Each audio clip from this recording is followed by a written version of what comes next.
माननीय सदस्यहरू, प्रतिनिधि सभाको आजको बैठकको कारबाही प्रारम्भ हुन्छ।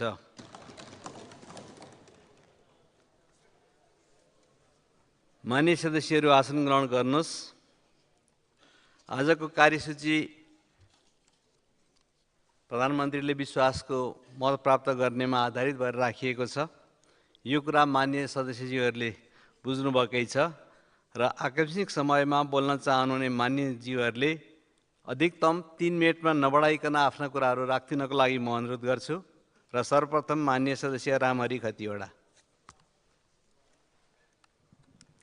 सभामुख महोदय, सर्वप्रथम नेपालका जननिर्वाचित प्रधानमन्त्री बीपी कोइरालाको आज 42औं स्मृति दिवसमा पहिलो जननिर्वाचित प्रधानमन्त्रीलाई स्मरण गर्न चाहन्छु, जसको नेतृत्वमा पहिलो पटक संसदमा निर्वाचित प्रधानमन्त्रीको रूपमा उपस्थित हुनुभएको थियो। आज 42 वर्षपछि उहाँ नभएको 42 वर्ष भयो, तर पनि फेरि आजैका दिन निर्वाचित संसदबाट प्रधानमन्त्रीले विश्वासको मत लिने कुरा सदनमा आएको छ। उहाँलाई सफलता होस्, पहिलो शुभकामना दिन चाहन्छु। सभामुख महोदय, मैले केही दिन पहिला एउटा पत्र प्राप्त गरेँ। 26 फेब्रुअरी 2023 मा संसदको उपसभामुखको नाउँबाट संसदबाट एउटा चिठी लेखिएको रहेछ। सभामुख महोदय, संसदसँग कुनै साइनो नभएका 5 जना मान्छे मानव तस्करले प्रयोग गरेर अमेरिकाका भिसाका अन्तर्वार्ताका लागि प्रयोग गरिएको पत्र हामीसँग प्राप्त भयो। सभामुख महोदय, यस्तो अवस्थामा उपसभामुखले अब संसदको कमान्ड गर्न सुहाउँछ कि सुहाउँदैन? सभामुख महोदय, पहिलो क्वेसन म यो गर्न चाहन्छु। संसदमा कुनै पनि पत्र प्राप्त भयो भने पहिला सभामुख महोदयकै कहीँबाट पनि निमन्त्रण आयो भने सभामुख महोदयले तोक लाउने, अथवा राष्ट्रिय सभाको अध्यक्ष कहाँ आयो भने तोक लाउने, महासचिव कहाँमा जाने, महासचिवले एउटा अन्तर्राष्ट्रिय सम्पर्क तथा समन्वय महाशाखा हुन्छ त्यहाँ पठाउने, त्यहाँको उपसचिवले टिप्पणी उठाउने, सहसचिवले सदर गर्ने, त्योभन्दा माथि महासचिवले सदर गरेर परराष्ट्र मन्त्रालयलाई पठाउने प्रचलन भएको हामीले थाहा पाएका छौँ। सभामुख महोदय, तर यो पत्र कसैलाई पनि थाहा नदिई नचिनेका संसदसँग साइनो नभएका, यहाँ सुन्नमा आउँछ उपसभामुखसँग पनि एकजनाको मात्रै चिनाजानी साइनो भएको मान्छेको सिफारिस भएको छ। यो कसले किन के प्रयोजनका लागि गरेको संसदको मात्र होइन, देशको अपमान भयो। सभामुख महोदय, यसमा छानबिन हुनुपर्छ भनेर अनुरोध गर्न चाहन्छु।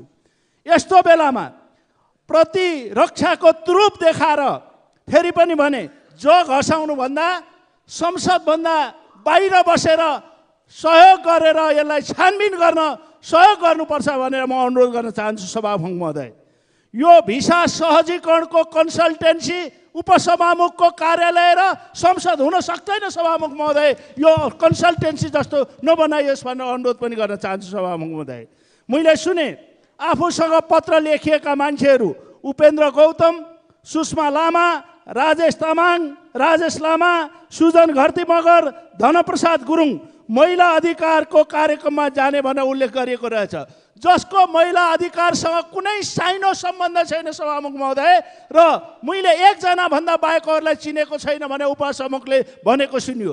चिन्दै नचिनेको मान्छेलाई सिफारिस गर्न लाउने कस्तो सक्छु? सभामुख महोदय, चिन्दै नचिनेको मान्छेलाई सिफारिस कसरी गरियो यो छानबिन हुनुपर्छ भनेर अनुरोध गर्न चाहन्छु। केही समय पहिला एकजना मन्त्रीले अमेरिका लान सिफारिस गरेका आधारमा राजीनामा दिनु परेको थियो।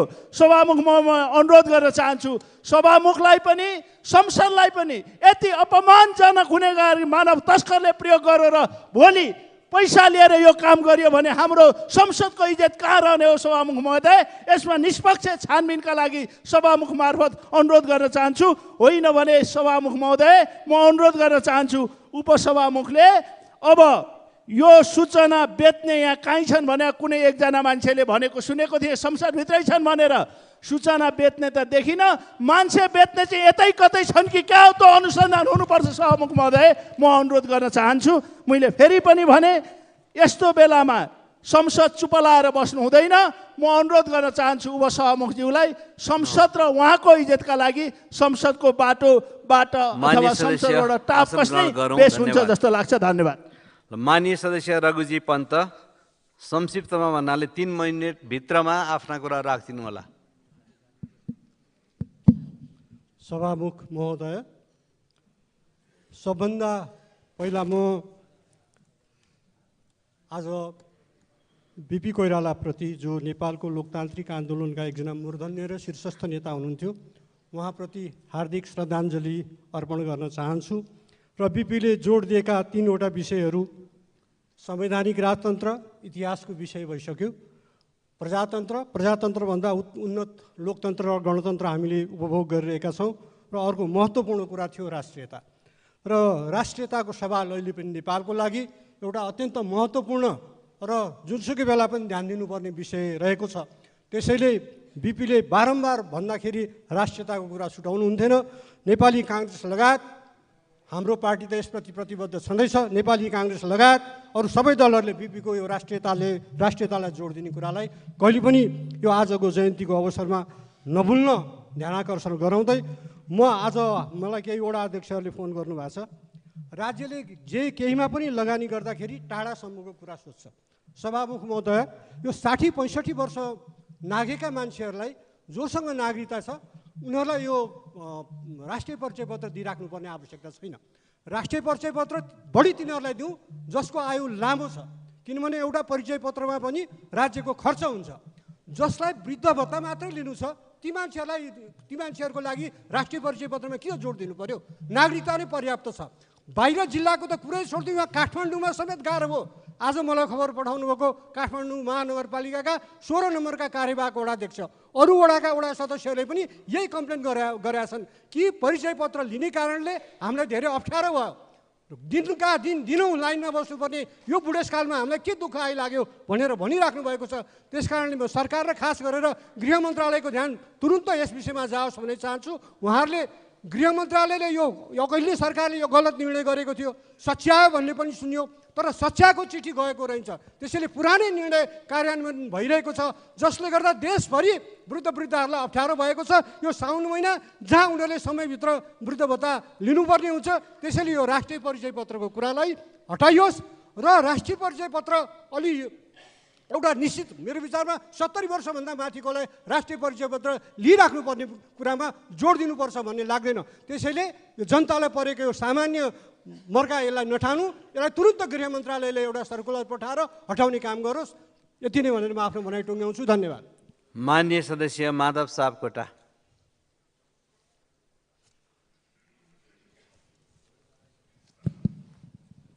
सम्माननीय सभामुख महोदय, 2-3 दिन यताका पत्र पत्रिकाका हेडलाइन्स र समाचारहरू हेर्ने हो भने डेडिकेटेड फिडर र ट्रङ्क लाइनको विद्युत महसुलको विवादको विषय सम्पादकीयहरू र अरू सबै न्युजहरूबाट हामी हेरिराखेका छौँ।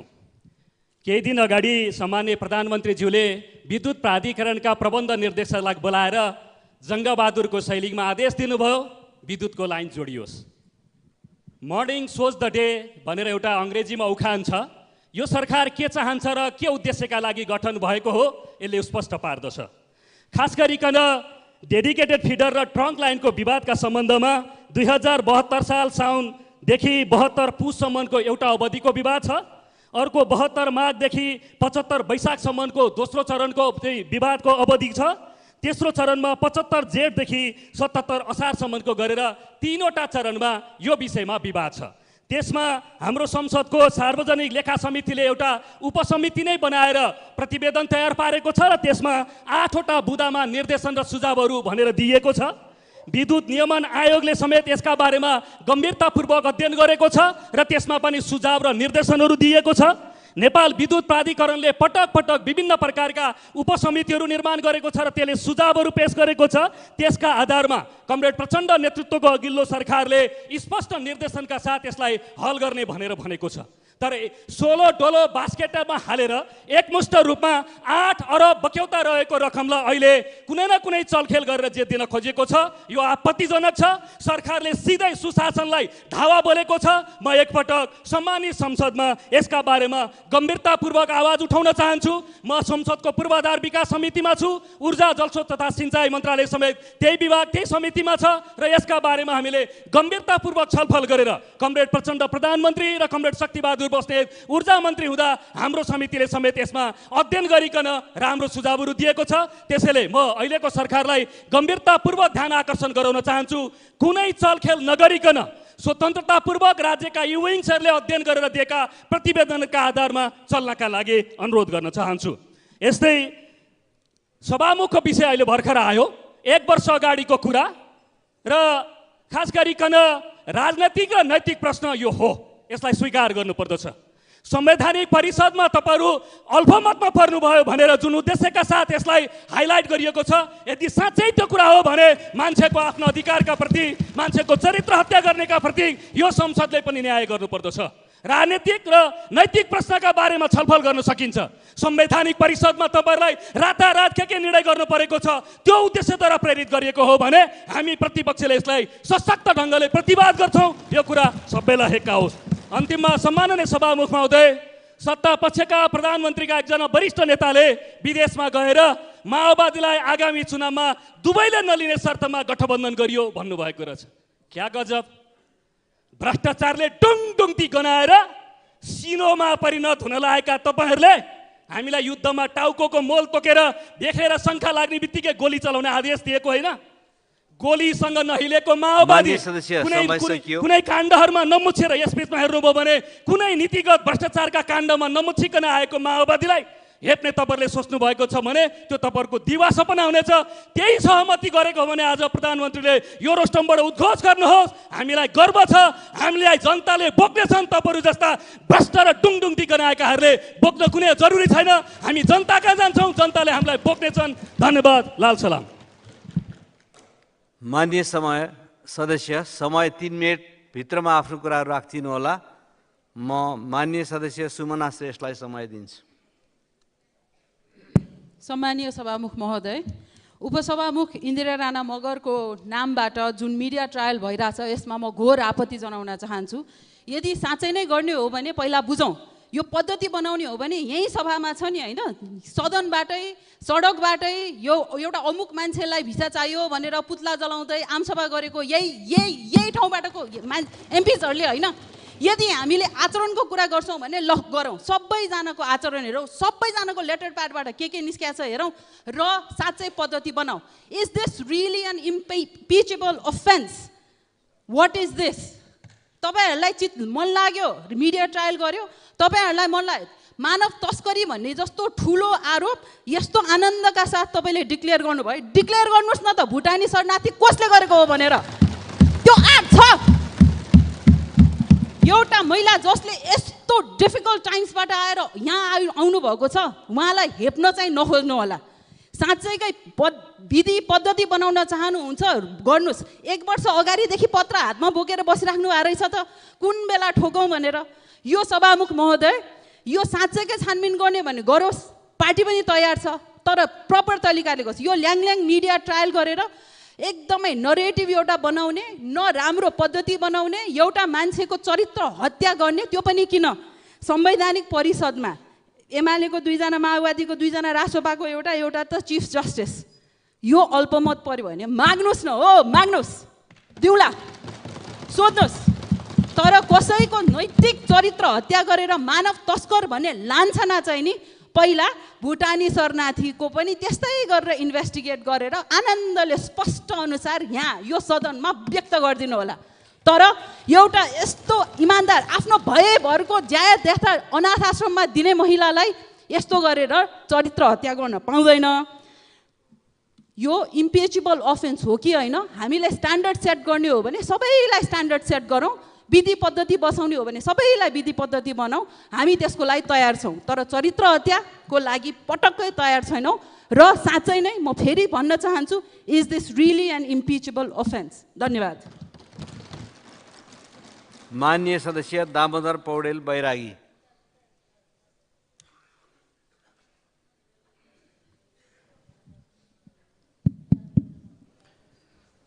सम्माननीय सभामुख महोदय,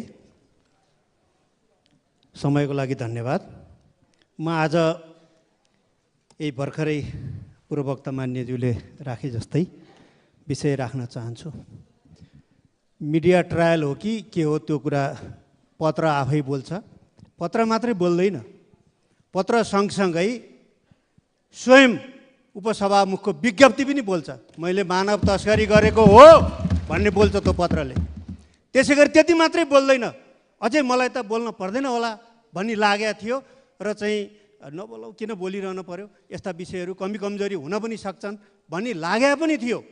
तर फेरि देशको चौथो दल हौँ, युवा हौँ, नयाँ हौँ, पुरानाले गरेनन् भनेर अङ्ग्रेजीमा भाषण छाट्ने र तथ्य ल्याएर यहाँ बजार्नेहरूको विज्ञप्ति पढियो। लेनदेन छ भन्ने उहाँहरूको विज्ञप्तिमा आयो। कसको लेनदेन छ यो कुरा चाहियो। हामीलाई यस्तो उपसभामुख चाहिएको होइन, यस्तो संवैधानिक परिषदको सदस्य चाहिएको होइन जसले मान्छेलाई अनेक नाउँमा लेटर प्याडको प्रयोग गरेर, पदको दुरुपयोग गरेर मान्छे बेचबिखन गर्ने। उहाँलाई करुणा जाग्यो। करुणा जागेन? इजरायलमा भएको आन्दोलनको मान्छे मर्दा करुणा जागेन? विज्ञप्ति आयो। रुसमा नेपाली मर्दा विज्ञप्ति आयो। भारतमा मान्छे अलपत्र पर्दा विज्ञप्ति आयो? आएन। विज्ञप्ति कहाँ आयो? भिसा कहाँको मागियो भन्दा सरकार नराख्ने मान्छेहरूलाई महिलाहरूको सम्मेलनमा जान पुरुषलाई सिफारिस गरियो। के हो यो? जान्न पर्दैन? हामीले जवाब दिन पर्दैन? हामी सांसद होइनौँ? हामी सांसदले बनाएको उपसभामुख होइन के? हामी बुझ्दैनौँ? हामीले पनि 40 वर्ष राजनीति गरेर आएका छौँ। तपाईँ जस्ता उपसभामुख जस्ता धेरै मान्छेलाई हामीले नेता बनाएको छौँ। तर दुरुपयोग नगर्नुहोस्, अरू काण्ड यसमा नजोड्नुहोस्। यो काण्ड छानबिन हुन जरुरी छ। सरकारले छानबिन गर्ला आफ्नो ठाउँमा छ, तर यो संसदले पनि हामी छोड्नेवाला छैनौँ। हामी तपाईँबाट जवाब चाहन्छौँ, विज्ञप्ति होइन। तपाईँलाई करुणा जाग्यो, छिटो अन्तर्वार्ता दिनुहोस् भन्न मन लाग्यो, तर त्रिभुवन अन्तर्राष्ट्रिय विमानस्थलमा अलपत्र परेकाको लाग्यो तपाईँलाई? श्रम गर्न जान लागेकाहरूलाई लाग्यो तपाईँलाई? त्यसो भएको हुनाले लेनदेन छ, त्यो लेनदेन कहाँनिर छ खुट्याउनु पर्छ। अझै आशंकित कुरा त के भयो भने पार्टीकै विज्ञप्ति आयो र पार्टीको विज्ञप्ति यति आपत्तिजनक आयो कि कुनै काण्ड जोगाउनका लागि, लेनदेनको विषय जोगाउनका लागि मिडियामा गइयो, यस्तो गरियो उस्तो गरियो भनेर रासोपाले विज्ञप्ति निकाल्यो। माननीय सदस्य, त्यो भएको हुनाले यो असाध्यै आशंकित विषय छ। त्यो भएको हुनाले यो विषयमा तुरुन्त छानबिन गर्नका लागि म सम्माननीय सभाको मार्फत ध्यान आकर्षण गराउन चाहन्छु। धन्यवाद। माननीय सदस्य चन्द्रबहादुर विश्वकर्मा, संक्षिप्तमा राख्नुहोला, समयभित्रै। सम्माननीय सभामुख महोदय, समयको लागि धन्यवाद छ। रुकुम पश्चिम प्राकृतिक ढङ्गले एउटा विपत्ति पैदा हुँदै आएको छ। योभन्दा पहिला कार्तिक 17 गते गएको भूकम्पबाट थेला परेको रुकुम जिल्ला अहिले पुनः फेरि यो बर्सातको कारणले ठुलो बाढी पहिरो गएको छ र आज हिजो पनि रुकुम जिल्ला प्राकृतिक विपदको कारणले रोइरहेको थियो र आज पनि रोइरहेको छ, जसमा भर्खरै असार 31 गते राति गएको अविरल वर्षा, गएको बाढी पहिरो र त्यो पछि भएका विभिन्न समय भएका घटनाक्रमबाट हेर्दा रुकुम जिल्लामा 4 जना मान्छेहरूको मृत्यु भएको छ, जसमा हितमाया पुन वर्ष 9 820 नगरपालिका वडा नम्बर 12, धनिसा पुन वर्ष 8 820 नगरपालिका वडा नम्बर 12, मनिषा सार्की वडा नम्बर 5 वर्ष 5 वडा नम्बर 10, चन्द्रे पुन वर्ष 55 वडा नम्बर 12, 820 नगरपालिका भित्रका 4 जना व्यक्तिहरूको मृत्यु भएको छ, बगाएको छ भने दिलबहादुर बुढाथोकी वर्ष 38 को बेपत्ता हुनुभएको छ र खोजी कार्य जारी छ र पत्ता लगाउनु भएको छैन। त्यस्तै प्रकारले घाइतेहरूमा जनक खत्री वर्ष 29 को, मनसरी पुन वर्ष 59 को, टिकाराम विश्वकर्मा वर्ष 58 को, एक्सन पुन वर्ष 4 को, मनिषा पुन वर्ष 22 को, विजय सार्की वर्ष 4 को, धनमाय पुन मगर वर्ष 20 को र शेरबहादुर पुन वर्ष 67 को र कल्पना कामी वर्ष 67 गरी 28 कोट नगरपालिका वडा नम्बर 12 कै 9 जना मानिसहरू घाइते भएका छन् र उपचार भइरहेको छ। मैले ती मृत्यु भएका सबैप्रति मेरो पार्टीको तर्फबाट र मेरो तर्फबाट श्रद्धाञ्जली अर्पण गर्न चाहन्छु। घाइतेहरूको सुस्वास्थ्य कामना गर्दछु र परिवारजनको समवेदना प्रकट गर्दछु। त्यस्तै गरेर त्यो दिनमा त्यो गेजाघाट खोला 28 कोट नगरपालिकाभित्र 18 वटा घट्ट बगाएको छ र घर टहरा र घुम्ती पसल गरेर 7 वटाको संरचना भत्काएको छ र बगाएको छ भने एउटा गोमी खत्रीको 50 वटा कुखुरा सहितको फारम पनि बगाएको छ। 28 कोटमा 45 घर परिवारहरू र बाँबीकोटमा 3 घर परिवार र जम्मा 48 घर परिवार विस्थापित भएका छन् भने अहिलेसम्म 28 कोटमा 1557, बाँबीकोटमा 54 र सानीभेरीमा 50 गरेर 1661 घर परिवारबाट उच्च जोखिममा भएका छन्। त्यसकारण ती सबैलाई सम्बोधनको लागि हामीले गृहमन्त्री र सम्माननीय प्रधानमन्त्री समक्ष पनि ध्यान आकर्षण गरेका छौँ र हामी अझै पनि यो सदन मार्फत म के भन्न चाहन्छु भने त्यो अहिले त्यहाँका जनता अत्यन्तै जोखिममा परेका छन्, बिचुली परिरहेका छन्, त्यहाँ बस्ने बासको व्यवस्था छैन। त्यसकारण 1700 टेन्टको आवश्यकता छ।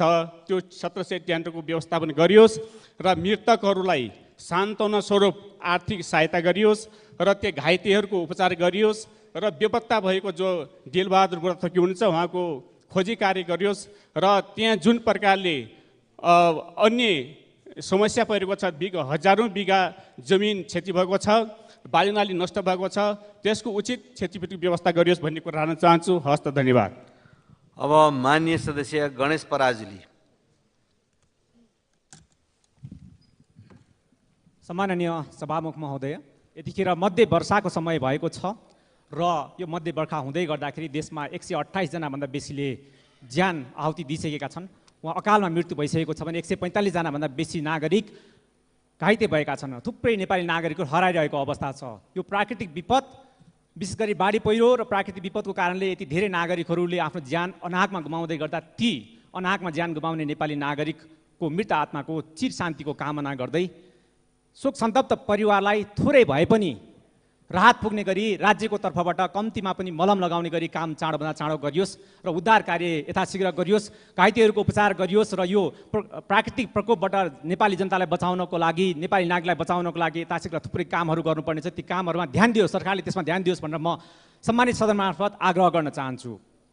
गत असार 2 गते मेरो निर्वाचन क्षेत्र तारकेश्वर नगरपालिकाको वडा नम्बर 5 को गोलढुङ्गा देवीस्थान भन्ने ठाउँमा अविरल वर्षाको कारण केशव नेउपानेको घर पूर्ण रूपमा क्षति भएको छ।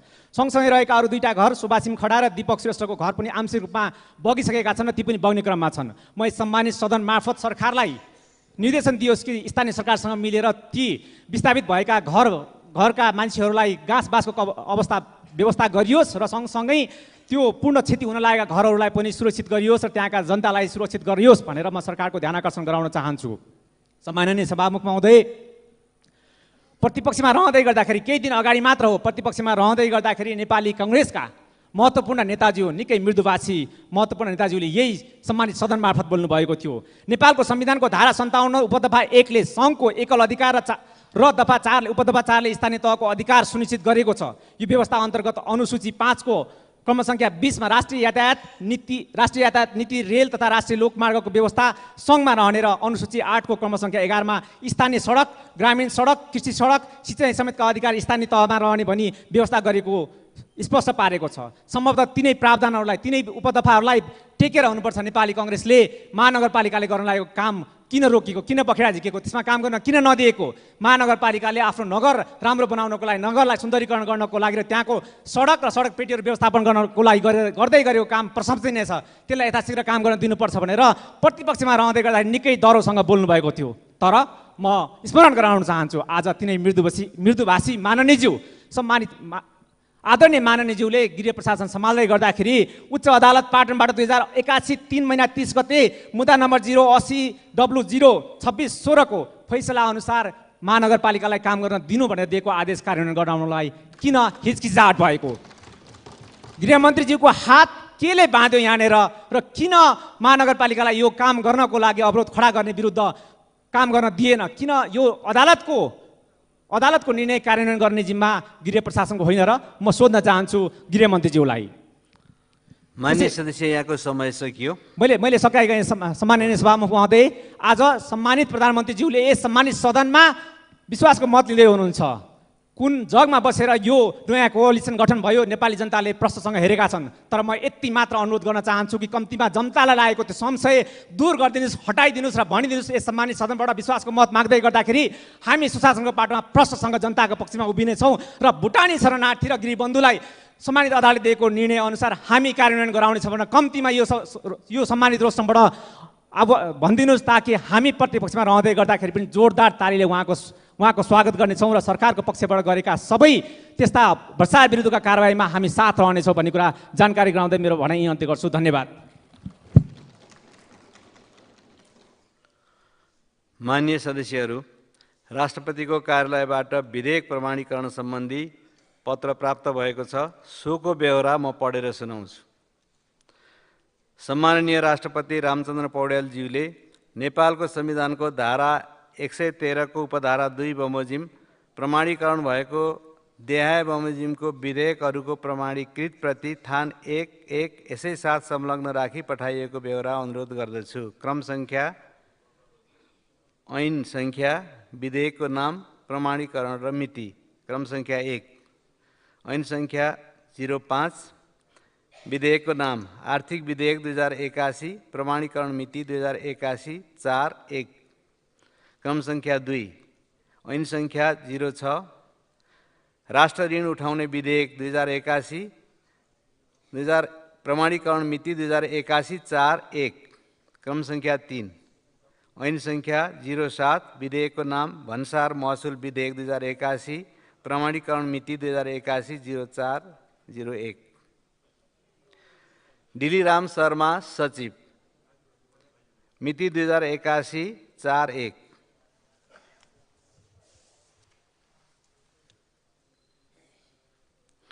मान्य सदस्यहरू,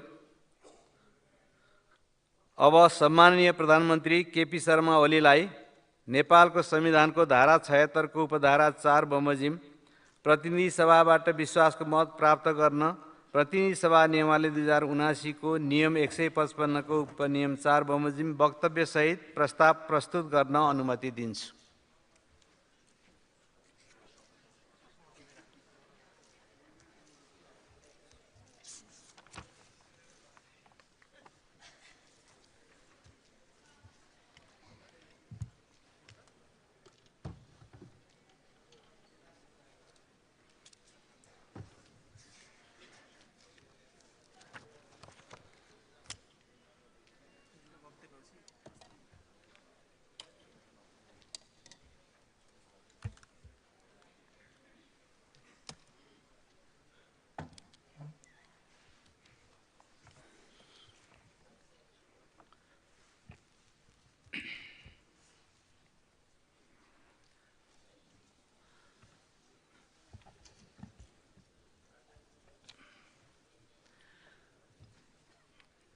सम्माननीय सभामुख महोदय,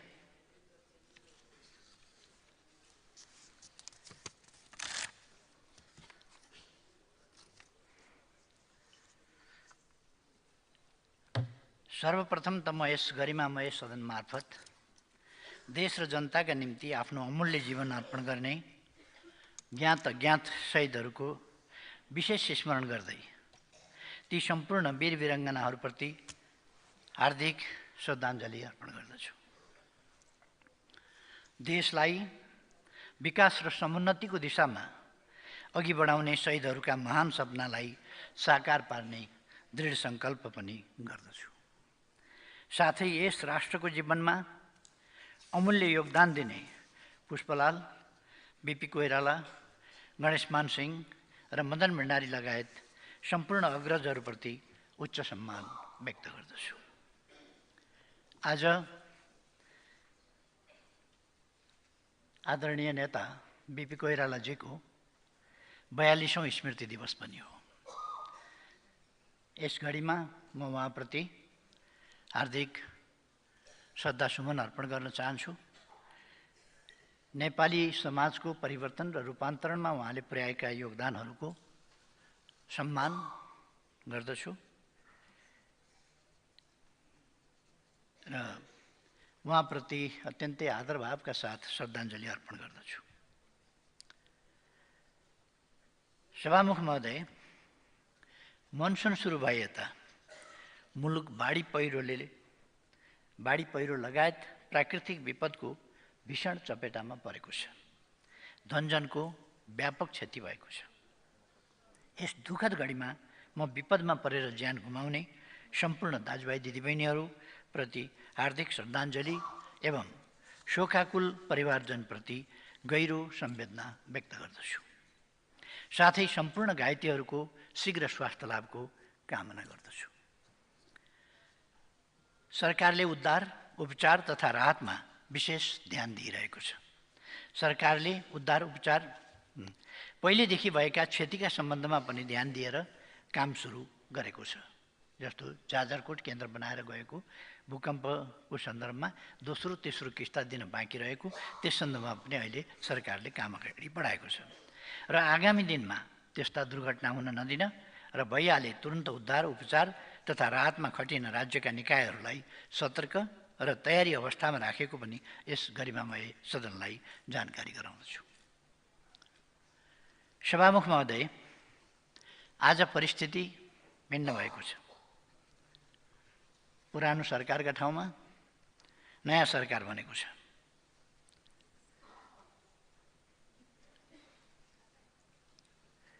संविधान र कानुन बमोजिम म यस सदनबाट सदनको बहुसङ्ख्याबाट प्रधानमन्त्री नियुक्त भएको छु र यसै सन्दर्भमा संविधान र कानुन बमोजिम प्रधानमन्त्रीको रूपमा विश्वासको मत लिन यहाँ उपस्थित भएको छु। मलाई विश्वासको मत दिनुअघि यस सम्मानित सदनले मलाई विश्वासको मत दिनुपर्ने कारण संक्षिप्त रूपमा आग्रह गर्न चाहन्छु। सबैभन्दा पहिला हामीले सरकारको जिम्मा लिइरहँदा देशको स्थिति कस्तो थियो भन्ने एउटा सानो झलक यहाँ प्रस्तुत गर्ने अनुमति चाहन्छु। सिङ्गो देश यति बेला निराशामै छ। 46 सालपछिको पुस्ताले यति चरम निराशा सायद पहिलोपटक अनुभव गर्यो। यो सरकार परिवर्तनको सङ्घारमा आइपुग्दा को स्थितिको बारेमा म भन्दैछु। अर्थतन्त्र असाध्यै डामाडोलको अवस्थामा छ। आयात र निर्यात दुवै घटेको छ।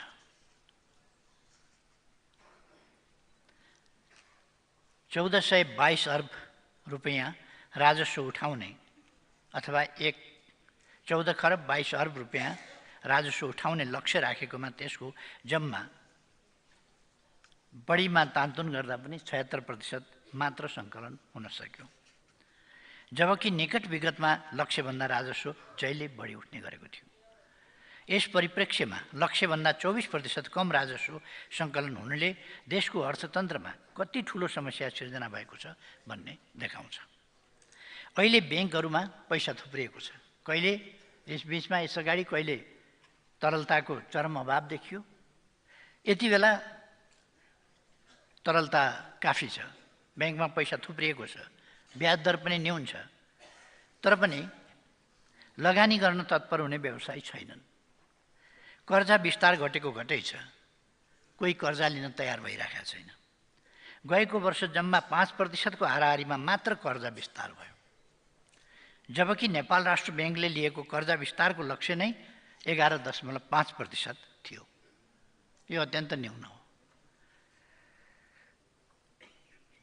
त लक्ष्य 11.5% भएकोमा विस्तार चाहिँ 5% मात्रै भयो। ऋण लिएर तिर्न नसकेका कारण कालो सूचीमा पर्नेको सङ्ख्या बढ्दो छ। बजारमा माग घटेको छ। व्यवसायीहरूले सहयोग र प्रोत्साहन पाउनुको साटो सरकारी निकायबाटै अनावश्यक दुःख पाएको गुनासो गरेकै छन्। सरकार स्टन्टबाज भयो, सरकारले थुन्ने अनि सुन्ने काम गर्यो भन्ने जस्ता गुनासा बोकेर सरकारी निकाय धाउँदै निजी क्षेत्रले आफ्नो व्यवसायमा काम गर्ने फुर्सद नै पाएन। यस्तो लाग्छ घटेको बजार माग र सरकारी तौर तरिकाका कारण उद्योगी व्यवसायीहरू मरिच झैँ चाउरिएका छन्। विकास निर्माणका काम लथालिङ्ग छन्। करिब 60 लाखभन्दा बढी जनता निरपेक्ष गरिबीको भुङ्ग्रोमा पिल्सिरहेका छन्। भ्रष्टाचारले सीमा नागेको छ। त्रिभुवन अन्तर्राष्ट्रिय विमानस्थलमा विदेश जान लामबद्ध युवा युवतीहरूको भिड देखिन्छ। युवा पुस्ता विदेशिदा उच्च शिक्षा अध्ययन गराउने शिक्षण संस्थाहरूले अभूतपूर्व सङ्कटको सामना गरिरहेका छन्। मलाई सबैभन्दा डर लागेको कुरा देशप्रति आम जनताको भरोसा टुटेको स्थिति, तिनको मनोबल नराम्ररी गिरेको अवस्था। देशमा व्याप्त यही गहिरो निराशा हटाउन, जनतामा आशा र उत्साहको सञ्चार गर्न अनि देशलाई तीव्र आर्थिक वृद्धिको दिशामा लैजान अहिलेको सरकार बनेको हो।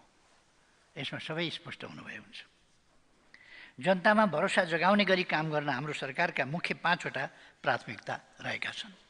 पहिलो प्राथमिकता, थालेको काम सक्ने। एउटा चर्चित अङ्ग्रेजी भनाइ छ, WIP अर्थात् वर्क इन प्रोग्रेस। हाम्रो विकास निर्माणको काम पनि सधैँ यस्तै भइरहेको छ।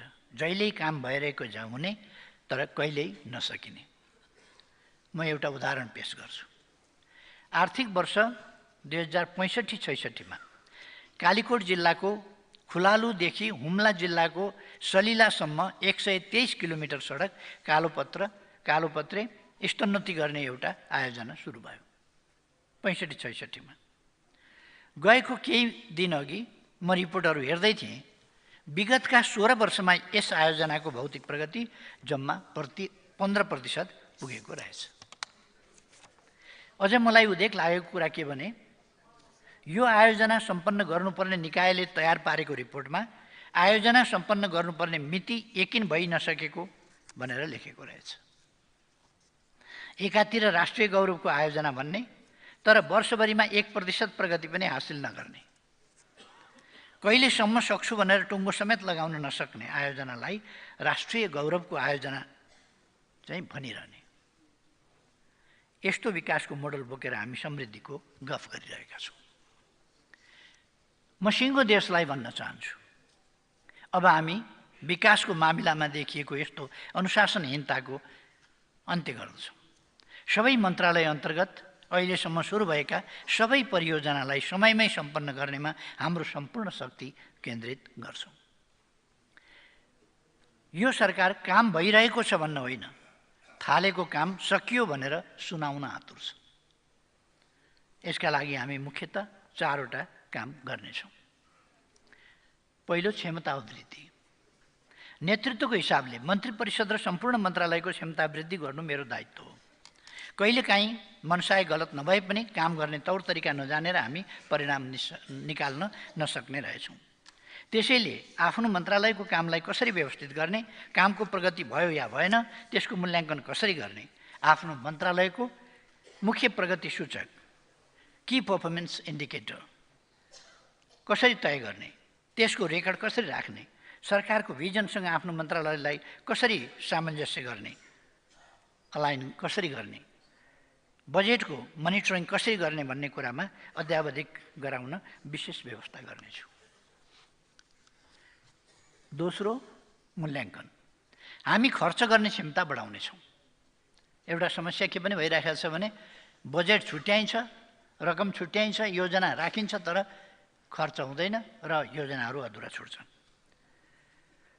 त्यसकारण हामी खर्च गर्ने क्षमता, पुँजीगत खर्च गर्ने क्षमता बढाउनेछौँ। काम गर्ने र काम नगर्ने बीचको फरक छुट्याउन सुरु गर्नेछौँ। काम गर्नेहरूले मुद्दा खेप्नुपर्ने तर काम नगर्नेहरू स्वच्छ छविको भएर रिटायर्ड हुने स्थितिको अन्त्य गर्नेछौँ। तोकिएको लागत, समय, परिणाम र गुणस्तरको काम सम्पन्न नगर्ने जुनसुकै पक्षलाई यसबाट हुने हानि नोक्सानीका लागि जिम्मेवार बनाई कानुनी कारबाही गर्नेछौँ। लापरवाही र बदनियत साथ गरिएको अनुचित विलम्बका कारण परियोजनाको लागत वृद्धि हुन दिने छैनौँ र ठेक्काको दुरुपयोग गर्नेबाट हानि नोक्सानीको रकम असुल गर्नेछौँ। तेस्रो, आवश्यक ऐन संशोधन लगायत कुरामा नीतिगत सुधार गर्नेछौँ। चौथो, निर्माण सम्पन्न गरेर पनि भुक्तानी पाउन नसकेका निर्माण व्यवसायीहरूको समस्या तत्काल समाधान गर्नेछौँ। सम्माननीय सभामुख महोदय, बिहान उठेदेखि राति नसुतेसम्म हामी आयातित सामग्री प्रयोग गरिरहेका हुन्छौँ। सामान्य कुरामा पनि हामी आत्मनिर्भर छैनौँ। म सानो उदाहरण पेश गर्न चाहन्छु। म प्रधानमन्त्रीमा नियुक्त भएपछि विभिन्न क्षेत्रका धेरै व्यक्तिहरू शुभकामना एवं बधाई दिन आउनुभयो। आउँदा सबैसँग फुलमाला र खादा हुने नै भयो। यसो तथ्याङ्क हेर्छु, बितेका केही आर्थिक वर्षहरूमा मात्र हामीले करोडौँ रुपियाँको फुल आयात गरेका रहेछौँ। साधारणतया रोपेको 2 महिनादेखि फुल फुल्न थाल्छ। हाम्रो प्रकृति यस्तो छ, ठाउँ अनुसारको विभिन्न रङ, जात र प्रकारका फुल फुल्छन्। तैपनि हामी किन हाम्रै देशमा फुल फुलाउँदैनौँ? किन हामी टनका टन फुल आयात गरिरहेका छौँ? फुलको प्रसङ्ग त मैले एउटा साङ्केतिक रूपमा मात्र यहाँ उठाएको। यस्ता अनेक चिजहरू। हामी व्यापार असन्तुलनको कुरा गर्छौँ। मलाई त हामी व्यापार नै गरिरहेका छैनौँ जस्तो लाग्छ। गएको आर्थिक वर्षको पहिलो 11 महिनामा 1454 अर्ब रुपियाँको आयात गर्दा हामीले करिब 140 अर्ब रुपियाँको निर्यात गरेछौँ। यो तथ्याङ्क पनि अलिक फरक ढङ्गले बुझ्नुपर्छ। यसमा अरूले बेची मात्र रहेका छन्, हामी चाहिँ किनी मात्र रहेका छौँ। बिक्री नगर्ने, खरिद मात्र गरिरहने पनि व्यापार हुन्छ र अब हामीले व्यापार गर्न सुरु गर्नुपर्छ। आयात प्रतिस्थापन गर्ने र स्वदेशी कच्चा पदार्थमा आधारित उपभोग्य वस्तु उत्पादन गर्ने उद्योगको प्रवर्धन गर्नु यस सरकारको दोस्रो प्राथमिकता हो। यसका लागि अर्थ लगायतका मन्त्रालयसँग समन्वय गरी उद्योग, वाणिज्य तथा आपूर्ति मन्त्रालयले 3 महिनाभित्र स्पष्ट मार्गचित्र तयार पार्नेछ। हामी व्यवसाय मैत्री वातावरण तयार पार्नेछौँ। उद्योग व्यवसाय दर्ताका लागि सुरुकै बिन्दुमा सबै प्रकारका स्वीकृतिहरू उपलब्ध हुने व्यवस्था हुनेछन्। निवेदन परेको 7 दिनभित्र स्वीकृति दिने, स्वीकृति दिन नसकिने भए कारण खोली स्वीकृति नहुने जानकारी दिने र समय लाग्ने भए के कारणले कति समय लाग्ने हो सो कुरा खुलाई जानकारी दिने व्यवस्था गर्नेछौँ। निर्धारित समयभित्र स्वीकृति नदिने कर्मचारीलाई सजाय गर्ने व्यवस्था सहितको कानुनी व्यवस्था गरिनेछ। स्टार्टअप, आइटी, हाई ग्रोथ इन्टरप्राइजेसलाई उत्प्रेरित गरी देशभित्र आर्थिक अवसर सिर्जना गर्न अर्थ मन्त्रालयले विद्यमान कानुनी र वित्तीय संरचनाहरूको अध्ययन गर्नेछ। स्टार्टअपहरूलाई प्रोत्साहन एवं सहजीकरणका लागि प्रधानमन्त्री तथा मन्त्री परिषदको कार्यालयले एकद्वार प्रणालीको एक विशेष संयन्त्र तयार पार्नेछ। निजी क्षेत्रलाई ग्रोथ इन्जिन बनाई उत्पादन, उद्योग र सेवा क्षेत्रमा व्यापक लगानी गराउने, उत्पादन बढाउने र रोजगारी सृजना गर्ने काममा केन्द्रित गराउनेछौँ। सहकारीहरूको नियमन गर्नेछौँ। बचत परिचालन गराउनेछौँ। प्राथमिकताका आधारमा राज्यको लगानी स्वास्थ्य, शिक्षा, सुरक्षा, सामाजिक संरक्षण र ठुला पूर्वाधार निर्माण गरी 5 ठाउँमा केन्द्रित गराउनेछौँ। लगानी जुटाउन सरकारले विकास निर्माणको फाइनान्सिङको मोडालिटी परिवर्तन गर्नेछ। सरकारले विकास ऋणपत्रहरू जारी गर्नेछ। सम्मिलित वित्त, सम्पत्ति मुद्रीकरण, ब्लेन्डेड फिनान्स, एसेट मोबिलाइजेसन जस्ता वैकल्पिक वित्तीय स्रोतको परिचालन गर्नेछ। यस सरकारले देशभित्र भएका सम्पूर्ण स्रोतहरूको कमान्ड गर्छ। देश बाहिरबाट प्राप्त गर्न सकिने स्रोत र साधनलाई आकर्षित गर्छ। हामीसँग स्रोत सीमित छ, तर विकासमा हामीले तीव्र फड्को क्वान्टम लिप मार्नु परेको छ। हाम्रो विकासको ढाँचा, गति र संस्कृति परिवर्तन नगरी भएकै छैन। आफूसँग भएको सीमित स्रोत कहाँ लगानी गर्ने र त्यसबाट कस्तो परिणाम हासिल गर्ने भन्ने कुरामा हामी स्पष्ट हुनुपर्ने बेला आएको छ। त्यसैले आज सरकारको प्राथमिकता यस सम्मानित सदन मार्फत सबैमा स्पष्ट पार्न चाहन्छु। यस सरकारले सूचना तथा प्रविधि, पर्यटन, ऊर्जा, कृषि तथा वन उद्योग र भौतिक पूर्वाधारलाई आर्थिक वृद्धिको प्रमुख संवाहकका रूपमा विकास गर्नेछ। म स्टार्टअप, उद्योगी व्यवसायी, बैंक तथा वित्तीय संस्थाहरूलाई आफ्नो सोच, नवीनता र लगानीलाई यी क्षेत्रमा केन्द्रित गर्न हार्दिक आह्वान गर्दछु। यी प्राथमिकताका 6वटा मन्त्रालय र यससँग सम्बन्धित सरकारी निकायले यी क्षेत्र मार्फत आर्थिक वृद्धि हुने गरी नीति नियम तर्जुमा गर्नेछन्। साथै अर्थ मन्त्रालय र राष्ट्र ब्याङ्क मार्फत आर्थिक तथा मौद्रिक नीतिलाई यसतर्फ परिचालित गराउनेछ। शिक्षा मन्त्रालयले यी क्षेत्रमा आवश्यक जनशक्तिको अभाव हुन नदिन विधागत तथा विषयगत माग र आपूर्तिको तुलनात्मक विश्लेषण गरी राष्ट्रिय जनशक्ति प्रोफाइल तयार गर्नेछ। विषयगत जनशक्ति आवश्यकता आकलनका आधारमा शैक्षिक कार्यक्रम सञ्चालन गर्न सम्बन्धित निकायलाई परिचालन गरिनेछ। कृषि क्षेत्र हाम्रो अर्थतन्त्रको मुख्य अङ्ग हुन सक्छ, तर ठूलो जनसङ्ख्या कृषिमा संलग्न हुने, गरिबी र भोकमरीबाट त्यही कृषिमा संलग्न नागरिक नै पीडित हुने दुःखद अवस्था छ। यस्ता विरोधाभास हटाउनु जरुरी छ। हामी यसको दीर्घकालीन अन्त्य गर्न चाहन्छौँ। प्रविधि र उद्यमशीलताको विकास गरी कृषिमा अल्झिएको जनसङ्ख्यालाई अन्य क्षेत्रमा जान प्रेरित गर्ने र त्यसका लागि अनुकूल वातावरण सिर्जना गर्नेछौँ। उत्पादन र उत्पादकत्व वृद्धि गरी कृषि उपजमा देशलाई आत्मनिर्भर बनाउनेछौँ।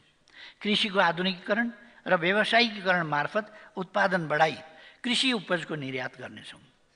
अर्थ मन्त्रालय, उद्योग वाणिज्य तथा आपूर्ति मन्त्रालयसँग समन्वय गरी कृषि तथा पशुपन्छी विकास मन्त्रालयले यसमा ठोस कार्यक्रम अघि बढाउनेछ। हाम्रो सरकारले स्थिरता, विकास र सुशासनको भरपर्दो इकोसिस्टम तयार पार्नेछ। हामी डिजिटल नेपाल फ्रेमवर्कलाई समयानुकूल परिमार्जनसहित प्रभावकारी ढङ्गले कार्यान्वयन गर्नेछौँ। नेपालको स्वामित्वमा रहेको अर्बिटल स्लट उपयोग गरी अन्तरिक्षमा आफ्नै सेटेलाइट स्थापना गर्नेछौँ। ब्रान्डविथको भुक्तानीका लागि विदेशीले गरेको ठूलो रकम रोकिने गरी सञ्चार तथा सूचना प्रविधि मन्त्रालयले तत्काल काम थाल्नेछ। सभामुख महोदय, युवा पुस्ता विदेशिदा त्यसले पारेको आर्थिक र सामाजिक असर त सधैँ छ। मलाई हिजो आज महसुस हुन्छ वैदेशिक रोजगारीले अर्थतन्त्रको संरचनामा पनि व्यापक परिवर्तन ल्याएको छ। केही वर्ष अघिसम्म नेपालमा मोटरसाइकल निकै बिक्री हुन्थ्यो, तर अहिले मोटरसाइकलको सट्टा स्कुटरको बिक्री बढेको छ भन्ने समाचारहरू आएका छन्। यसै गरी कुखुराको मासुको खपतमा कमी आएको समाचार केही अघि पढेको थिएँ। ट्रेन्डहरूमा केही परिवर्तनहरू भएका छन्। वैदेशिक रोजगारीका कारण उपभोक्ताको उपभोग गर्ने तरिका र बजारको मागमा परिवर्तन आएको छ। तर तथ्याङ्कको अभावमा हाम्रो निजी क्षेत्र र सरकारी निकाय दुवैले यसको प्रभाव कहाँ कस्तो परेको छ र कति परेको छ भन्ने कुरा बुझ्न सकिरहेका छैनन्, जसका कारण सरकारले राजस्व र व्यवसाय गुमाइरहेका छन्। वैदेशिक रोजगारीले अर्थतन्त्रको कुन अवयवमा के कस्तो परिवर्तन ल्याएको छ, माग र आपूर्ति कहाँ बढेको छ, कहाँ घटेको छ भन्ने बारेमा राष्ट्र ब्याङ्कले विस्तृत अध्ययन गर्नेछ। सभामुख महोदय, अझै हाम्रा दिदीबहिनी दाजुभाइहरू गरिबी, अभाव र भोकमरीको जिन्दगी बाँचिरहेका छन्। जहिल्यै मेरो मनमा प्रश्न आउँछ, यति उर्वर धरतीमा यस्ता मेहनती जनता यस्तो हालतमा हुनु जति दुःखदायी अरू के हुन सक्छ। वर्तमान सरकारले यस अवस्थाको अन्त्य गर्नेछ। सरकारको यो तेस्रो प्राथमिकता हो। यसका लागि खानपिनका बानीमा परिवर्तन गरी स्वस्थ र सन्तुलित पोषणयुक्त खानाको अवधारणा व्यापक गराउनेछौँ। यस कामका लागि कृषि तथा पशुपन्छी विकास मन्त्रालय, सञ्चार तथा सूचना प्रविधि मन्त्रालय परिचालित हुनेछन्। सबै पालिकामा खाद्य भण्डारणको स्थापना गर्न स्थानीय तहसँग समन्वय र सहकार्य गर्नेछौँ। यसबाहेक निरपेक्ष गरिबी चाँडोभन्दा चाँडो कसरी हटाउने भन्ने सम्बन्धमा योजना आयोगको नेतृत्वमा सम्बन्धित मन्त्रालयको एक संयन्त्र तयार पार्नेछौँ र त्यसको सुझावका आधारमा कार्यक्रम तर्जुमा गर्नेछौँ। सडकमा बालबालिकाको बेहाल हुन नदिन हामीले मन्त्री परिषदबाट निर्णय गरिसकेका छौँ। जुनसुकै भूगोलमा जन्मिएको भए पनि बालबालिकालाई भोकै मर्न दिइन्न, कुपोषणको शिकार हुन दिइन्न, स्कुल जान नपाएका, पढ्न नपाएका, जाडोमा न्यानो लुगा लगाउन नपाएका, वर्षमा ओत लाग्ने छानो नभएका अनि भोक लागेका बेला खान नपाएका बालबालिका र जनता नै यस सरकारको सबभन्दा प्रमुख चासो, चिन्ता र सरोकारका विषय हुन्। तराई मधेसमा आर्थिक रूपमा विभिन्न मधेसी दलित, सामाजिक रूपमा विभेद र भेदभावमा परेका व्यक्ति, अपाङ्गता भएका, अशक्त, बेसहारा, सङ्क्रमित, आश्रयविहीन, अल्पत्र र मनोरोगीहरूलाई मनमा राखेर सरकारले आफ्नो प्राथमिकता तय गर्नेछ। सभामुख महोदय, संसदको चालु अधिवेशनले यस आर्थिक वर्षको लागि सरकारको नीति कार्यक्रम तथा बजेट पास गरिसकेको छ। नीति कार्यक्रम र बजेट पास गर्दा होस् या सरकार परिवर्तन हुँदा होस्, माननीय सदस्यज्यूहरूले उठाउनुभएका कुरा मैले स्मरणमा राखेको छु। सरकार भनेको अविच्छिन्न उत्तराधिकारी संस्था हो, तसर्थ हाम्रा नीति तथा कार्यक्रमलाई अघि बढाउनेछौँ। परिवर्तन महसुस भएको ठाउँमा परिवर्तन आवश्यक छ भन्ने महसुस भएको ठाउँमा विधि र पद्धतिभित्र रही नीति कार्यक्रम र बजेटलाई परिमार्जित गर्दै परिणाम निकाल्ने गरी सम्पूर्ण संयन्त्र परिचालित गर्नेछौँ। यो नै वर्तमान सरकारको चौथो प्राथमिकता हो। कुरा अलिक अघि पनि उठाएको थिएँ, चर्कै ढङ्गले पनि उठाएको थिएँ। म त्यतापट्टि जान चाहन्न, तर एउटा कुरा खुलस्त भन्न चाहन्छु, दुनियाँका अगाडि दुनियाँले सुन्ने गरी भन्न चाहन्छु। भ्रष्टाचार गर्दैनौँ, भ्रष्टाचार सहन्नौँ, कसैलाई भ्रष्टाचार गर्न दिन्नौँ। भ्रष्टाचार र अख्तियारको दुरुपयोगसँग जोडिएका विषयको छानबिन तथा अनुसन्धान गर्छौँ। यसमा ढुक्क भए हुन्छ। कुनै कालखण्डमा भएका भ्रष्टाचार र जो कोही भ्रष्टाचारी उप कानुनी कारबाही अघि बढाउँछौँ। भ्रष्टाचारी एक दिन कानुनको कठघरामा पुग्नेछ भन्ने विश्वास समाजमा स्थापित गराउँछौँ। सहकारी पीडितका सम्बन्धमा उचित निर्णय लिनेछौँ र जोसुकै भए पनि सहकारी ठगलाई कानुनी कारबाही गर्नेछौँ। सुशासनका लागि स्टन्ट होइन, सही इन्टेन्सन चाहिन्छ। यस सरकारले आफू अग्लो हुन अरूलाई होचो बनाउने कोसिस गर्ने छैन। आफू गुरुदेखि अरूकाको अनुहारमा हिलो स्याप्ने काम पनि गर्दैन। यो सरकारको पाँचौँ प्राथमिकता हो। सभामुख महोदय, यी 5 प्राथमिकता बाहेक सरकारले सार्वजनिक सेवा प्रभावकारी बनाउन र नागरिकको दैनन्दिन जीवनलाई सहज बनाउन अन्य सेवा प्रवाह, नीति निर्माण र विकास सम्बन्धी कामहरू गर्दै जानेछ। त्यसमध्ये केही कामहरूलाई म यहाँ छोटकरीमा राख्न चाहन्छु। नेपालभित्र जुनसुकै भौगोलिक क्षेत्रमा बसोबास गर्ने नेपालीलाई राज्यले उपलब्ध गराउने नागरिकता, राष्ट्रिय परिचय पत्र र सवारी चालक अनुमति पत्र अनलाइन प्रणालीबाट उपलब्ध गराउने व्यवस्था गर्नेछौँ।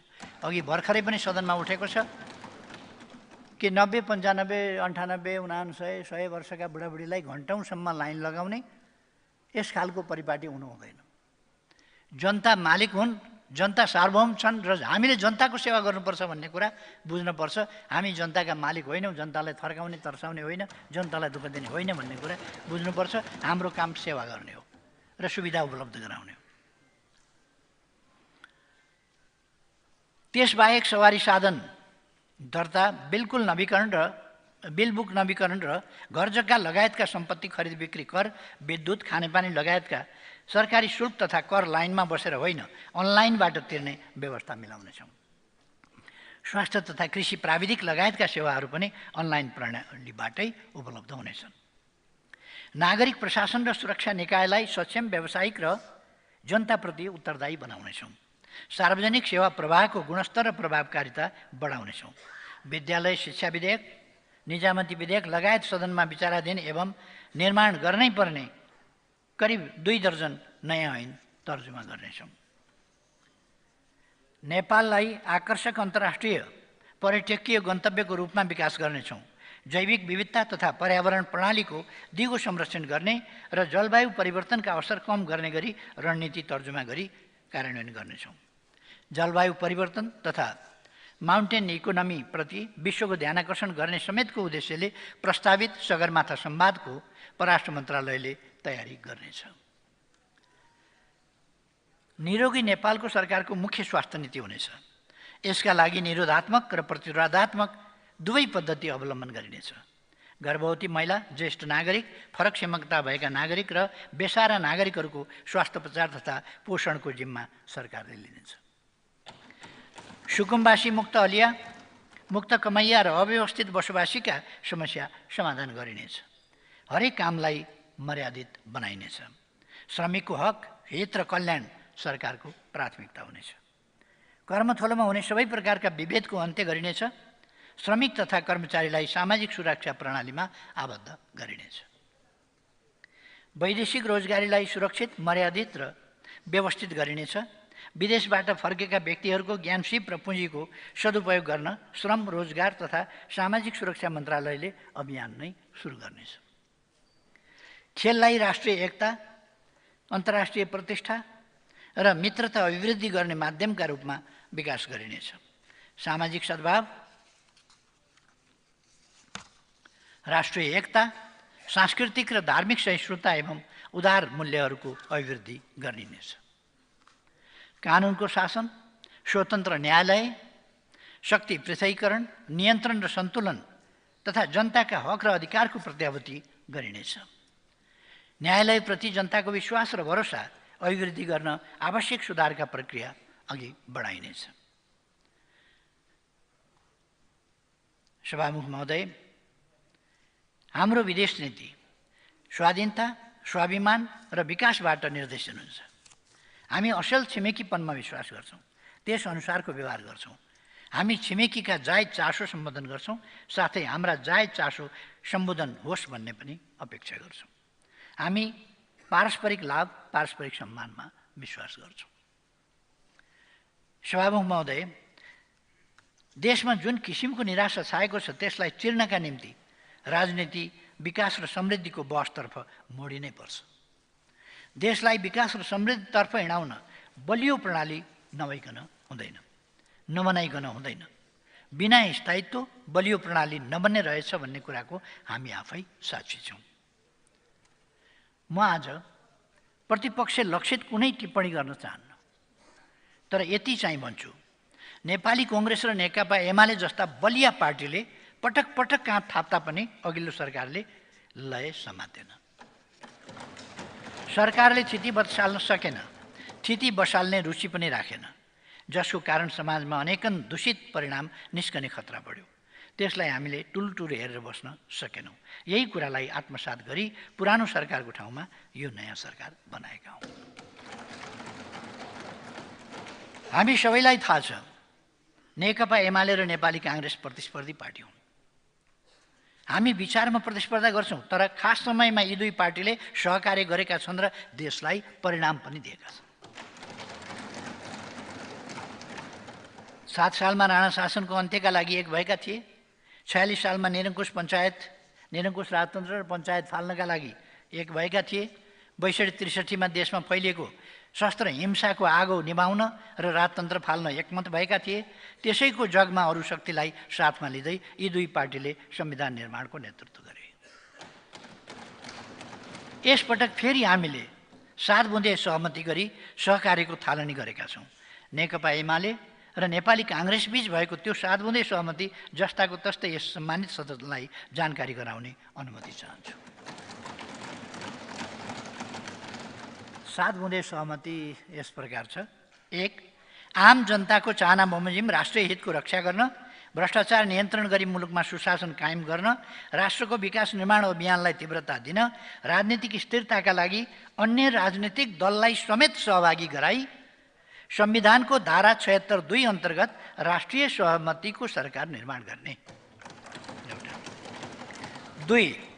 राष्ट्रिय सहमतिको सरकारले संविधान प्रारम्भ भए पश्चात अभ्यासमा देखा परेका सबल पक्ष र दुर्बल पक्ष तथा जटिलताको समीक्षा गरी राजनीतिक स्थायित्वको लागि संविधानमा आवश्यक संशोधन र तदनुकूलको कानुन निर्माण गर्ने विषयलाई प्राथमिकता दिने। 3. अर्थतन्त्रमा विद्यमान शिथिलतालाई अन्त्य गरी विश्वसनीय व्यावसायिक वातावरण तयार गरी आर्थिक गतिविधिलाई चलायमान बनाउने, आन्तरिक र बाह्य लगानीलाई प्रोत्साहन गरी मुलुकभित्र पर्याप्त र मर्यादित रोजगारी सिर्जना गर्ने। 4. राष्ट्रिय सहमतिको सरकारको नेतृत्व सरकार गठन भएको मितिले 2 वर्षसम्म नेकपा एमालेका अध्यक्ष केपी शर्मा ओलीले र त्यसपछि 84 मङ्सिरमा हुने आम निर्वाचनसम्म नेपाली काङ्ग्रेसका सभापति माननीय श्री शेरबहादुर देउवाले गर्ने। राष्ट्रिय हितको रक्षा गर्न, भ्रष्टाचार नियन्त्रण गरी मुलुकमा सुशासन कायम गर्न, राष्ट्रको विकास निर्माणको अभियानलाई तीव्रता दिन राष्ट्रिय सहमतिको सरकार सञ्चालनका आधार र न्यूनतम साझा कार्यक्रम तर्जुमा गरी सोही आधारमा सरकार सञ्चालन गर्ने। 6. राष्ट्रिय सहमतिको सरकारका लागि 2 प्रमुख राजनीतिक दलको नेतृत्वदायी भूमिका र समानताको आधारमा समान हैसियतमा सरकारमा सहभागिता रहने र अन्य राजनीतिक दललाई समेत सरकारमा समावेश गर्ने। र 7. राष्ट्रिय सहमतिको सरकारको मर्म र भावना अनुरूप प्रदेश सरकारको गठन र सञ्चालन गर्ने र जनभावना अनुरूप प्रदेश तथा स्थानीय तहमा हुने विकास निर्माणको कामलाई तीव्रता दिने। 7 वटा बुँदा किन लुकाइयो भनेका बुँदा लुकाउनु पर्ने कुरा केही थिएन, बजारमा आइसकेका थिए। 7 वटा कुरा यिनै हुन्, देशको पक्षमा, जनताको पक्षमा, लोकतन्त्रको पक्षमा, स्थिरता स्थायित्वको पक्षमा, विकासको पक्षमा, सुशासनको पक्षमा यी बुँदाहरू छन्। त्यस कारण यहाँ लुकाइरहनु पर्ने केही पनि छैन। त्यस कारण मैले सम्मानित सदनमा औपचारिक ढङ्गले आफूले बोल्दाखेरि पहिलोपल्ट नै मैले राखेको छु। हामीले यसबीचमा शान्ति प्रक्रियाका कामहरूलाई लगभग टुङ्गो लगाएका छौँ र अब ट्रान्जिसनल जस्टिसको काम बाँकी छ। त्यसलाई अविलम्ब अगाडि बढाउनै सरकारको नीति छँदैछ। त्यसमा म फेरि स्पष्ट गर्न चाहन्छु र यसमा सबैको सहयोग पनि चाहन्छु। सभामुख महोदय,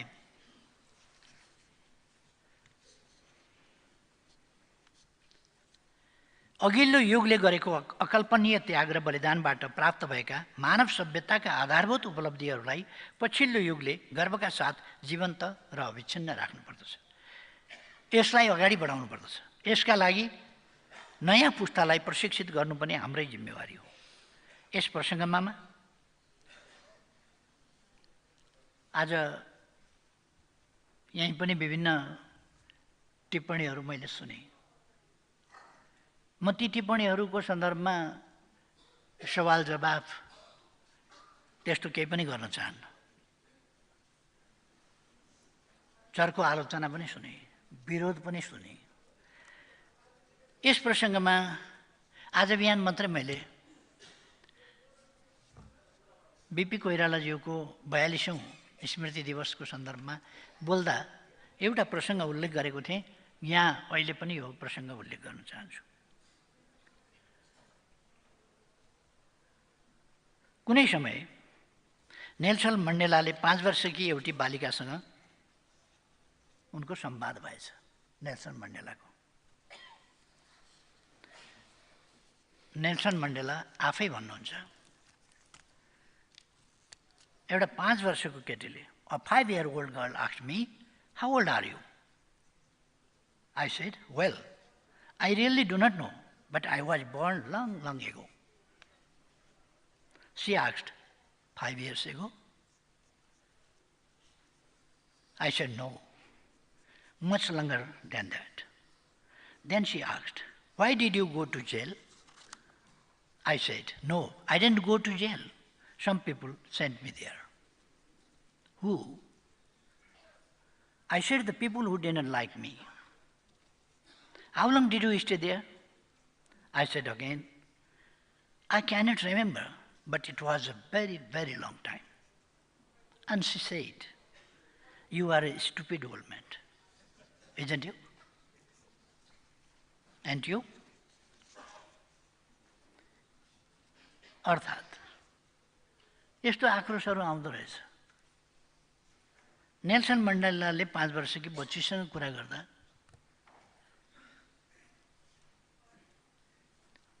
कति वर्षको हुनुभयो तपाईँ भनेर सोधिन्। ठ्याक्कै त थाहा छैन, तर उहिल्यै जन्मिएको म धेरै वर्ष अगाडि भने उनले। उनी 5 वर्षकी थिइन् अनि उनले सोधिन् 5 वर्ष पहिले भनेर। किन उनलाई समय भनेकै 5 वर्षको मात्रै थाहा छ। 5 years। कतिलाई समय भनेकै 3.5 वर्ष थाहा छ, कतिलाई समय भनेकै 2 वर्ष थाहा छ, कसैलाई समय भनेकै 3 वर्ष थाहा छ। Then what can I do?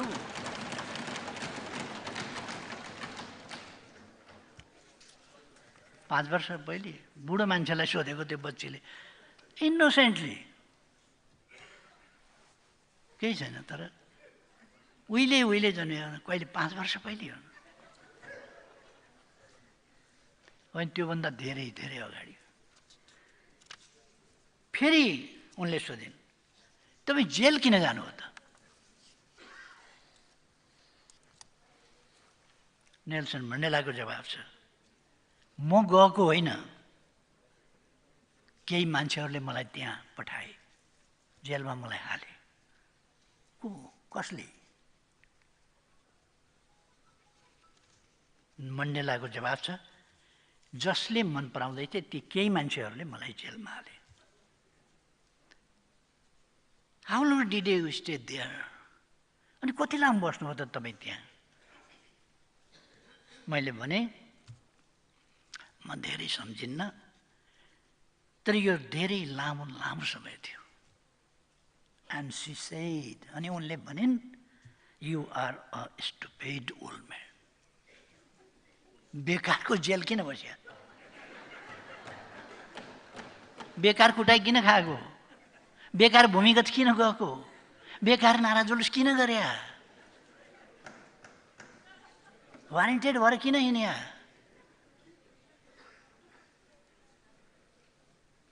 उनी छक्क परिन्। And she said, you are a stupid old man. And you? तपाईँ एउटा मूर्ख मान्छे हुनुहुँदो रहेछ, बुढो मान्छे होइन र? किन बस्या जेल?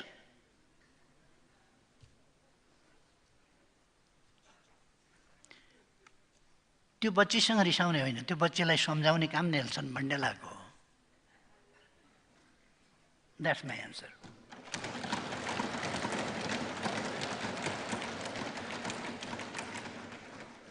युग बदल्नका लागि, समाज, राष्ट्र र समग्र जगतको निरन्तर विकासका लागि निर्मम निरङ्कुशताका विरुद्धको बलिदानपूर्ण सङ्घर्षको यथार्थ इतिहासको सही जानकारी नयाँ पुस्तालाई गराउन कति जरुरी छ भन्ने कुरा यस रोमाञ्चक संवाद मार्फत बुझ्न सकिन्छ।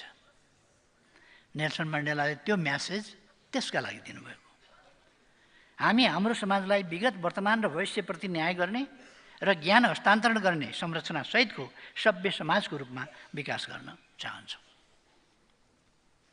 हामी स्टुपिड होइन, ग्लोरियस हिस्ट्री निर्माण गर्ने मार्गमा छौँ। अब नबुझेकाले त त्यो बच्चीले कति सजिलो भनिदिए, तिमी त स्टुपिड रहेछ बुढा मान्छे भन्नु। जेल किन बस्या बेकार? अहिले मान्छेले भन्न सक्छन् जेल किन बस्या, गोलघर किन बस्या? ती बिपी कोइरालाहरू, ती मान्छेहरू किन शहीद भएका? ती बिपी कोइरालाहरू किन भागिकन कहिले भारत कहिले कहाँ किन हिँडेका? किन जेल बस्नु पर्यो?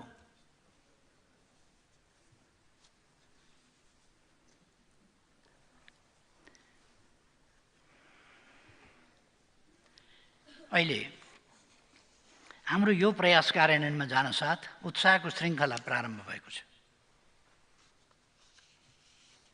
अर्थतन्त्रको ऐना मानिने सेयर बजार हरियो भएको छ।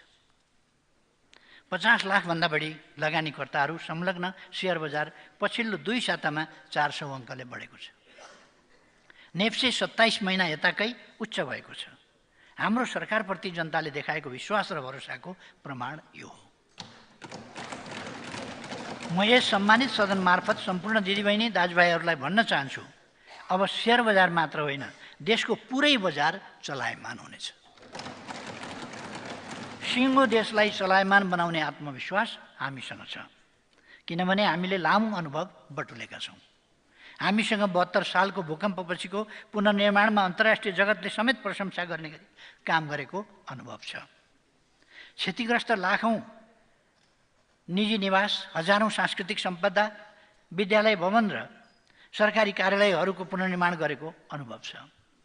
लगातार 7% भन्दा माथिको आर्थिक वृद्धि हासिल गर्दै विश्वको ध्यान आकृष्ट गरेको अनुभव छ। विश्व ब्याङ्कले नेपाललाई दक्षिण एसियाको साइनिङ स्टार भन्दा सिङ्गो देश गदगद बनेको अनुभव पनि छ। निरपेक्ष र बहुआयामिक गरिबी घटाइएको पनि अनुभव छ। सबैसँग मित्रता, छैन कसैसँग शत्रुता भन्ने मान्यताबाट निर्देशित हुँदै बाह्य सम्बन्ध विस्तार र सुदृढीकरणमा काम गरेको अनुभव पनि छ। हामीसँग अभूतपूर्व राष्ट्रिय सहमतिका साथ संविधान संशोधन गराएको अनुभव पनि छ। सभामुख महोदय, संविधान भनेको असंशोधनीय विषय होइन। संविधान देश र जनताको हितका लागि साधन हो, साध्य होइन। आवश्यकताले संविधान ऐन कानुनमा संशोधन र परिमार्जन हुन्छ। तर संविधान संशोधन गर्नु पश्चगमन हो भन्ने कतिपयको भनाइ पनि सुनेको छु। अर्को कुरा, यस देशमा डेमोक्रेसीका लागि, डेमोक्रेसी भन्ने शब्द कसले सुनाइदियो? कसले सुनायो डेमोक्रेसी भन्ने शब्द? नेपालमा कङ्ग्रेसले सुनायो होला, एमाले सुनायो होला नि, यिनै पार्टी होला नि, कम्युनिस्ट काङ्ग्रेस, यिनीहरूले सुनाएको होला डेमोक्रेसी भन्ने। पार्टी सिस्टम कसले सुनायो? कसले पार्टी बनायो? यिनै पार्टी होला नि।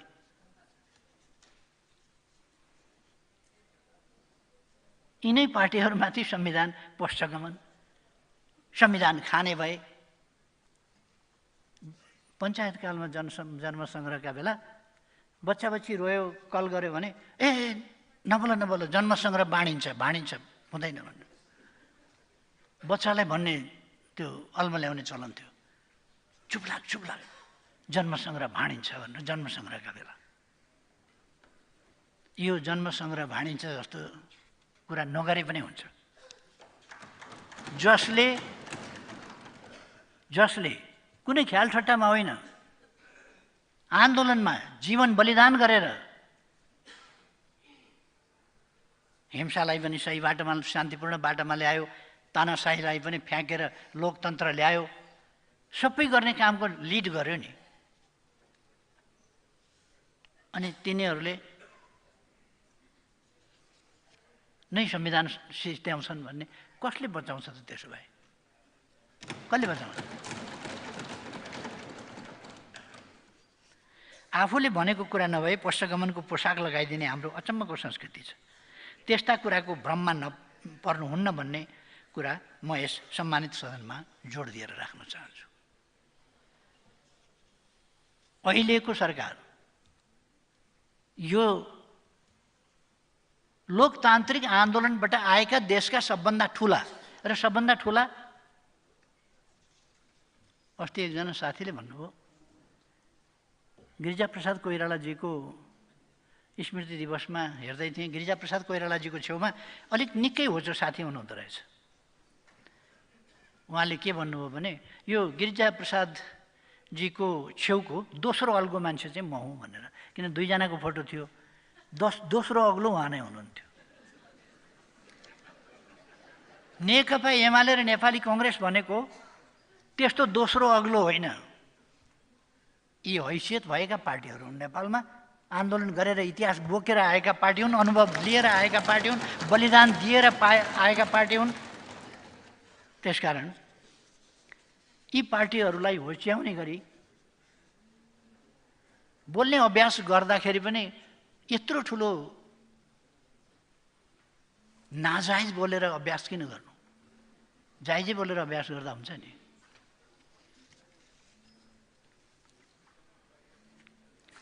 म सधैँ अघि बढ्ने मानिस हुँ। मैले आफ्नो यात्रामा ब्याक गियर लगाउन र पछि सर्न जानेको छैन। हामी सबैले महसुस गरेको कुरा अहिले विकासको मुख्य तगार हो, अस्थिरता हो। अस्थिरता हटाउन संविधानमा संशोधन चाहिन्छ भने हामीले गर्नुपर्छ। हामीले बुझ्नुपर्ने कुरा के छ भने संविधान विकासको भाग हुनुपर्छ, बाधक होइन। विकासको लागि संविधान जहाँनेर बाधक बनेको छ त्यहाँ संशोधन हुन्छ। म यसो गर्न चाहन्छु, संविधान संशोधन हामीसँग 2/3 पुग्छ भने पनि हामी 2/3ले नै गर्ने त्यस मुडमा होइन। हामी सबैले मिलेर संविधान बनाएका हौँ, सबैले मिलेर संशोधन गरेका छौँ। अहिलेसम्म 2टा संशोधन भइसके, अर्को संशोधन पनि देशको हितको पक्षमा हामी गर्नेछौँ, जनताको हितको पक्षमा गर्नेछौँ, विकासको निम्ति गर्नेछौँ, सुशासनका निम्ति गर्नेछौँ, जनतालाई सेवा सुविधा उपलब्ध गराउनका निम्ति गर्नेछौँ। गलत बाटोतर्फ देशलाई धकाल्नका लागि संविधान संशोधन गरिने छैन।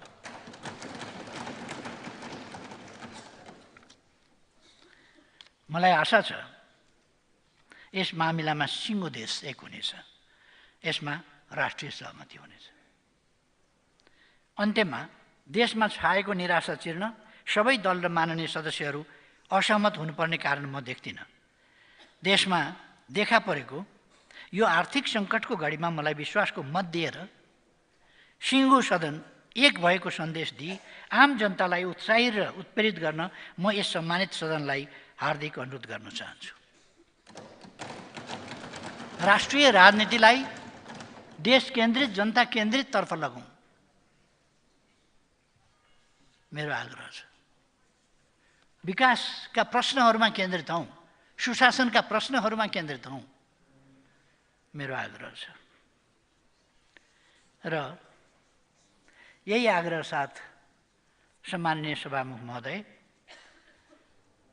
यही विश्वासका साथ सभामुख महोदयको अनुमतिले नेपालको संविधानको धारा 76 को उपधारा 4 बमोजिम प्रतिनिधि सभाबाट विश्वासको मत प्राप्त गर्न प्रतिनिधि सभा नियमावली 2079 को नियम 155 बमोजिम प्रस्ताव प्रस्तुत गर्दछु। धन्यवाद।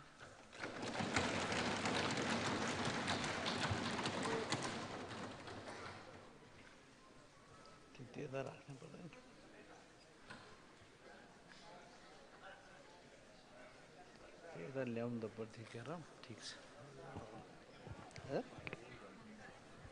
पर्छ आफै ल्याए हुन्छ होला।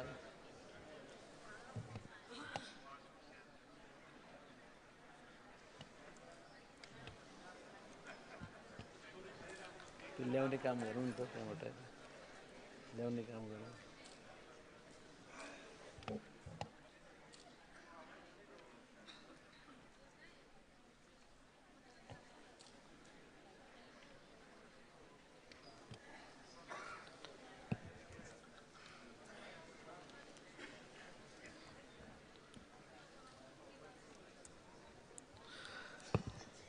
मान्य सदस्यहरू, अब विश्वासको मत प्राप्त गर्ने सम्बन्धी प्रस्तावमाथि छलफल प्रारम्भ हुन्छ।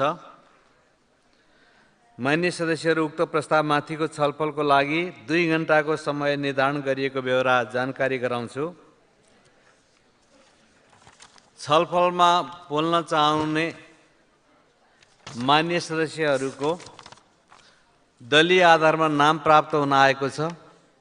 सर्वप्रथम मान्य सदस्य शेरबहादुर देउवा, उहाँलाई डायसमा आएर बोल्न म समय दिन्छु।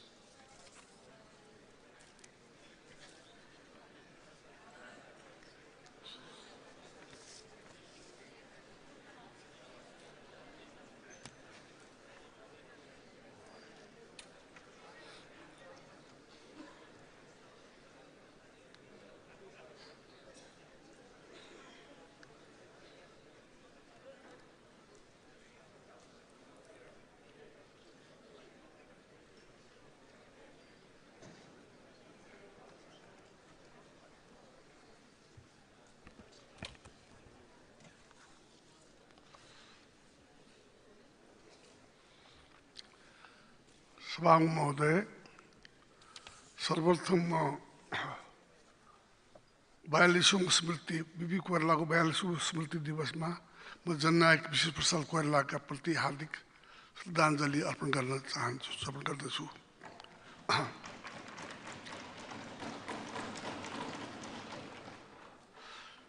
सभामुख महोदय, सम्माननीय प्रधानमन्त्री केपी शर्मा ओलीजीले आज नेपालको संविधानको धारा 76 को उपधारा 4 बमोजिम विश्वासको मत प्राप्त गर्नका लागि प्रस्ताव राख्नुभएको छ। आम नेपाली जनताको अपेक्षा स्थिर सरकार, तीव्र आर्थिक विकास, रोजगारीको सिर्जना, भौतिक संरचनाको शीघ्र निर्माण नै हो। हामीले यस दिशामा प्रगति हासिल गर्नका साथै आजदेखिको निराशा आशामा बदलिनेछ। वर्तमान सरकारले यो दिशामा तीव्रताका साथ काम अगाडि बढाउँदै जनतामा आशा र भरोसा जागृत गर्नेछ भन्ने मैले विश्वास दिएको छु। देश विकासका लागि सबैभन्दा पहिलो स्थिर र मजबुत सरकार निर्माण गर्नु हो। आजको संसदको संरचनालाई हेर्दा स्थिर सरकारका लागि संसदको पहिलो र दोस्रो दल मिली सरकारको गठन भएको छ। वर्तमान सरकारले मुलुकमा देखिएको आर्थिक शिथिलतालाई चिर्दै अर्थतन्त्रलाई चलायमान बनाउनेछ। मुलुकमा दिगो शान्ति कायम गर्दै गतिशील अर्थतन्त्रको माध्यमबाट देशभित्रै रोजगारीका अवसरहरू सिर्जना गर्नेछ। यसबाट राजस्वमा थप वृद्धि भई जनचाहना अनुसारका विकास निर्माणका कामहरू गर्न पनि सकिनेछ। भ्रष्टाचार नियन्त्रण गर्दै मुलुकलाई सुशासनतर्फ अग्रसर गराउन आवश्यक छ। संविधान प्रारम्भ भएको 8 वर्ष पुरा भएको छ। यसको सबल पक्ष, दुर्बल पक्ष एवं जटिलताको समीक्षा गरी संविधानमा आवश्यक परिमार्जन गर्न लोकतन्त्रको स्वाभाविक अभ्यास हो। संविधान संशोधन गर्दा संघीय लोकतान्त्रिक गणतन्त्रात्मक व्यवस्था र समावेशितालाई थप सुदृढ गरिनेछ। संविधान संशोधन गर्दा नेपालमा क्रियाशील सबै राजनीतिक दलहरू बीच संवाद सहमतिबाट गर्न उचित हुन्छ भन्ने विषयमा हामी स्पष्ट छौँ। गत असार 17 गते नेपाली काङ्ग्रेस र नेकपा एमालेका बीचमा सहमति भएको अवगत नै छ। सोही अनुसार नेकपा एमालेका नेता केपी शर्मा ओली नेपाली काङ्ग्रेस समेतको समर्थनमा संविधानको धारा 76(2) को अनुसार असार 31 गते प्रधानमन्त्रीमा नियुक्त भई विश्वासको मतका लागि प्रतिसभामा प्रस्तुत हुनुभएको छ। सम्माननीय प्रधानमन्त्री केपी शर्मा ओलीको नेतृत्वको वर्तमान सरकारले जनचाहना बमोजिम राष्ट्रिय हित अनुकूलको सुशासनयुक्त सरकार सञ्चालन गर्ने नै छ। वर्तमान सरकारले विधिको शासन, संविधानको पूर्ण कार्यान्वयनका लागि आवश्यक कानुनहरूको निर्माण, लगानीको उचित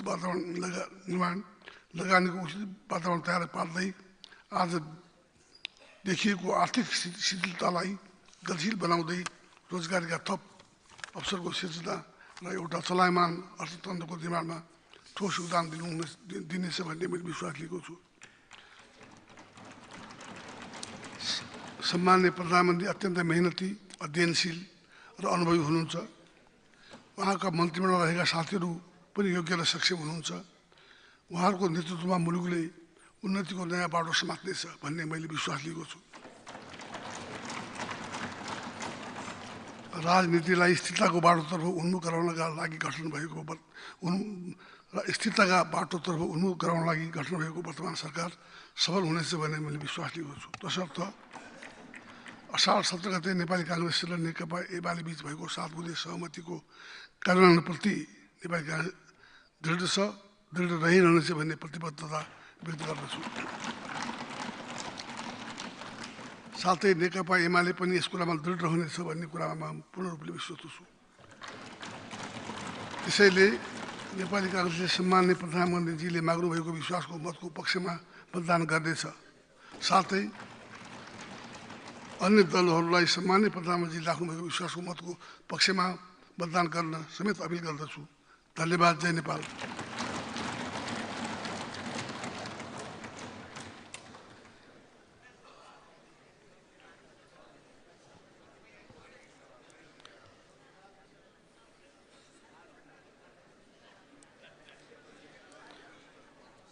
अब माननीय सदस्य गोकर्णराज विष्ट, समय 34 मिनट।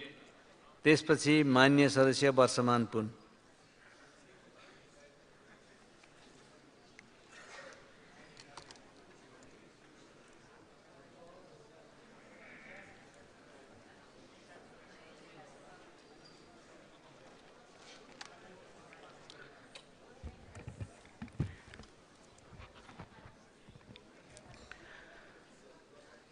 सम्मान्य सभामुख महोदय, सम्मान्य प्रधानमन्त्री केपी शर्मा ओलीज्यूले नवनिर्वाचित प्रधानमन्त्रीको हैसियतले देशका विद्यमान समस्याहरूको समाधान खोज्दै आम जनतामा आशा जगाउने, आर्थिक, सामाजिक, सांस्कृतिक रूपान्तरणका साथ सबल राष्ट्र, समृद्ध नेपाली निर्माण गर्ने अभियानका साथ यो सरकार निर्माण भएको सन्दर्भ उहाँले विश्वासको मत प्राप्त गर्ने प्रस्ताव राख्दा बताइसक्नु भएको छ। यो प्रस्ताव उपर केही दलहरूको तर्फबाट समर्थनको लागि औपचारिक निर्णय समेत भएको छ। म समर्थनमा निर्णय सार्वजनिक गर्ने सबै दलहरूलाई हार्दिक धन्यवाद व्यक्त गर्न चाहन्छु र कतिपय दलहरूले विपक्षमा मत निर्णय पनि सार्वजनिक गर्नुभएको छ। सम्माननीय प्रधानमन्त्रीज्यूले सम्मानित सदनमा जे प्रतिबद्धता व्यक्त गर्नुभएको छ, मलाई विश्वास छ यो प्रतिबद्धताका आधारमा उहाँहरूले गरेका पूर्ववत निर्णयहरूलाई पुनर्विचार गरेर सम्माननीय प्रधानमन्त्री केपी शर्मा ओलीज्यूको प्रस्तावमा उहाँहरूले समर्थन गर्नुहुनेछ भन्ने म अपेक्षा पनि राख्न चाहन्छु। मैले सम्मानित सदनलाई राखिरहनु पर्दैन। सम्माननीय प्रधानमन्त्रीज्यू, करिब 6 दशक लामो लोकतान्त्रिक इतिहास र योगदान बोकेको एउटा शीर्ष नेता हुनुहुन्छ, योद्धा हुनुहुन्छ। करिब 1.5 दशक निरङ्कुशताका विरुद्ध जनताको मुक्तिको लागि, आर्थिक सामाजिक रूपान्तरणको लागि जेलका कठोर यातनाहरू सामना गरेको उहाँको एउटा अत्यन्तै गौरवपूर्ण इतिहास छ र उहाँले यस अगाडि प्रधानमन्त्री हुँदा पटक पटक राष्ट्र र जनताको हितमा गरेका महत्त्वपूर्ण योगदानहरू जो कालो बादलमा चाँदीको घेरा जस्तै आम जनतामा नयाँ सन्देश र उत्साह पैदा गर्ने हिसाबले उहाँले प्रमाणित गर्नुभएको छ। चाहे नाकाबन्दीको असहज परिस्थितिलाई समाधान खोज्ने सन्दर्भमा होस्, चाहे आर्थिक सुधार, भौतिक विकास, भूकम्पपछिको पुनर्निर्माण लगायतका विकासका महत्त्वपूर्ण पक्षहरूमा होस्, उहाँले एउटा अत्यन्तै महत्त्वपूर्ण योगदान गर्नुभएको छ र एउटा सबलताका साथ विगतमा सरकार सञ्चालन गर्नुभएको छ। उहाँको पर्याप्त अनुभव छ र उहाँले राष्ट्र र जनताको हितमा आज आम जनताका जे चाहनाहरू छन्, आम जनताका जे आवश्यकताहरू छन्, यसलाई पुरा गर्ने सन्दर्भमा सफलताका साथ, कुशलताका साथ नेतृत्व प्रदान गर्न सक्नुहुन्छ र उहाँ एकजना कुशल नेता, प्रष्ट दृढ नेताको हैसियतले नेपाली जनताले एउटा महत्त्वपूर्ण व्यक्तिलाई प्रधानमन्त्रीको हैसियतमा प्राप्त गरेका छन्। यो आम नेपाली जनताको लागि पनि सुखद विषय छ। यसकारण म हाम्रो दलको तर्फबाट सम्माननीय प्रधानमन्त्रीज्यूको प्रस्तावप्रति समर्थन गर्न चाहन्छु। सम्माननीय प्रधानमन्त्रीज्यूको प्रस्तावलाई यो सम्मानित हलले सर्वसम्मतले पारित गरोस् भनेर म अनुरोध पनि गर्न चाहन्छु। सभामुख महोदय, मैले सम्माननीय प्रधानमन्त्रीज्यूको बारेमा अरू धेरै कुरा राख्नु जरुरी छैन। इतिहास आफै साँची छ, तर आज उहाँले विश्वासको मत लिइरहेको यो घडीमा केही प्रतिपक्षमा रहन निर्णय गरेका केही साथीहरू, केही दलहरू र केही बजारमा जुन प्रकारका प्रतिक्रियाहरू प्रचारहरू देखा परेका छन्, पैदा भएका छन्,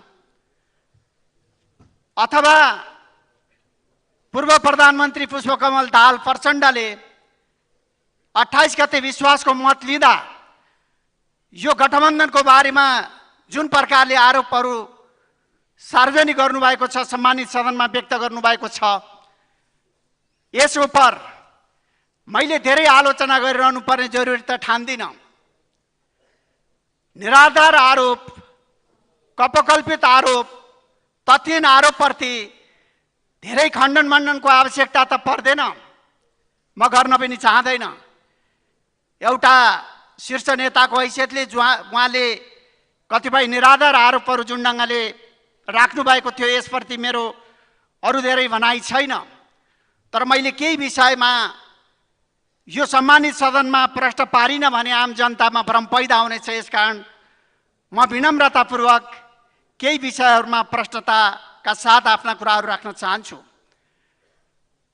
पहिलो कुरा, उहाँ लगायतका कतिपय पार्टीहरूको तर्फबाट यो गठबन्धनले एकाएक लुकेर संविधान संशोधन गर्न थाल्यो। संविधान संशोधनले समावेशितालाई हटाएर मुलुकलाई प्रतिगमनतिर लान कोसिस गरियो भनेर दुष्प्रचार गरियो। एक प्रकारले भन्ने हो भने जनतामा भ्रम पैदा गर्ने प्रयत्न गरियो। म सम्मानित सदन समक्ष राख्न चाहन्छु, दुनियाँमा केही कठोर संविधानहरू छन्, तर नेपालको संविधान लचक संविधान छ। नेपालको संविधानले जनताका चाहना, आवश्यकता, आक्रोश र भावनाहरूलाई संशोधन मार्फत सम्बोधन गर्न सक्छ। यसकारण नेपालको संविधानले बेला बखतमा आइलाग्ने कतिपय समस्याहरूलाई समेत सम्बोधन गर्न सक्दछ। हामीले एक प्रकारले एउटा समृद्ध संविधान निर्माण गरेका छौँ। यो संविधान खुसुक्क लुकेर गरिने संशोधन होइन।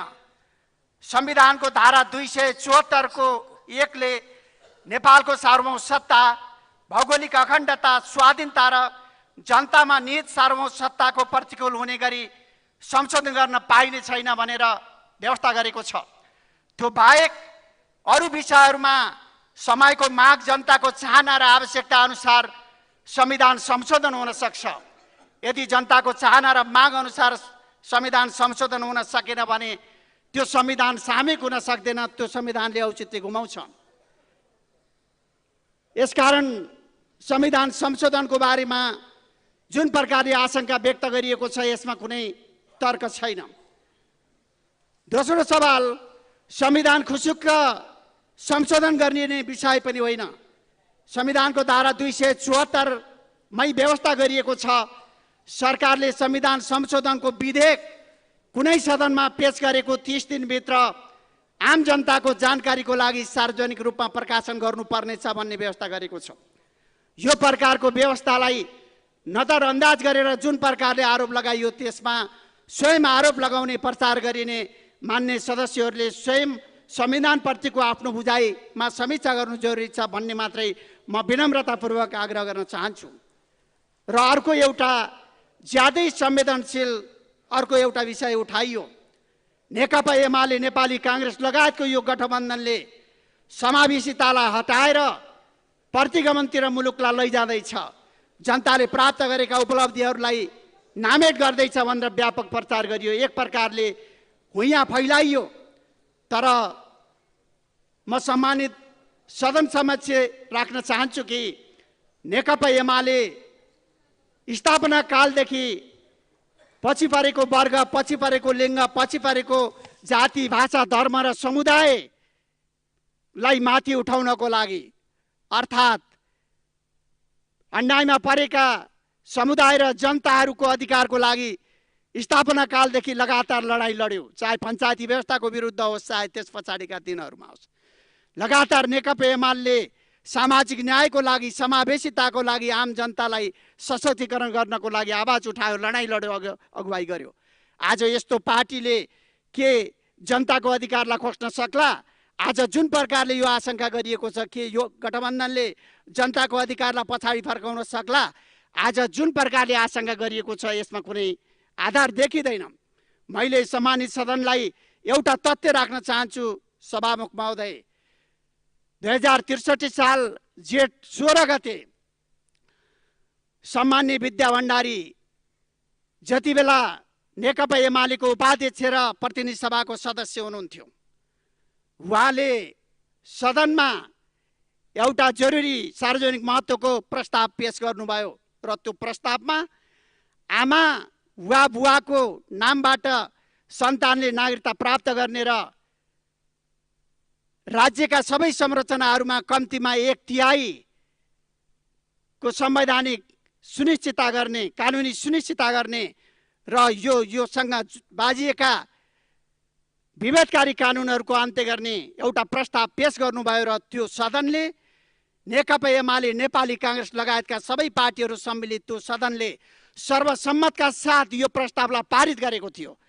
म आज यो सदनलाई स्मरण गराउन चाहन्छु, आज जुन प्रकारले समावेशिता खोज्न लागे भनेर प्रचार गरिँदैछ, सायद मान्य सदस्यहरू त्यो बेला यो प्रस्ताव पारित गर्ने बेलामा सदनमा हुनुहुन्थ्यो हुनुहुँदैन त्यो मलाई थाहा छैन।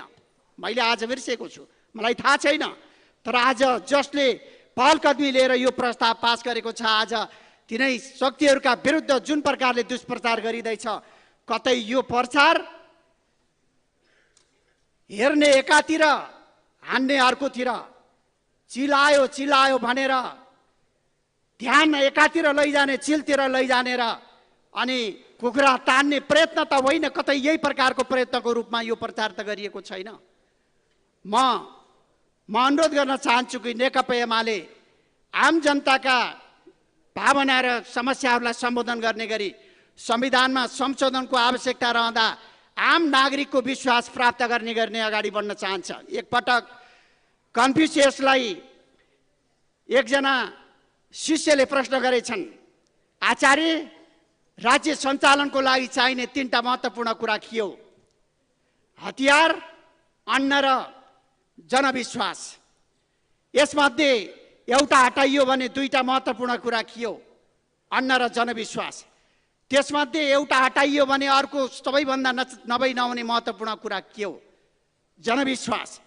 अन्न नभए बरु केही दिन रहन सक्छ, केही दिन बाँच्न सकिन्छ, तर जनविश्वास रहेन भने एकछिन पनि शासन रहन सक्दैन, जनपक्षीय शासन रहन सक्दैन। आज नेकपा एमाले, नेपाली काङ्ग्रेस लगायतका पार्टीहरूले जुन प्रकारले यो गठबन्धन निर्माण गरेका छन्, हामी जनविश्वासमा, जनताको चाहनामा, जनताको आस्थामा, जनताको समर्थनमा विश्वास गर्दछौँ। यसकारण नेकपा एमाले माथि वा नेपाली काङ्ग्रेस लगायतको यो गठबन्धनमाथि जुन प्रकारले अविश्वास पैदा गरिएको छ, यसमा कुनै तर्क छैन। अर्को एउटा बजारमा हल्ला पनि गरिएको छ सभामुख महोदय। नेकपा एमाले र नेपाली काङ्ग्रेस मिलेर, ठुला 2 दल मिलेर लोकतन्त्रलाई समाप्त पार्न कोसिस गरे। आज दुनियाँमा लोकतन्त्रको सन्दर्भमा, संसदीय अभ्यासको सन्दर्भमा बेग्ला बेग्लै खालका अभ्यासहरू छन्।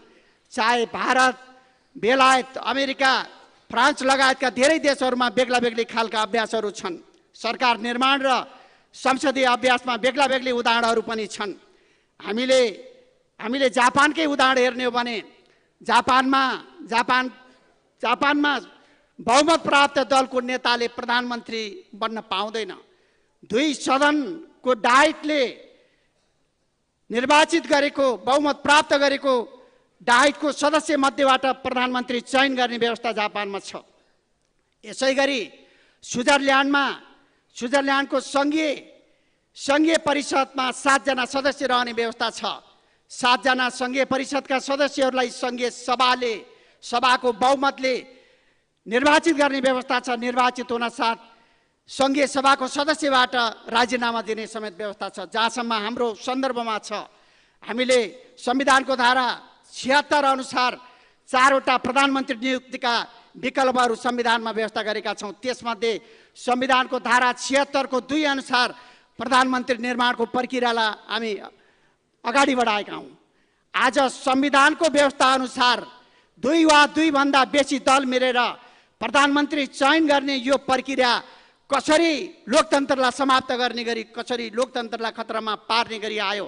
आज संवैधानिक अभ्यास गर्ने कुरालाई जुन प्रकारले दोषारोपण गरिँदैछ, कतै हामीले संवैधानिक अभ्यासलाई कमजोर बनाएर संविधानलाई कमजोर गर्न खोजिरहेका त छैनौँ। हामीले हाम्रै देशको इतिहास हेर्ने हो भने नेपाली काङ्ग्रेस र नेकपा एमाले 6 पटक सरकार गठन गरेका छन्, 6 पटक गठबन्धन निर्माण गरेका छन्। 5 पटक नेपाली काङ्ग्रेसले सरकारको नेतृत्व गरेको छ, 1 पटक नेकपा एमाले सरकारको नेतृत्व गरेको छ। र विगत 17 वर्ष यता संसदमा रहेको नेमकिपा बाहेक कुनै न कुनै हिसाबले सबै पार्टीहरू सरकारमा सहभागी भएका छन्। आज आफू सरकारमा रहँदा लोकतन्त्र जोगिने, आफू सरकार बाहिर रहँदा लोकतन्त्र खतरामा पर्ने जुन प्रकारको यो मान्यता रहेको छ, यो मान्यताले के संविधान समृद्ध हुन सक्छ, लोकतन्त्र समृद्ध हुन सक्छ? लोकतन्त्र समृद्ध गर्नको लागि त फेरि पनि हामीले चाहे सरकारमा रहँदा होस् चाहे विपक्षमा रहँदा होस् लोकतान्त्रिक मूल्य र मान्यतालाई आत्मसात गर्नुपर्दछ। यो गठबन्धनले बालिक मताधिकार, बहुदलीय प्रतिस्पर्धा, खुला समाज, बहुलवादी खुला समाज, स्वतन्त्र न्यायपालिका, शक्ति पृथकीकरणको सिद्धान्त, आवधिक निर्वाचन, मानव अधिकार, स्वतन्त्र प्रेस, स्वतन्त्र न्यायपालिका जस्ता विश्वव्यापी रूपमा लोकतन्त्रका स्थापित मूल्य र मान्यताहरूलाई आत्मसात गर्दै लोकतन्त्रको समृद्धिको लागि भूमिका निर्वाह गर्दै आएका छन्। आज हामीले जुन प्रकारले लोकतन्त्रको समृद्धिको लागि भूमिका निर्वाह गरेका छौँ, आज यिनै शक्तिलाई, यिनै पार्टीलाई दोषारोपण गर्नु, आरोप लगाउनु यो राजनीतिक नैतिकताको हिसाबले पनि उपयुक्त हुन सक्दैन। लोकतन्त्र त तब मात्रै बलियो हुन्छ।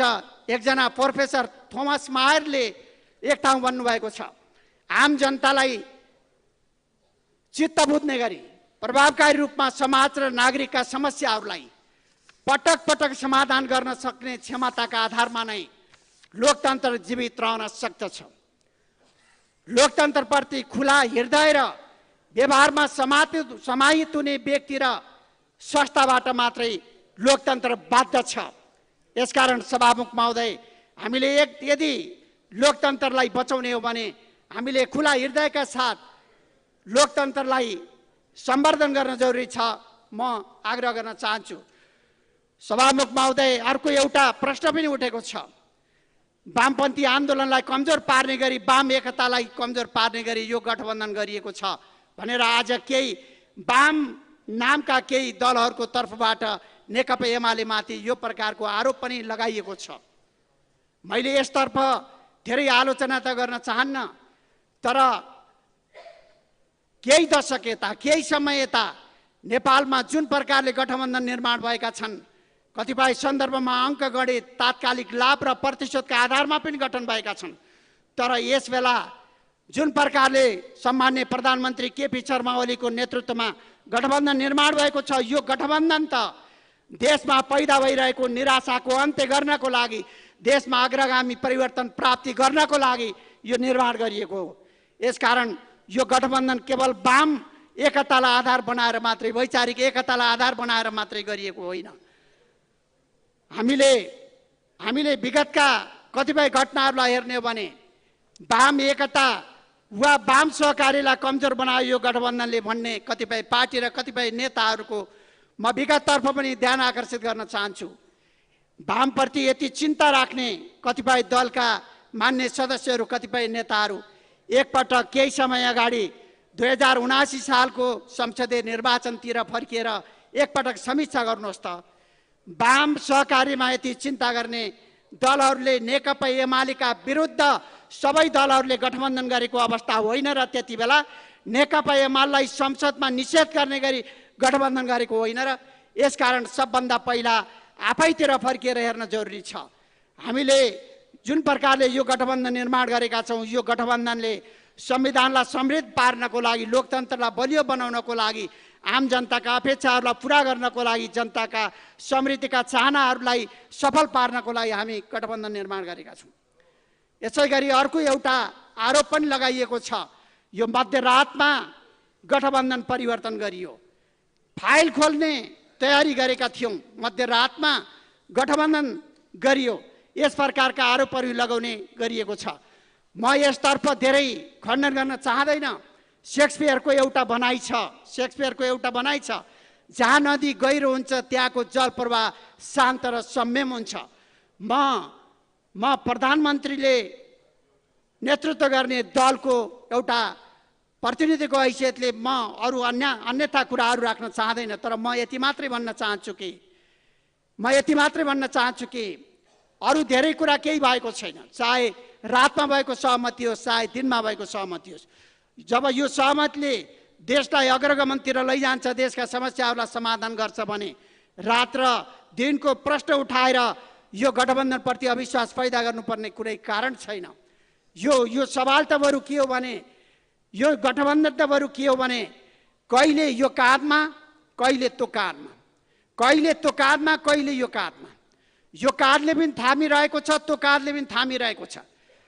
काँध थाप्दा थाप्दा थाकिरहनेहरूले काँध थापिरहेका छन्, तर यो काँधभन्दा त्यो काँध नरम छ कि, त्यो काँधभन्दा यो काँध नरम छ कि भन्ने नरम काँध खोज्दै खोज्दै काँध बदल्ने प्रवृत्तिको उपज हो यो गठबन्धन भनेको। त्यही प्रवृत्तिको उपज हो, अरू केही भएको छैन। यति मात्रै भएको छ। यहाँहरूले अन्यथा नठान्नुहोला। बाघको छालामा स्यालको रजाई गर्ने कुराले कोल्टो फेरेको छ। यति मात्रै भएको छ, अरू धेरै कुरा केही भएको छैन। यति मात्रै भएको छ। कतिपयको लागि त 4 दिनको चाँदनी फेरि अँधेरी भएको हुनसक्छ। भएको यति मात्रै छ, अरू धेरै कुरा केही भएको छैन। देश ठिकै ढङ्गले अगाडि बढेको छ। यद्यपि सम्माननीय प्रधानमन्त्रीज्यू, आज जुन ढङ्गले एउटा अत्यन्तै विषम परिस्थितिमा यहाँले महत्त्वपूर्ण जिम्मेवारी लिनुभएको छ, देशका साममा केही चुनौतीहरू पनि छन्। शिथिल अर्थतन्त्र, सार्वजनिक ऋणभार, पुँजीगत खर्चको सङ्कुचन, आयको असमानता, स्रोत साधनको केन्द्रीकरण, युवा पलायनता, विकासमा सुस्तता, अनियन्त्रित बसाइसराई, गरिबी, भ्रष्टाचार, जनतामा व्याप्त निराशा, शिक्षा स्वास्थ्य क्षेत्रमा देखिएका गम्भीर समस्याहरू, सहकारी क्षेत्रको सङ्कट लगायतका धेरै क्षेत्रहरूमा समस्या देखा परेका छन्। यी समस्याहरूलाई समाधान गर्नको लागि जुन प्रकारले गरिमामय सदनमा प्रतिबद्धता व्यक्त गर्नुभएको छ, एक प्रकारले रोडमार्क व्यक्त गर्नुभएको छ। हामी आशावादी छौँ, देश आशावादी छ। देशमा देखा परेको निराशा, विद्यमान समस्याहरूको समाधान खोजेर देशले नयाँ ढङ्गले बाटो पहिलाउने छ। हामीले आशा गरेका छौँ यही प्रतिबद्धताका साथ आम नेपाली जनताहरूले भरोसा गर्ने परिस्थिति निर्माण हुनेछ। यो व्यवहार्यता कार्यान्वयन हुनेछ। हामी सम्पूर्ण हिसाबले आशावादी छौँ र म फेरि पनि सदन समक्ष भन्न चाहन्छु कि प्रधानमन्त्रीज्यूले जुन प्रकारले दृढता व्यक्त गर्नुभएको छ, कम्तीमा यो पटक सिङ्गो सदनले, सम्मानित सदनले सर्वसम्मतका साथ प्रधानमन्त्रीज्यूलाई साथ दिउँ, समर्थन गरौँ र प्रधानमन्त्रीज्यूलाई काम गर्ने एउटा वातावरण बनाऊ। तर सम्माननीय सभामुख महोदय, प्रधानमन्त्रीज्यू सामु केही गम्भीर खालका समस्याहरू पनि होलान्। जस्तो उदाहरणको रूपमा केही उहाँलाई असहयोग गर्नेहरू, गठबन्धनलाई असफल पार्न प्रयत्न गर्नेहरू गठबन्धन निर्माण हुनु अगाडि नै क्रियाशील बनिरहेका छन्। चारैतिर त्यो प्रकारको घेराबन्दी हुनसक्छ, असहयोग हुनसक्छ। अँध्यारो घरमा हजार दुलै पछि साप बने जस्तै चारैतिरबाट विरोध, असहयोग पनि हुनसक्छ। तर प्रधानमन्त्रीज्यूले फेरि पनि आत्मविश्वासका साथ अगाडि बढ्नुहुनेछ। प्रधानमन्त्रीज्यूले राष्ट्र र जनताको हितको लागि जुन आत्मविश्वासका साथ अगाडि बढ्नुहुन्छ, त्यसमा यो सदनले साथ दिनेछ, त्यसमा आम नेपाली जनताले साथ दिनेछ। प्रधानमन्त्रीज्यूले पछाडि फर्कनु पर्ने परिस्थिति आउने छैन, म यो विश्वास पनि व्यक्त गर्न चाहन्छु। कतिपय सन्दर्भमा विकासशील देशहरूमा शासनमा सङ्कट पनि देखा पर्ने गरेको छ। पटक पटक विकासशील देशहरूमा शासनमा सङ्कट पैदा हुने गर्दछ। खास गरी परम्परागत सामाजिक संरचना, नयाँ संरचनाको संस्थागत विकासको अभाव, शासन कौशलतामा अभाव, भ्रष्टाचार, विधिको अभाव, असक्षम कर्मचारी प्रशासन, अन्तर्राष्ट्रिय दबाव लगायतका केही यस्ता महत्त्वपूर्ण पक्षहरूले विकासशील देशहरूमा शासन कमजोर हुने गरेको छ, कहिलेकाहीँ सङ्कटमा पनि पर्ने गरेको छ। यी सबै कुराबाट सम्माननीय प्रधानमन्त्रीज्यूले यी सबै कुराबाट अनुभव प्राप्त गर्दै समीक्षा गर्दै हाम्रो देशको सन्दर्भमा यस प्रकारका समस्याहरू आउन नपाउन्, देखा नपरुन् भन्ने सन्दर्भमा गम्भीरताका साथ, सावधानीका साथ, सफलताका साथ नेतृत्व सम्पादन गर्नुहुनेछ, मेरो यो अपेक्षा छ। आज देशमा अर्को एउटा प्रकारको अवस्था पनि छ। एकजना दार्शनिकले भन्नुभएको छ, कमजोर व्यवस्थापन, अस्थिर राजनीति, झुटा प्रचारमा भरभित हुने जनता र चाकरीमा रमाउने नेता भएको देशले कहिले प्रगति गर्दैन। एकजना दार्शनिकले यस्तो सवाल पनि भन्नुभएको छ, आज हाम्रो देशको सन्दर्भमा कहाँनिर कमी छ, सम्माननीय प्रधानमन्त्रीज्यूले गम्भीरता साथ समीक्षा गरेर त्यो आधारमा नयाँ ढङ्गले नेतृत्व हाँक्नुहुनेछ, म अपेक्षा पनि राख्न चाहन्छु। आइन्स्टाइनले भन्नुभएको छ, समृद्धि र सफलता राम्रो विचार र निर्णयको नतिजा हो। समृद्धि र सफलता राम्रो विचार र निर्णयको सफलता हो। सम्माननीय प्रधानमन्त्रीज्यूले जुन प्रकारले विचार व्यक्त गर्नुभएको छ, जुन प्रकारले महत्त्वपूर्ण निर्णयका साथ अगाडि बढ्ने प्रतिबद्धता व्यक्त गर्नुभएको छ, यसले अवश्य हाम्रो देशको सन्दर्भमा नयाँ आशा जगाउनेछ, नयाँ परिणाम दिनेछ, नयाँ ढङ्गले देश अगाडि बढ्नेछ, म यो अपेक्षा राख्न चाहन्छु। यति बेला छिमेकीहरूले नयाँ ढङ्गले तरक्की पनि गरेका छन्। सन् 1989 देखि 2024 सम्म चीनले सरदर जीडीपीमा वृद्धि, वार्षिक वृद्धि 8.8% गरेको छ। यसैगरी भारतले सन् 2006 देखि 24 सम्म जीडीपीमा वार्षिक वृद्धि सरदर 6.3% गरेको छ। तर हामीले विगत 4 वर्षको हामीले अवस्था हेर्ने हो भने मात्रै 2.6%ले हामी आर्थिक वृद्धि गरिरहेका छौँ, जीडीपीमा वार्षिक वृद्धि गरिरहेका छौँ। यस्तो अवस्थाबाट हामीले देशलाई समृद्ध बनाउनु पर्नेछ। यस्तो अवस्थाबाट हामीले देशलाई माथि उठाउनु पर्नेछ। सीमित स्रोत साधनको प्रयोगबाट बेसी परिणाम प्राप्त गर्ने गरी प्रधानमन्त्रीज्यूले नेतृत्व गर्नु पर्नेछ। यस्तो अवस्थामा जनताका गुनासाहरू आउन सक्छन्, यस्तो अवस्थामा विरोध आउन सक्छ। तर असल मनसायका साथ, कुशलताका साथ प्रधानमन्त्रीज्यूले विगतमा जुन प्रकारले कार्य सम्पादन गर्नुभएको छ, म आशा राख्दछु हाम्रो दलको तर्फबाट, नेकपा एमालेको तर्फबाट म थप आशा राख्दछु कि विगतका 2टा कार्यकालभन्दा अझ ज्यादा सफलता प्राप्त गर्ने गरी, जनताका अपेक्षाहरूलाई पुरा गर्ने गरी, लोकतन्त्रलाई समृद्ध बनाउने गरी, संविधानलाई अझ सबल र व्यावहारिक बनाउने गरी अगाडि बढ्नुहुनेछ।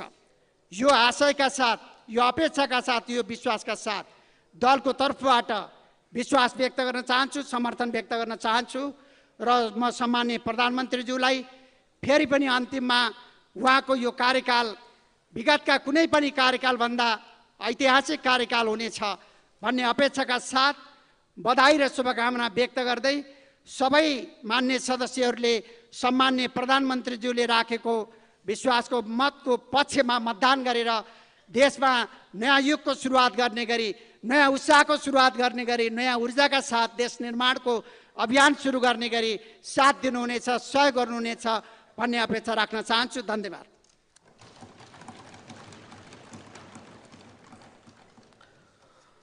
अब मान्य सदस्य वर्षमान पुन, समय 14 मिनट।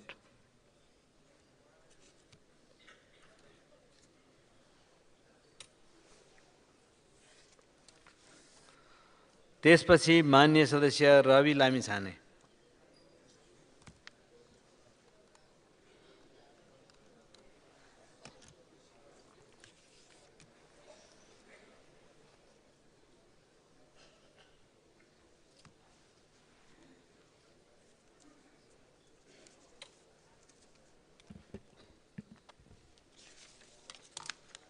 सम्माननीय सभामुख महोदय, आज हामी सम्माननीय प्रधानमन्त्रीले संसदको विश्वासको लागि प्रस्ताव प्रस्तुत गर्नुभएको छ र त्यसबारेमा आफ्नो दलको धारणा राख्न, खास गरी प्रधानमन्त्रीज्यू जुन संविधानको धारामा टेकेर उपधारामा टेकेर बन्नुभएको छ, नियुक्त हुनुभएको छ, त्यसै गरी चाहिँ जुन परिस्थितिमा जुन परिवेशमा र जस्तो प्रकारको गठबन्धनलाई तोडेर नयाँ गठबन्धन बनाउनु भएको छ अपारदर्शी ढङ्गले, यो सबै सन्दर्भमा उहाँप्रति हाम्रो दलको विश्वास छैन भन्ने कुरा राख्नको लागि म यहाँ उपस्थित भएको छु। सम्माननीय सभामुख महोदय, प्रधानमन्त्रीजीले आफ्नो मन्तव्यको क्रममा, प्रस्तावको क्रममा केही निराशाका कुरा अथवा वस्तुगत परिस्थितिका 4वटा परिस्थितिहरू जो निराशाजनक प्रस्तुत गर्नुभएको छ।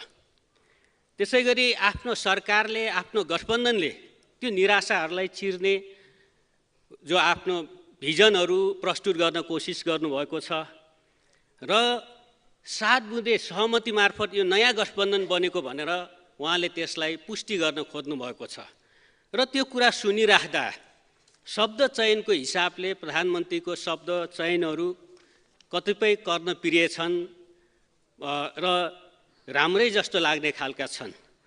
सभामुख महोदय, हामीले चाहिँ त्यही कुराहरूलाई इतिहाससँग वर्तमानसँग तुलना गरेर चाहिँ हामीले एकातिर भनाइ अर्कोतिर व्यवहारसँग जोडेर हेर्नुपर्ने हुन्छ। प्रधानमन्त्रीजीले ऋणको अवस्थाको बारे, नेपालको अर्थतन्त्रको बारे, जनताहरूमा पैदा भएको निराशाको बारेमा यहाँ प्रस्तुत गर्दै यो पछिल्लो 2-3 वर्षमा जुन कङ्ग्रेस माओवादी या माओवादी कङ्ग्रेस र बीचबीचमा 2 पटक छोटो समय माओवादी एमालेको गठबन्धन बनेको थियो, त्यस बीचका कुराहरूलाई उहाँले निराशाको रूपमा व्यक्त गर्न खोज्नु भएको छ। त्यसलाई मैले केही तथ्याङ्कहरूबाट हेर्दा सम्माननीय सभामुख महोदय त्यस्तो निराशा जस्तो उहाँले प्रस्तुत गरे जस्तो देखिँदैन। जतिखेर सम्माननीय प्रधानमन्त्रीज्यू झन्डै 2/3 बहुमतका साथ नेकपाको तर्फबाट प्रधानमन्त्री बन्नुभएको थियो, त्यतिखेरको अर्थतन्त्रको अवस्था, त्यतिखेर राष्ट्रको ऋणको अवस्था र त्यसपछि त्यतिखेरका जिडिपीका ग्रोथका अवस्था र आजको अवस्था हेर्दा विश्व थुप्रै अन्तर्राष्ट्रिय घटनाक्रम भएका छन्। रुस युक्रेन युद्ध भएका छन्, त्यसै गरी हमास र इजरायल बीचको चाहिँ द्वन्द्व भएको छ, अरू थुप्रै परिदृश्यहरू आएका छन्, अन्तर्राष्ट्रिय परिदृश्यहरू, केही राष्ट्रिय परिघटनाहरू छन् जसले अर्थतन्त्रलाई केही शिथिलता बनाउने घटना भएको छ। तर त्यसबाट बिस्तारै अहिले हाम्रो अर्थतन्त्र उकालो लाग्दै गएको तथ्याङ्कहरूले बताउँछ। सम्माननीय सभामुख महोदय, जतिखेर 2077-75मा सम्माननीय प्रधानमन्त्री बन्नुभएको थियो, त्यतिखेर देशको चाहिँ कुल राष्ट्रिय ऋण चाहिँ कस्तो थियो भने कुल गार्हस्थ्य उत्पादनको तुलनामा ऋणको हिस्सा, ऋणको प्रतिशत कस्तो थियो भने 26% को रूपमा रहेको थियो त्यतिखेर। र त्यतिखेर त्यसपछि पछिल्लो वर्ष एकैसाथ 30% पुग्यो, अर्को वर्ष 30.3 पुग्यो र 76-77तिर 38.1% पुगेर 77-78मा जतिखेर उहाँले 3.5 वर्ष लगातार एउटा स्थिर सरकार सञ्चालन गरेर छोड्ने क्रममा हाम्रो राष्ट्रको ऋण 40.7% कुल गार्हस्थ्य उत्पादनको तुलनामा ऋण थियो भने आज त्यही कुरा 41% को हाराहारी मात्रै छ। भन्दा जतिखेर 3.5 वर्षमा उहाँले एकैसाथ 10-10.5% को वृद्धिमा राष्ट्रको ऋण बढाउनु भयो, ऋण लिएर घिउ खाने जस्तो अवस्था बन्यो। आज त्यतिकै 3-4 वर्षको अन्तरालमा 1% मात्रै वृद्धि भएको छ राष्ट्रको ऋण जिडिपीको तुलनामा। त्यो आज तथ्याङ्कले बताउँछ भन्दा के हो निराशाको कुरा? तथ्याङ्क कुन चाहिँ विज्ञले उहाँलाई चाहिँ त्यो फिडब्याक गरिरहेको छ, कस्तो खालको टिम उहाँसँग छ र कस्तो विज्ञताले चाहिँ उहाँलाई फिडब्याक गरिरहेको छ र देश कता लान्छ त्यस्तो विज्ञताले भन्ने कुरा यसबाट पनि प्रश्न हुन्छ सभामुख महोदय। त्यसै गरी चाहिँ उहाँले चाहिँ सत्ता छोड्दै गर्दा, सरकार छोड्दै गर्दा आर्थिक वृद्धि दर 4.8% हाराहारी थियो।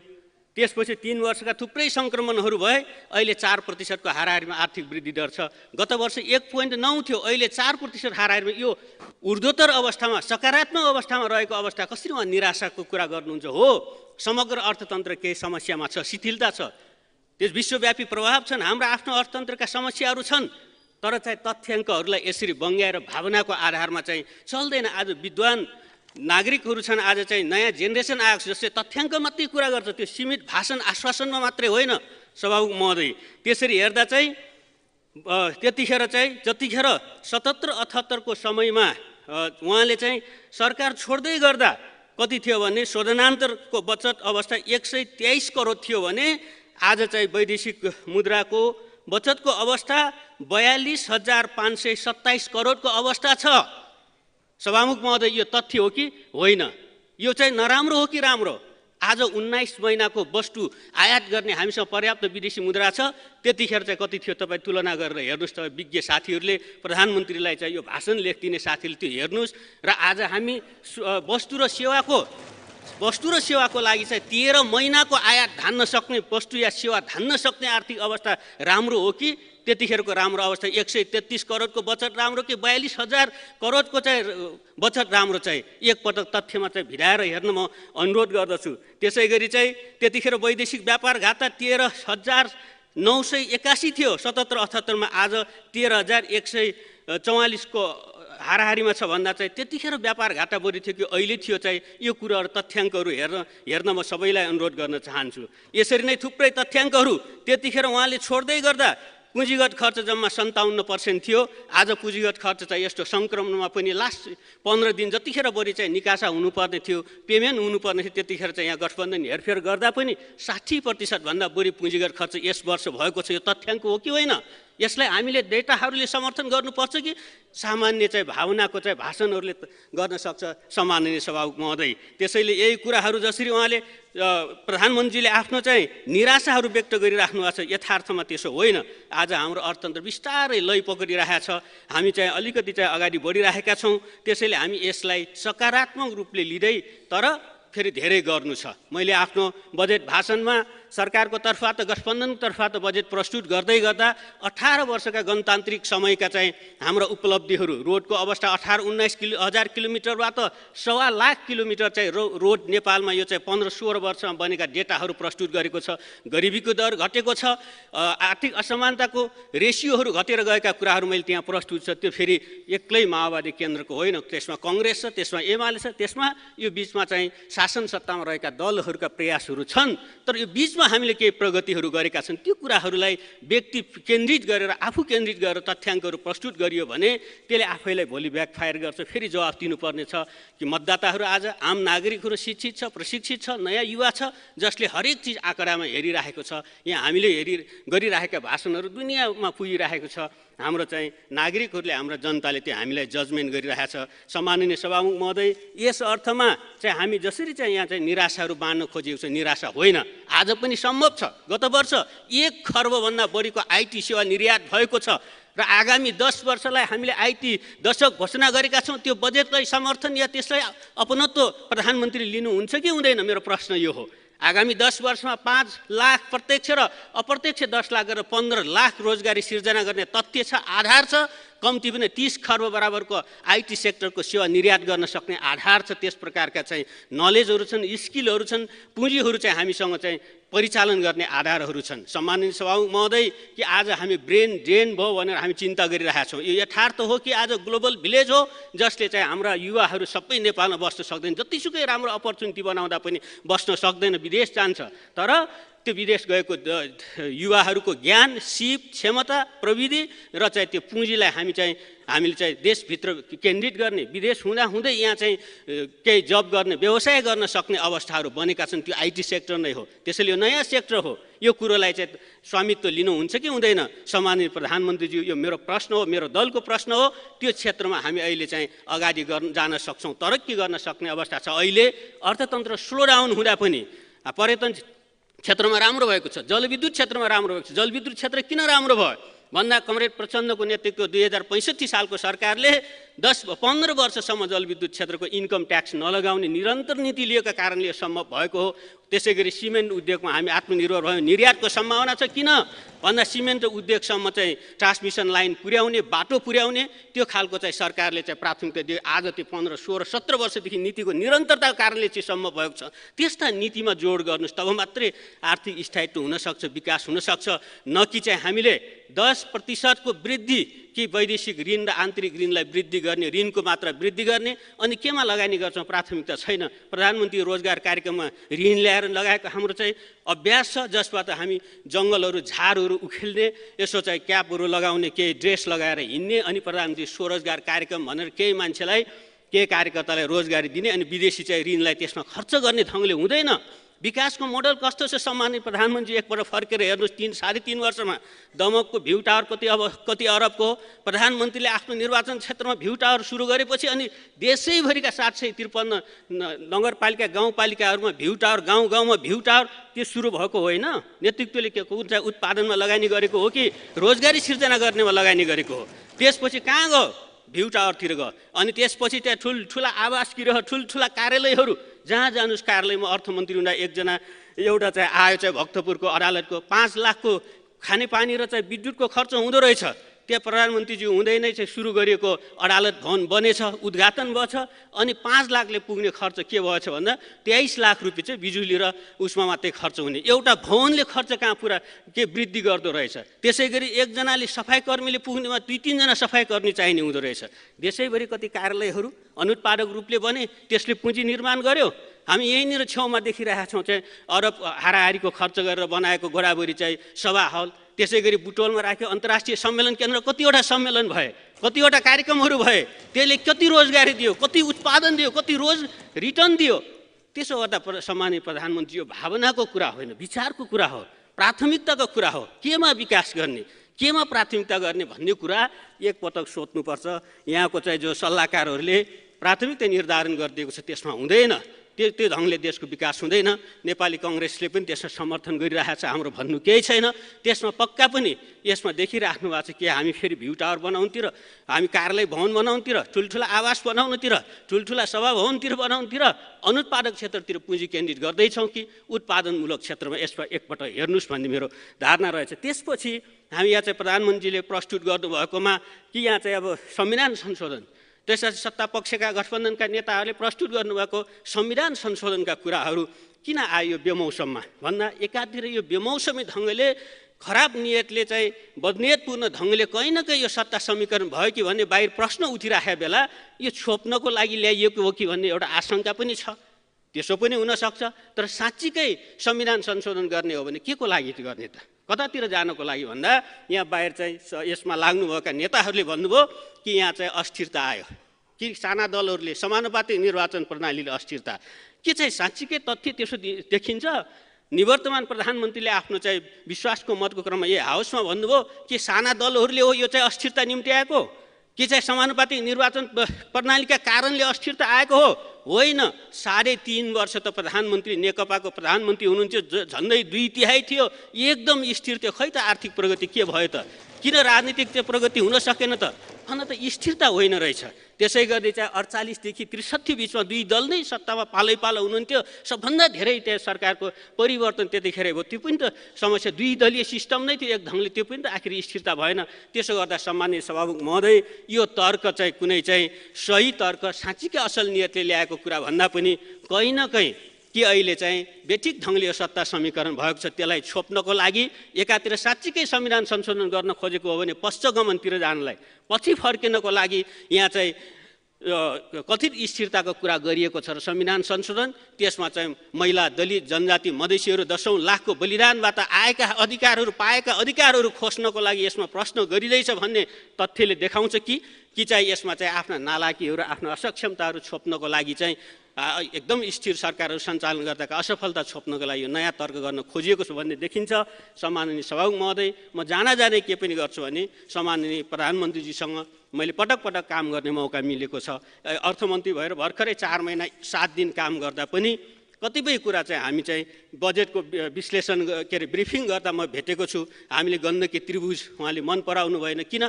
आर्थिक भाइब्रेन्ट केन्द्रहरू यिनै हुन्, कहीँ न कहीँ आर्थिक केन्द्र, आर्थिक कहीँ विकास गरेर लिड गरेर कहीँ ठाउँ हुन्छ, त्यसले अरू विस्तार गर्ने कुरा हुन्छ। 7 प्रदेशका आफ्ना मौलिकता अनुसार चाहिँ अब सेन्टर अफ एक्सिलेन्सको रूपमा लैजाने कुराहरू त्यति मन पराइराख्नु भएको छैन।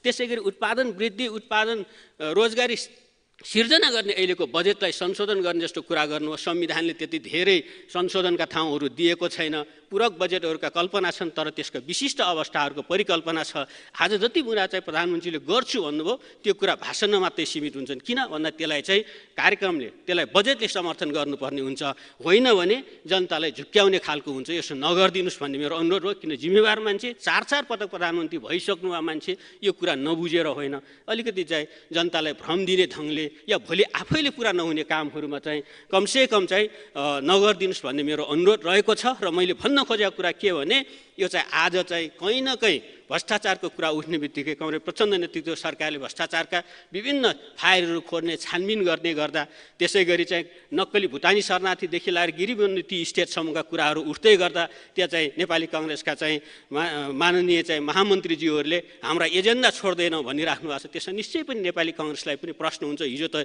यही हाउसमा अपोजिसनमा हुँदा चाहिँ गिरिबन्धु टी स्टेट भन्नु के हुन्छ, यसमा साँच्चीकै हामीले जवाफको अपेक्षा गरेका छौँ। नेपाली जनताले यसमा सही जवाफको अपेक्षा गरेको छ कि हामी चाहिँ ढिटोपत्र बोर्डको चाहिँ अध्यक्ष नियुक्ति गर्नलाई मभन्दा अगाडिका चाहिँ मेरो अघिल्लो निवर्तमान अर्थमन्त्रीले कोसिस गर्नु, मैले पनि सकेन। अब नयाँ अर्थमन्त्रीलाई त्यो आएको छ कि म यहाँ चाहिँ नरातिकन आम जनताको अगाडि राख्न चाहन्छु कि यो देश राजनीतिक दलले राजनीतिक नेताहरूले चलाउने हो कि बिचौलियाहरूले चलाउने हो, यो जवाफ छिट्टै प्रधानमन्त्रीले दिनुहुनेछ।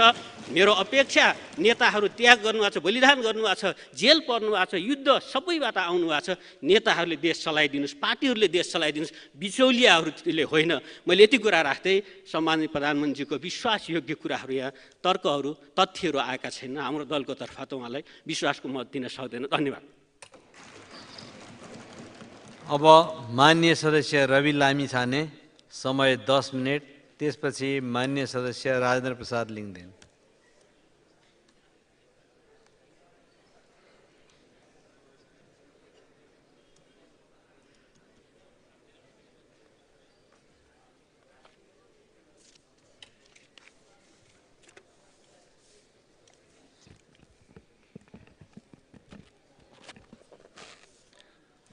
सम्माननीय सभामुख महोदय, समयका लागि धेरै धेरै धन्यवाद। सबभन्दा पहिला यो सदनमा धेरै जसो उठिरहने र नयाँ दल, नयाँ सांसदहरूप्रति लक्षित हुने स्टन्ट भन्ने विषयलाई लिएर आफ्नो कुराहरू अगाडि राख्न चाहन्छु। जसलाई यहाँहरू स्टन्ट भनिरहनु भएको छ, त्यो स्टन्ट नभएर सुशासनको एजेन्डाबाट विषयान्तर गर्न खोजिएको हो भन्ने कुरा म स्पष्ट पार्न चाहन्छु। स्टन्टको पर्याय आँट हो, साहस हो, विधि हो र न्याय हो। त्यसकारणले जसलाई तपाईँहरूले स्टन्ट भनिरहनु भएको छ, हामी त्यसलाई आँट भन्छौँ, विधि भन्छौँ, न्याय भन्छौँ, साहस भन्छौँ। र जति सक्नुहुन्छ त्यति स्टन्ट यहाँहरूले पनि गरेर देखाइदिनु भयो भने आज यहाँ व्यक्त भएका प्रतिबद्धताहरूबाट हामी अगाडि बढ्न सक्थ्यौँ। सामान्य प्रधानमन्त्रीज्यूसँग सँगै काम गर्ने रहर भएर दुई नेताहरू बीच अघिल्लो समीकरणमा काहीँ न काहीँ कतै न कतै योगदान दिने अवसर मैले पनि प्राप्त गरेको थिएँ। म त्यसका आधारमा केही कुरा यहाँ राख्न चाहन्छु।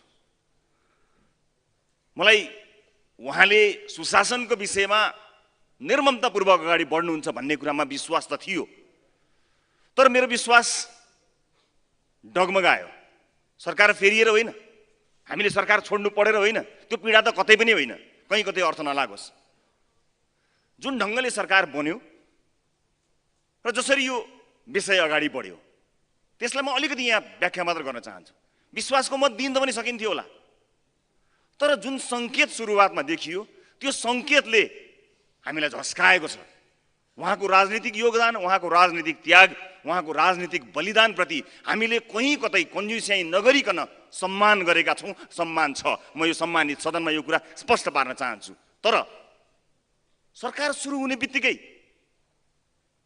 हामीले अनुसन्धान गरिरहेको विषय, कोही हाजिरी जमानामा छुट्नु भएको मान्छे बालकोटमा गीत गाउँदै हुनुहुन्थ्यो, बाँसबारी छाला जुत्ताको विषयको अनुसन्धान चलिरहँदै गीतको आवाज आयो बालकोटबाट, त्यहाँ हामीलाई शङ्काको विषय बन्यो। त्यसपछि मन्त्री परिषद बन्यो। जहाँ जहाँ हामीले विषय उठायौँ त्यहाँ त्यहाँ पुरस्कार देखियो। नक्कली भुटानी शरणार्थीको विषयमा पुनः अनुसन्धान सुरु भयो। मन्त्रीमण्डलमा को गयो, संसद र देशलाई राम्रोसँग थाहा छ। अनि प्रश्न उठ्यो। हामीले बाल मन्दिरको विषय उठायौँ, त्यहाँ पनि पुरस्कार। बाल मन्दिरको विषय उठिरहँदा मन्त्रीमण्डलमा कस्तो सदस्यहरू जानुभयो त्यसले पनि हामीलाई झस्काउने वातावरण सृजना गर्यो सभामुख महोदय। मैले स्पष्ट भन्नै पर्छ। त्यो मात्र होइन, स्काउटको विषय पनि हामीले उठायौँ, फेरि पनि मन्त्रीमण्डल हेऱ्यौँ।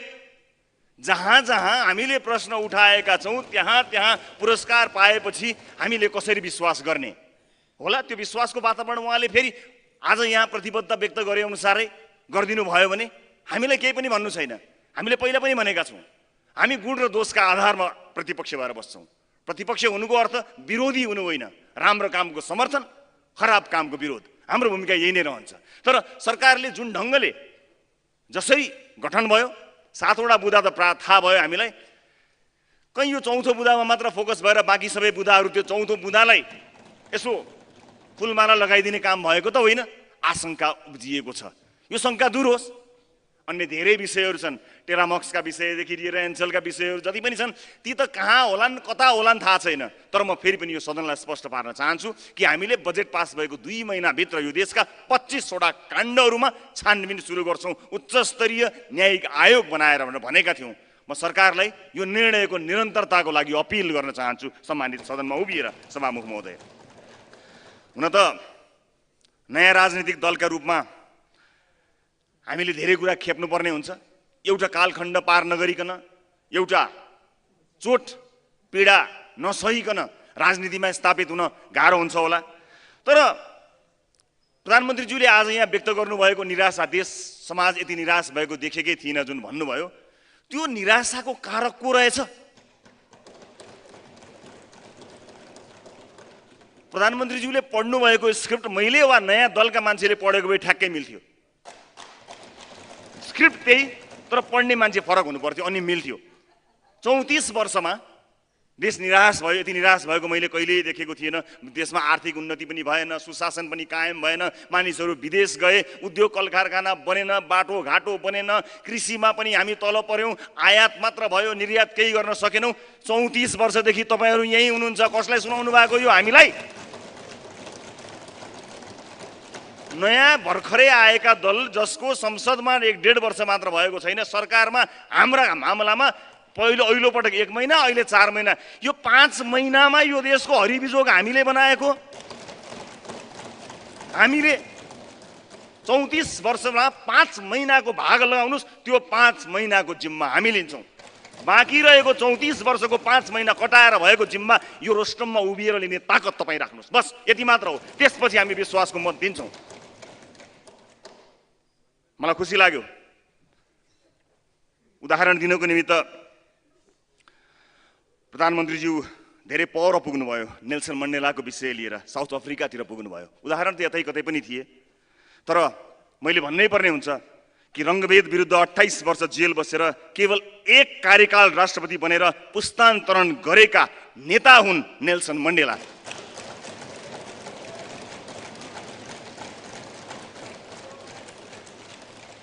नेल्सन मण्डेलाको उचाइमा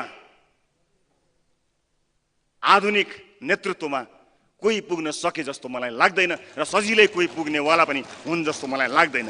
त्यसैले यस विषयमा मलाई योभन्दा धेरै केही पनि भन्नु छैन। सामान्य सभामुख महोदय, एउटा कुरा म यहाँबाट भनेर नै बिदा हुनुपर्ने हुन्छ कि यो सदनलाई विरोधका नाममा र प्रतिपक्षमा उभिने विषयमा या कोही माथि कुनै आरोप प्रत्यारोप हुने विषयमा यस्तो थलो बनाइएको छ कि यहाँ हुने बहसहरू सुन्न पनि नसकिने किसिमका बहसहरू हुन थालेका छन्। यो गम्भीरताको विषय हो।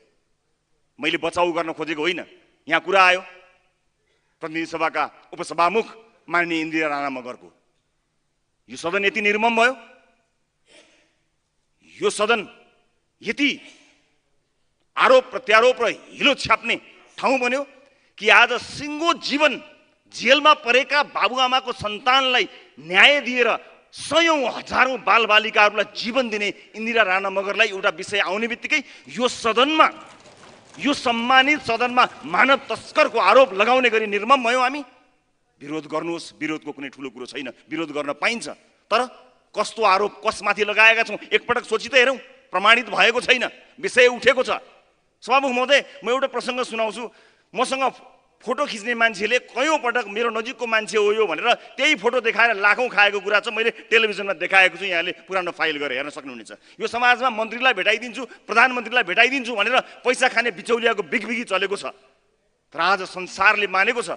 इन्दिरा राणा मगरले सञ्चालन गर्नुभएको संस्थामा केही लाखका लागि उहाँले रुनु पर्दैन। संसारका 101 संस्थाहरूले त्यो पवित्र ठाउँमा लाखौँ करोडौँ पैसा एक वचनमा डोनेसन दिएको उदाहरण छ। तर आज अप्रमाणित विषयमा यो सदनमा पार्टीको कुरा होइन, कतिपय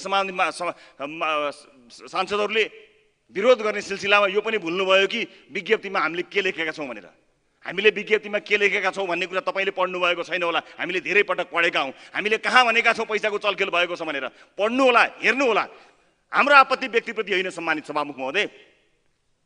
यही सदनमा फलानुलाई भिजा दिनुपर्छ भनेर सदनमा मात्र होइन सडकमा समेत भिजा माग गर्ने मान्छेहरू यहाँ हुनुहुन्न। सम्मानित सदनलाई यो पनि जानकारी होस् कि उहाँले अहिलेसम्म प्राप्त भएको विवरण अनुसार भिजाका लागि समय मिलाइदिनका लागि गर्नुभएको अनुरोध हो, जसलाई उहाँले त्यो अलिकति मेरो पदीय मर्यादा विपरीत भयो कि भन्ने कुरामा ध्यान आकर्षण भएको छ भनेर स्वीकार गर्नुभएको छ। र हाम्रो राजनीतिक दलले, हुन त हाम्रो दलसँग उहाँ अहिले आबद्ध हुनुहुन्न, तर पनि न्यायिक अथवा कुनै पनि किसिमको छानबिन गरेको खण्डमा हामी त्यसलाई स्वागत गर्छौँ भनेर विज्ञप्तिमा लेखिएको छ। कसको विज्ञप्ति पढेर आउनुभयो सभामुख महोदय? हामीले कहाँ गरेका छौँ बचाउ। सम्माननीय सभामुख महोदय, मेरो एउटै मात्र प्रश्न छ। अहिले त देशमा बेथिति अन्त्य गर्नको लागि, भ्रष्टाचार अन्त्य गर्नको लागि, सुशासन कायम गर्नका लागि भनेर यो गठबन्धन भएको हो भनेर भनिएको छ। अहिले नै तत्कालै एकअर्कालाई गाली र मुसार्ने काम नगर्नु होला। तपाईँले भरमार गाली गरेको र भरमार माया गरेको यी कानले सुनेका छन्, यी आँखाले देखेका छन्। हतार नगर्नु होला। फेरि त्यो दृश्य देख्न पर्नेछ हामीले, नगर्नु होला। तर मेरो यति मात्र यहाँहरूलाई अनुरोध छ, कथम कदाचित जे प्रधानमन्त्रीले भन्नुभयो त्यो त सरकारको नीति कार्यक्रममै भएको कुरा हो। 16 योजनाका कुराहरू पनि त्यहाँ भएकै छन्, त्यही कुरालाई भन्नुभएको हो। अब कुनै कारणले काङ्ग्रेस एमालेको दुई ठुला राजनीतिक दलहरू बिचको यो सम्झौता, यो समीकरणले काम नगरेको खण्डमा इन्डिभिजुअली तपाईँहरूले काम गरेको त 34 वर्षमा देखिसकेका छौँ। तपाईँहरूको कुन नयाँ रूप देख्न बाँकी छ र हामीलाई? हामीले देखिसकेका छौँ। अब बाँकी रहेको जे बाँकी रहेको छ सँगै मिलेर देखाउनु होला, हेर्न तयार पनि छौँ हामी। तर कथम कदाचित एमाले र काङ्ग्रेसको गठबन्धनले पनि काम गरेन भनेपछि त्यसपछि के हुन्छ भन्ने कुराको अन्दाज छ तपाईँहरूलाई? सोच्नु भएको छ तपाईँहरूले यो समाजमा कुन सन्देश जान्छ भनेर? सम्माननीय सभामुख महोदय, म सकाइहाल्छु। लोकतन्त्रका मूल्य र मान्यताहरूप्रति त्यसलाई जोगाउनको निमित्त जति पनि त्याग र बलिदान दिनुभएको छ, त्यो त्याग र बलिदानको बदलामा यो देशको हुर्मत नलिनु होला, मेरो यति मात्र आग्रह छ। सम्माननीय सभामुख महोदय, जाँदा जाँदै यति मात्र थप्न चाहन्छु, कसैलाई लागेको छ कि प्रतिपक्ष कमजोर छ, ठुला दलहरू जायन्ट भएर मिलेका छन्, टेबल ठटाउँदा पनि हल थर्किने गरी आवाज आउँछ भन्ने कुरा यहाँलाई लागेको छ होला।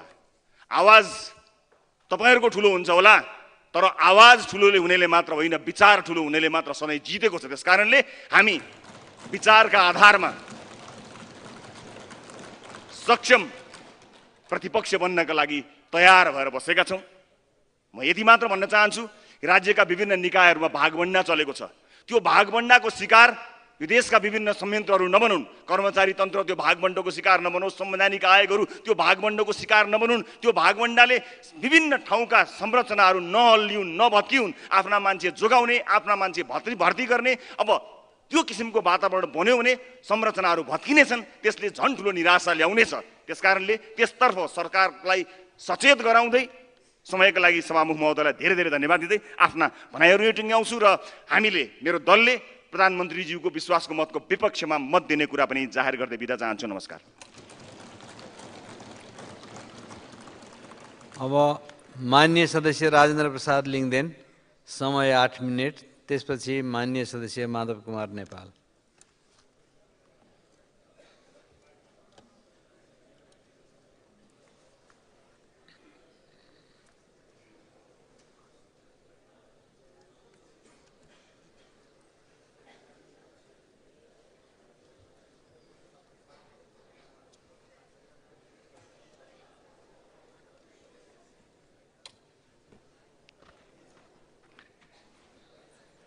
सभामुख महोदय,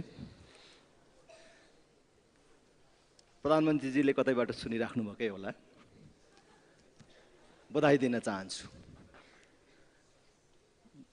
म केपी शर्मा ओली प्रधानमन्त्री बन्नु हुँदाखेरि स्वाभाविक रूपमा प्रतिपक्षी दलहरूमध्ये म चाहिँ बेसी खुसी हुन्छु, किनभने दुईचोटि मेरो पार्टीले उहाँलाई पनि मत दिएको छ, मैले पनि मत ल्याएको छु। म फेरि पनि उहाँलाई बधाई दिन चाहन्छु, किनभने गएको चुनावमा हामीले 3टा जिल्लामा मिलेर चुनाव लडेका थियौँ। 3टा जिल्लामा प्रतिनिधि सभामा 3 ठाउँ हामीले सहयोग लिएका थियौँ, प्रदेश सभामा 4 ठाउँ र हामीले 10 ठाउँ प्रतिनिधि सभामा र 22 ठाउँ प्रदेश सभामा मद्दत गरेका थियौँ। त्यसकारणले यो संसदमा अन्य राजनीतिक दलहरूसँग पनि हाम्रो सम्बन्ध राम्रै छ, तर एमालेसँग विशेष सम्बन्ध छ र एमाले अहिले नेतृत्व गरेर सरकार बन्दा र उहाँ प्रधानमन्त्री हुँदा यो अर्थमन्त्री जी पनि हामीसँगै तालमेल गरेको व्यक्ति हुनुभएको छ। त्यसकारणले हामी खुसी छौँ र फेरि म बधाई व्यक्त गर्न चाहन्छु। सम्माननीय सभामुख महोदय, तर जहाँसम्म विश्वासको मत दिने कुरा छ, यो सरकार बन्न लागेको समाचार सार्वजनिक हुँदाखेरि प्रारम्भमा जे कुराहरू आएका थिए, प्रधानमन्त्रीले शपथ ग्रहण लिनुभन्दा अगाडि नै प्रधानमन्त्रीले नेतृत्व गर्नुभएको पार्टीको महासचिवले जुन अब हुने सरकारले गर्ने काम र गर्नुपर्ने कुरा एउटा टेलिभिजनमा बोल्नुभयो। त्यसपछि हाम्रो आङसिरिङ्ग भएको छ। नेपालका 3टा ठुला परिवर्तन 2007 साल, 2046 साल र 62-63 को परिवर्तन, जहाँ हामी कतिको सहमति होला, कतिको विमति होला, पक्षमा थियौँ होला, विपक्षमा थियौँ होला, तर 7 सालले प्रजातन्त्र, 46 सालले बहुदलीय व्यवस्था र 62-63 को परिवर्तनले समानुपातिक समावेशिता, यी 3टा महत्त्वपूर्ण कुराहरूको स्थापना गरेको छ। अब यसबाट मुलुक पछाडि फर्कन सक्दैन। तर उहाँले त के भन्नुभयो भने यो गठबन्धनले अब यो समानुपातिक समावेशितालाई समाप्त गर्ने जस्तो कुरा गर्नुभयो र अब 2 दलीय व्यवस्थामा मुलुकलाई लानुपर्छ, त्यो नगरिकन मुलुकमा स्थिरता कायम हुँदैन भनेर भन्नुभयो। अहिले मैले कांग्रेस एमालेलाई आलोचना त गर्न चाहन्न, तर कांग्रेस एमाले मात्रै भएको देश कस्तो हुन्छ होला ल भन्नुस् त। अरु दलहरू हुँदा त यस्तो छ, कस्तो हुन्छ होला त। त्यसकारण यो खतराबाट देशलाई जोगाउनको लागि पनि राष्ट्रिय प्रजातन्त्र पार्टी प्रतिपक्षितामा उभिन जरुरी देखियो र हामीले प्रतिपक्षमा बस्ने निर्णय गरेका छौँ।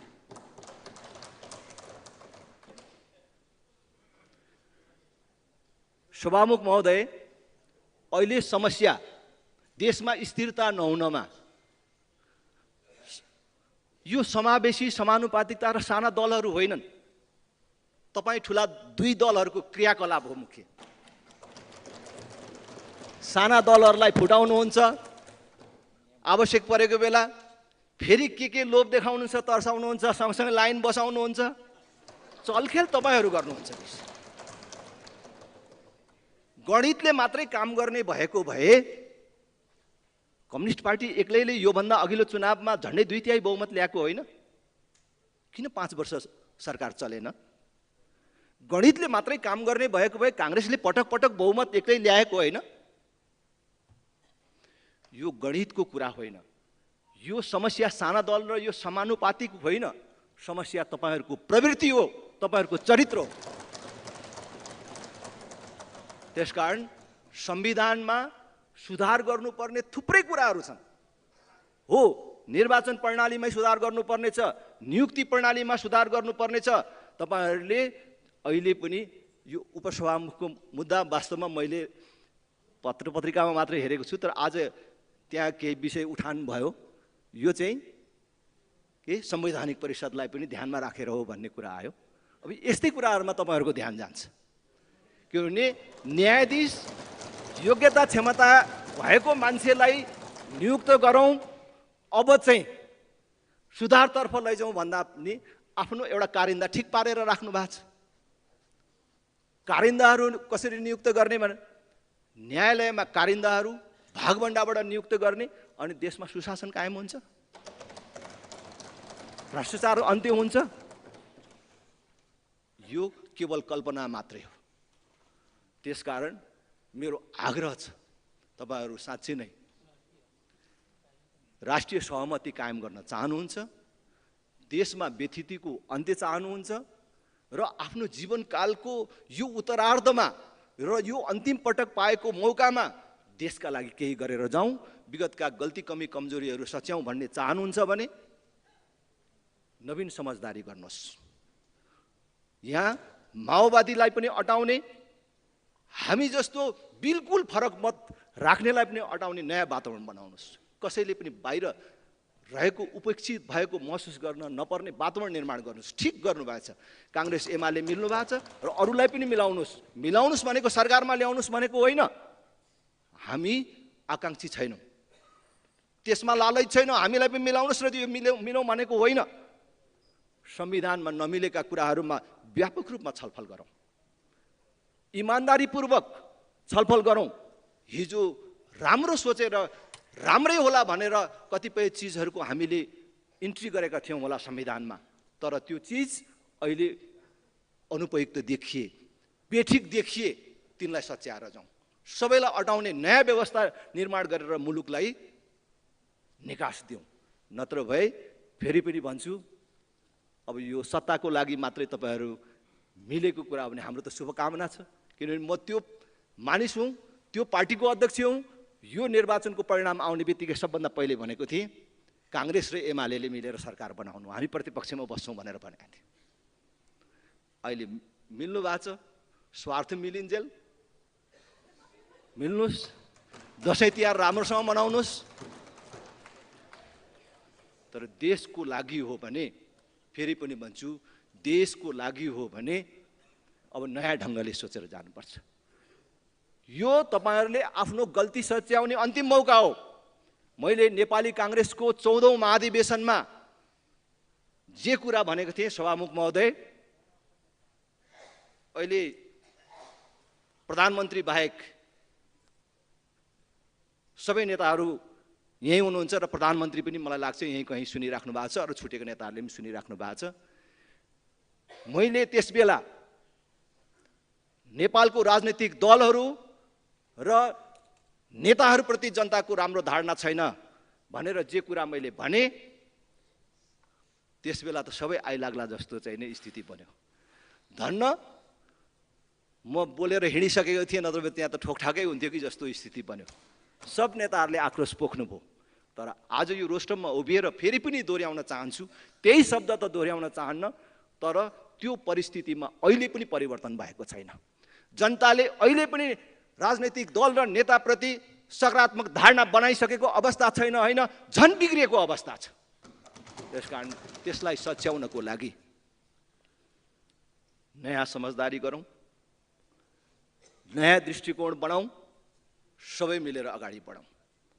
अब अहिलेकै स्थितिमा भन्ने हो भने हामीले यो सरकारलाई विश्वासको मत दिइराख्नुपर्ने कुनै आवश्यकता देखेका छैनौँ।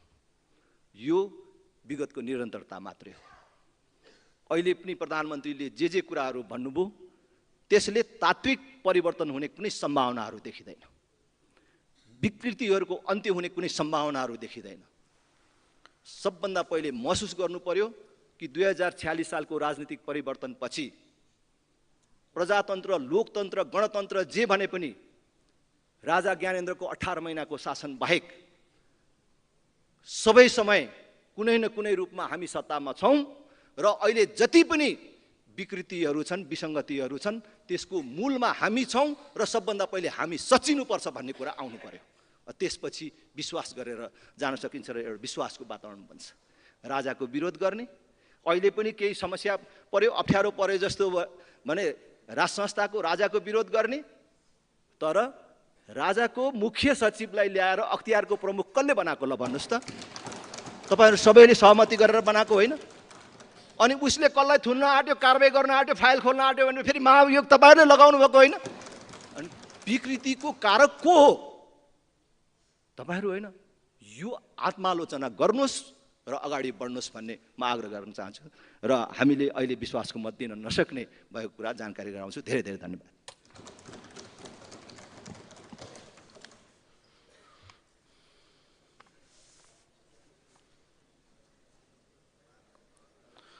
अब माननीय सदस्य माधव कुमार नेपाल।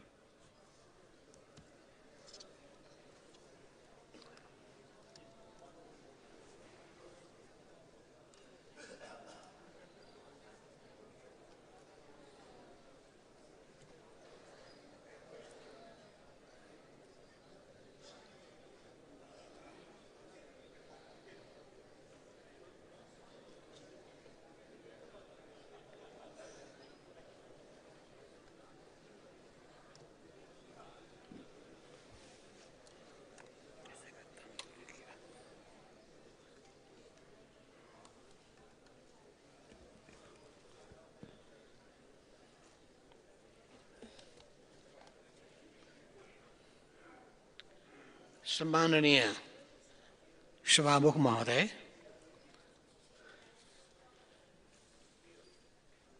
सर्वप्रथमतः प्रधानमन्त्री नियुक्त हुनुभएकामा सम्माननीय केपी शर्मा ओलीज्यूलाई औपचारिक रूपमा बधाई ज्ञापन गर्न चाहन्छु। मैले प्रधानमन्त्रीज्यूलाई देखिरहेको छैन। उहाँले आफ्नो विश्वासको निम्ति मत मागिरहनु भएको छ र यो हलबाट उहाँ बेपत्ता हुनुहुन्छ। उहाँले सदनलाई महत्त्व नदिएको जस्तो मलाई लाग्यो। उहाँको निम्ति सबैभन्दा महत्त्वपूर्ण कुरो भनेको आजको सदनमा उहाँको पुरा समय उपस्थिति आवश्यक थियो र सबैका विचारहरू, सबैका धारणाहरू उहाँले सुन्ने धैर्यता राख्नु पर्थ्यो। सम्भवतः अरूका वचनहरूलाई उहाँले सहन नसक्ने ठान्नु भएको हो कि क्या हो, तर कसैका वचनहरू पनि कटु निस्केका छैन, कर्णप्रिय नै छन्। मेरा पनि कर्णप्रिय नै होलान् भन्ने म ठान्दछु। मात्र मैले उहाँको उपस्थितिको निम्ति उहाँलाई सम्झाउन खोजेको।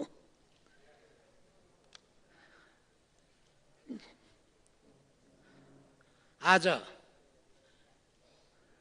दिन पनि कस्तो पर्यो भने नेपालको लोकतान्त्रिक आन्दोलनका एउटा अग्रयोद्धा बिपीको 42औं स्मृति दिवस।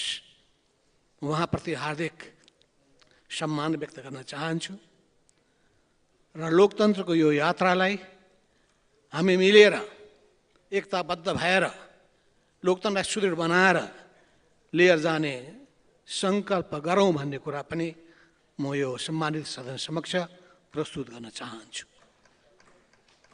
हाम्रा सम्माननीय प्रधानमन्त्री केपी शर्मा ओलीज्यू, तपाईँ जुन दिन सत्ताबाट बाहिरिनु भएको थियो, वर्ष फरक परे पनि त्यही दिन पारेर सत्तामा पुनः पुग्नु भएको छ। अर्थात् अषाढ 28 गते नेपाली राजनीति र तपाईँको जीवनमा पनि खास माने राख्दछ भन्ने लाग्छ। अत्यन्तै उत्साहित भएर हौसिएर अब त के हुन्छ भनेर तपाईँलाई बधाई दिन हतारो गर्नु अघि विगतका केही घटनाक्रमहरू सम्झिन जरुरी ठानेको छु। तपाईँ 2072 असोज 24 गते र 2074 फागुन 3 गते पनि प्रधानमन्त्री हुनुभएका बेला हामीले बधाई मात्र दिएका थिएनौँ। तपाईँ एउटा आशा, उम्मेद र सपना बोकेर प्रधानमन्त्री पदमा पुग्दा देशको अवस्था फरक थियो। संविधान जारी भए पनि मधेसको ठुलो समूह असन्तुष्ट थियो र आज पनि छ। भूकम्पको पीडा थियो। यस्तै अर्को पटक प्रधानमन्त्री हुँदा देशभरका कम्युनिस्ट शक्तिहरू एकाकार हुने दिशामा थिए। मुलुक वामपन्थीमय बनेको थियो। तर तपाईँको बोलीले झैँ देशले गति लिन सकेन भनेर समय खेल फालिरहनु परेन। तपाईँ 78 वैशाख 30 गते तेस्रो पटक प्रधानमन्त्री बन्नुभएको थियो। तर अल्पमतको प्रधानमन्त्री भएकाले तपाईँले 2078 जेठ 8 गते मध्यराति कानुनमै नभएको अधिकार प्रयोग गरेर प्रदेश सभा विघटन गर्नुभएको सम्झना छ नै होला। 2078 गते 28 गते प्रदेश सभा विघटन विरुद्धको रिटको सुनवाईमा सर्वोच्च अदालतले नै तपाईँको कदम गलत भनेपछि तपाईँ पदमुक्त हुनुभएको र नेपाली काङ्ग्रेसका सभापति शेरबहादुर देउवा प्रधानमन्त्री बन्नुभएको थियो। घुमी फेरि 2081 असार 28 गते तपाईँ फेरि शेरबहादुर देउवाजीकै समर्थनमा प्रधानमन्त्री बन्नुभएकोमा हामीले बधाई दिइरहँदा अब तपाईँले काम गर्नुहुनेछ भनेर आशा मात्र गर्न सक्दछ।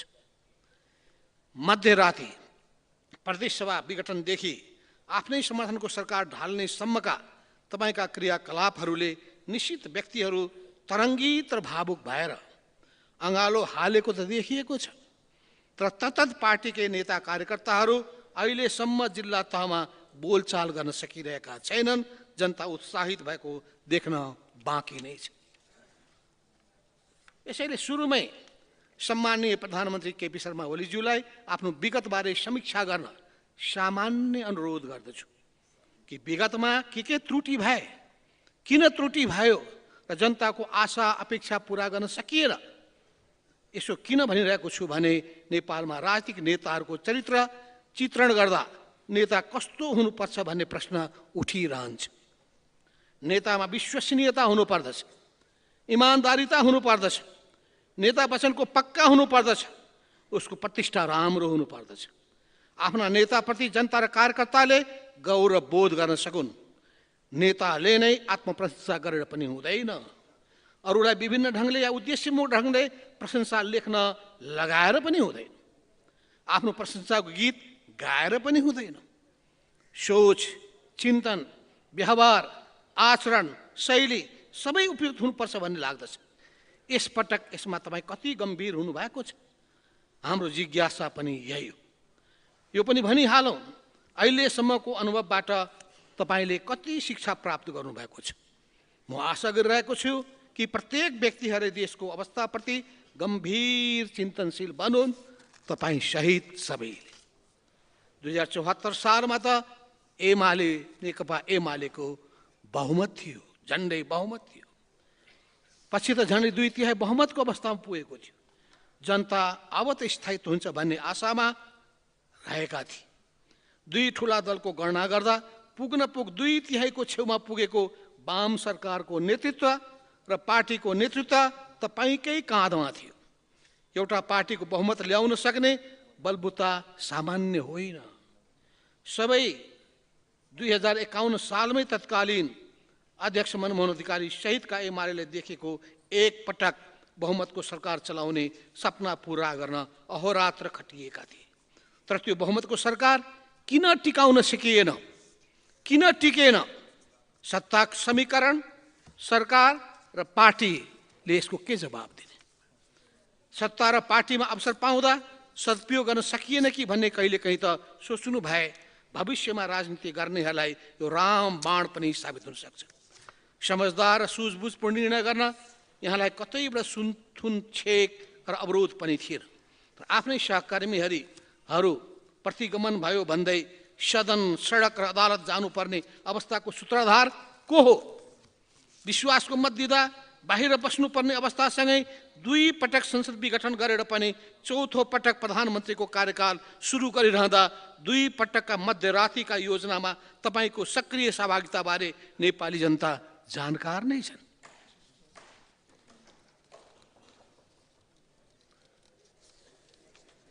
जनता यो सरकार कसरी बन्यो भनेर चोक चौतारामा टिप्पणी गरिरहँदा सहमति गर्ने दुई ठुला दलकै दोस्रो तेस्रो वरियताका नेताहरू मध्यरातिको 7 बुँदे सम्झौता आज त संसदमा प्रधानमन्त्रीले भनिसक्नु भएको छ। किनभने हिजैदेखि मिडियामा यही कुरा सुनिँदैछ र हामी देखिरहेका पनि छौँ र आज प्रधानमन्त्रीज्यूले त्यसलाई प्रश्न पनि पार्नु भएको छ। तर यो गुपचुप छलछामयुक्त सहमतिले जनताका मुहारमा विस्तार भइरहेको निराशा र आक्रोशको क्यान्सर निवारण गर्न सक्नुहुन्छ कि हुनुहुन्न? हामी यही सोचिरहेका छौँ। आज गुरु पूर्णिमा पनि हो। जतिसुकै क्षमतावान शिष्यले पनि कोही न कोही गुरुलाई मानेको हुन्छ, सम्मान गरेको हुन्छ, सिकेको हुन्छ। मुखले भनिरहन परेन फलाना मेरो गुरु हो भनेर, तर गुरुले भन्ने गरेका हुन्छन् सिक्दै जाऊ, सिक्ने क्रममा गल्ती भयो कि सुधार्दै जाऊ। समाजवादी भाषामा भन्ने हो भने आत्मालोचना गर्ने प्रवृत्ति विकास गर अनि बल्ल तिमीलाई अरूले पत्याउन सक्छ। तपाईँले पनि कहिलेकाहीँ आत्मालोचना गर्दा सहकर्मीहरू, सहयात्रीहरू, कम्युनिस्ट पार्टीहरू र नेपाली जनता खुसी पो हुन्छन् कि? त्यसैले विगतलाई समीक्षा गर्दै आत्मालोचना पनि गर्ने फुर्सद निकाल्नु होला भनेर मेरो सामान्य अनुरोध मात्र। किनभने नेतृत्वमा पुग्ने व्यक्ति विश्वासयोग्य, इमान्दार, प्रतिष्ठा कायम गरेको, आत्मप्रशंसामा नरमाउने, जनताले गौरव गर्ने, आलोचना सुन्न सक्ने, सिद्धान्त सङ्गठन र सङ्घर्षप्रति सधैँ लगाव राख्ने खालको हुनु पर्दछ भन्दै हामी यहाँसम्म आइपुग्दा नेपाली समाजलाई यो के कस्तो अवस्थामा छ भन्ने कुरा छर्लङ्ग भइसकेको छ। यदि जनताले स्थायित्व नै खोजेको हो भने, ठानिएको भने दुईवटा पार्टीको एकता के आवश्यक थियो? एउटै पार्टीले पनि बहुमत ल्याएकै थियो विगतमा। यो अनुभव तपाईँसँग थियो नै। यसलाई किन टिकाउन सकिएन? बहुमतको सदुपयोग किन गर्न सकिएन? किन आपसी समझदारी कायम राख्न सकिएन? असमझदारी हल किन गर्न सकिएन? यसको अलिकता पनि समीक्षा गर्नका लागि तपाईँले समय निकालेर आत्मालोचनाको भावनामा चलेर काम गर्नुहोला भन्दै फेरि पनि सामान्य अनुरोध बाहेक हामी के नै गर्न सक्छौँ र? हामीलाई अचम्म लागेको छ कि एउटा गठबन्धनलाई तुरुन्त तोडेर अर्को गठबन्धन सहकार्य या समीकरण भनौँ निर्माण केका लागि जरुरी थियो? त्यसमा पनि 5 वर्ष सँगै जाने, स्वर्ग गए पनि नर्क गए पनि सँगै जाने,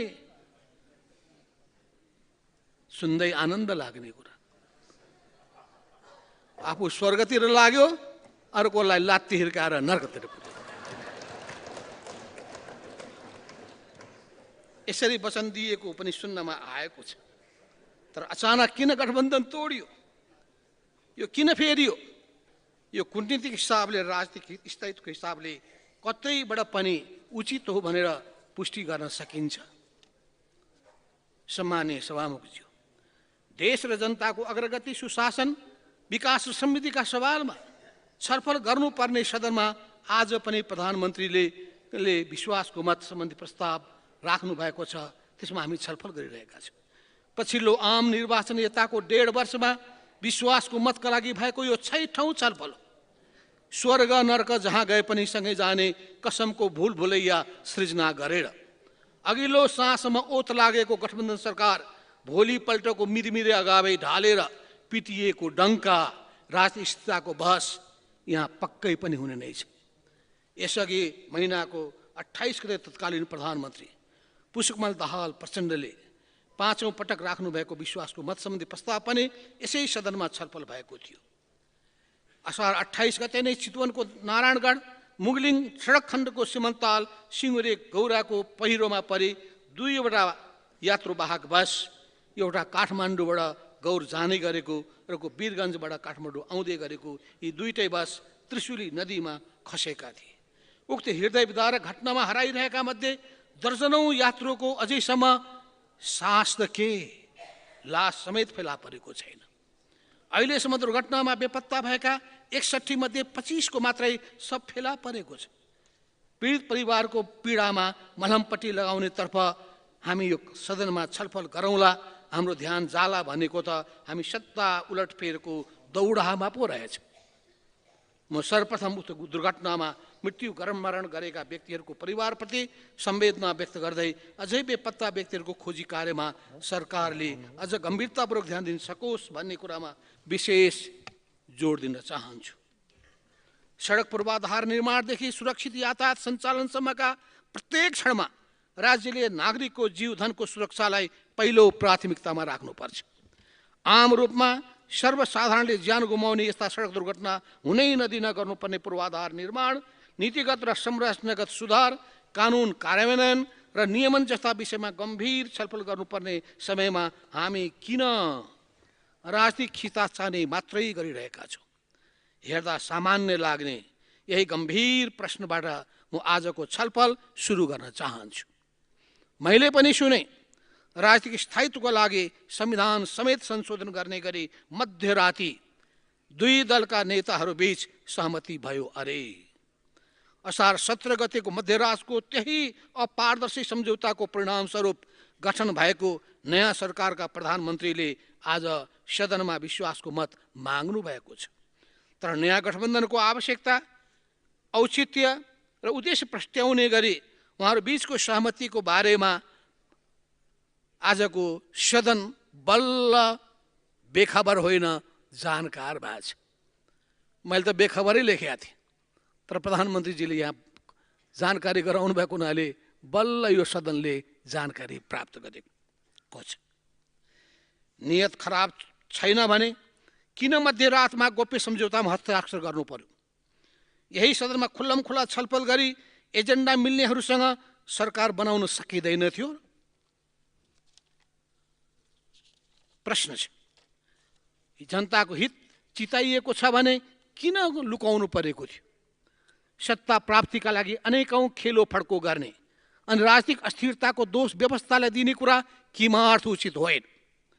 फ्रान्सको ठुलो दैनिक अखबार लिमोन्डले हालसालै नेपाल राजनीतिक अस्थिरताको विश्व च्याम्पियन शीर्षक नै दिएर नेपाल सम्बन्धी समाचार छापेको छ। हो, उक्त समाचारमा भनिए जस्तै हामी पछिल्लो 14 वर्षमा 15औं प्रधानमन्त्रीले राख्नुभएको विश्वासको मत सम्बन्धी प्रस्तावमा छलफल गर्दैछौँ। तर मनसुन बाढी, पहिरो र डुबानले निम्त्याएको विपत्तिमा हार गुहार गरिरहेका आम नागरिकको जनजीविकासँग सम्बन्धित विषयमा हामी बेखबर जस्तै छौँ। पीडितको उद्धार, राहत र पुनर्स्थापनाको संयोजनमा अहोरात्र खटिनु पर्नेमा आज हामी के गर्दैछौँ? ठिक यस्तो बेला सरकारको परिवर्तन गर्नु परिस्थितिको बाध्यता थियो कि हाम्रो अस्थिर चरित्रको द्योतक हो? यसले जनताको आवश्यकतासँग सरोकार राख्छ कि पदीय आकांक्षा परिपूर्तिको हुटहुटीले काम गरेको छ? जनताले प्रश्न गरेका छन्। संसदीय लोकतन्त्रमा प्रतिनिधि सभाको पहिलो र दोस्रो दलको संयुक्त सरकार बिरलै देख्न पाइन्छ। एउटा सत्ता पक्षमा रहँदा अर्कोले प्रमुख प्रतिपक्षको रूपमा सरकारको खबरदारी गर्नुपर्ने हुन्छ। एउटा प्रमुख प्रतिपक्षले छाया सरकारका रूपमा गभर्मेन्ट इन वेटिङका रूपमा धैर्यताका साथ प्रतीक्षा गर्नुपर्छ ताकि एउटा असफल हुँदा अर्कोले विकल्प दिन सकोस्। मध्यरातको पारदर्शी सम्झौताबाट बनेको यो अप्राकृतिक गठबन्धनको उद्देश्य र औचित्यलाई कसरी पुष्टि गर्न सकिन्छ? पक्कै पनि यो कुनै राम्रो सङ्केत देखिँदैन। भनिन्छ घमण्ड पतन र विनाशको जग हो, नम्रता विजय र सम्मानको भर्याङ हो। आफ्नो तस्बिर ऐनामा नहेर्ने, अरू सबै बदलिनुपर्छ तर म चाहिँ सचिनु पर्दैन भन्ने ठान्ने, कुर्सी छोड्नु पर्यो त्यही कुर्सी भाँच्न उद्धत हुने प्रवृत्ति अझै पनि लोकतन्त्रमा का लागि खतराको रूपमा देखा परेको छ। सभामुख महोदय, अहिले संविधान संशोधन गर्नुपर्ने बाध्यताले यो सरकार फेरबदल गर्नु पर्यो भन्ने कुरा पनि सुनिएको छ। कुन कुन विषयमा संविधान संशोधन गर्नु पर्यो, यसका कारणहरू के हुन्, त्यो पनि प्रष्टताका साथ आउनुपर्छ। सम्पूर्ण रूपमा दोषमुक्त नभए पनि लोकतन्त्रको विकल्प अर्को कुनै तन्त्र वा प्रणाली हुनै सक्दैन। लोकतन्त्रको विकल्प अझ उन्नत लोकतान्त्रिक व्यवहार र संस्कारले सुसज्जित पूर्ण लोकतान्त्रिक प्रणाली मात्रै हो। कुनै पनि राजनीतिक प्रणालीको सफलता मूलतः यसको कार्यान्वयनकर्तामा भर पर्छ। हामीले स्थापित गरेको लोकतान्त्रिक गणतन्त्र सुदृढीकरणका लागि गर्नुपर्ने काम धेरै छन्। जननिर्वाचित संविधान सभा मार्फत हामी नेपालीले आफ्नो संविधान आफै जारी गरेको 1 दशक पनि भएको छैन। संविधान जारी गर्दा नै हामीले समयको गतिशीलतासँगै प्रगतिशील ढङ्गले संविधान संशोधन गर्न सकिने प्रावधान राखेका छौँ।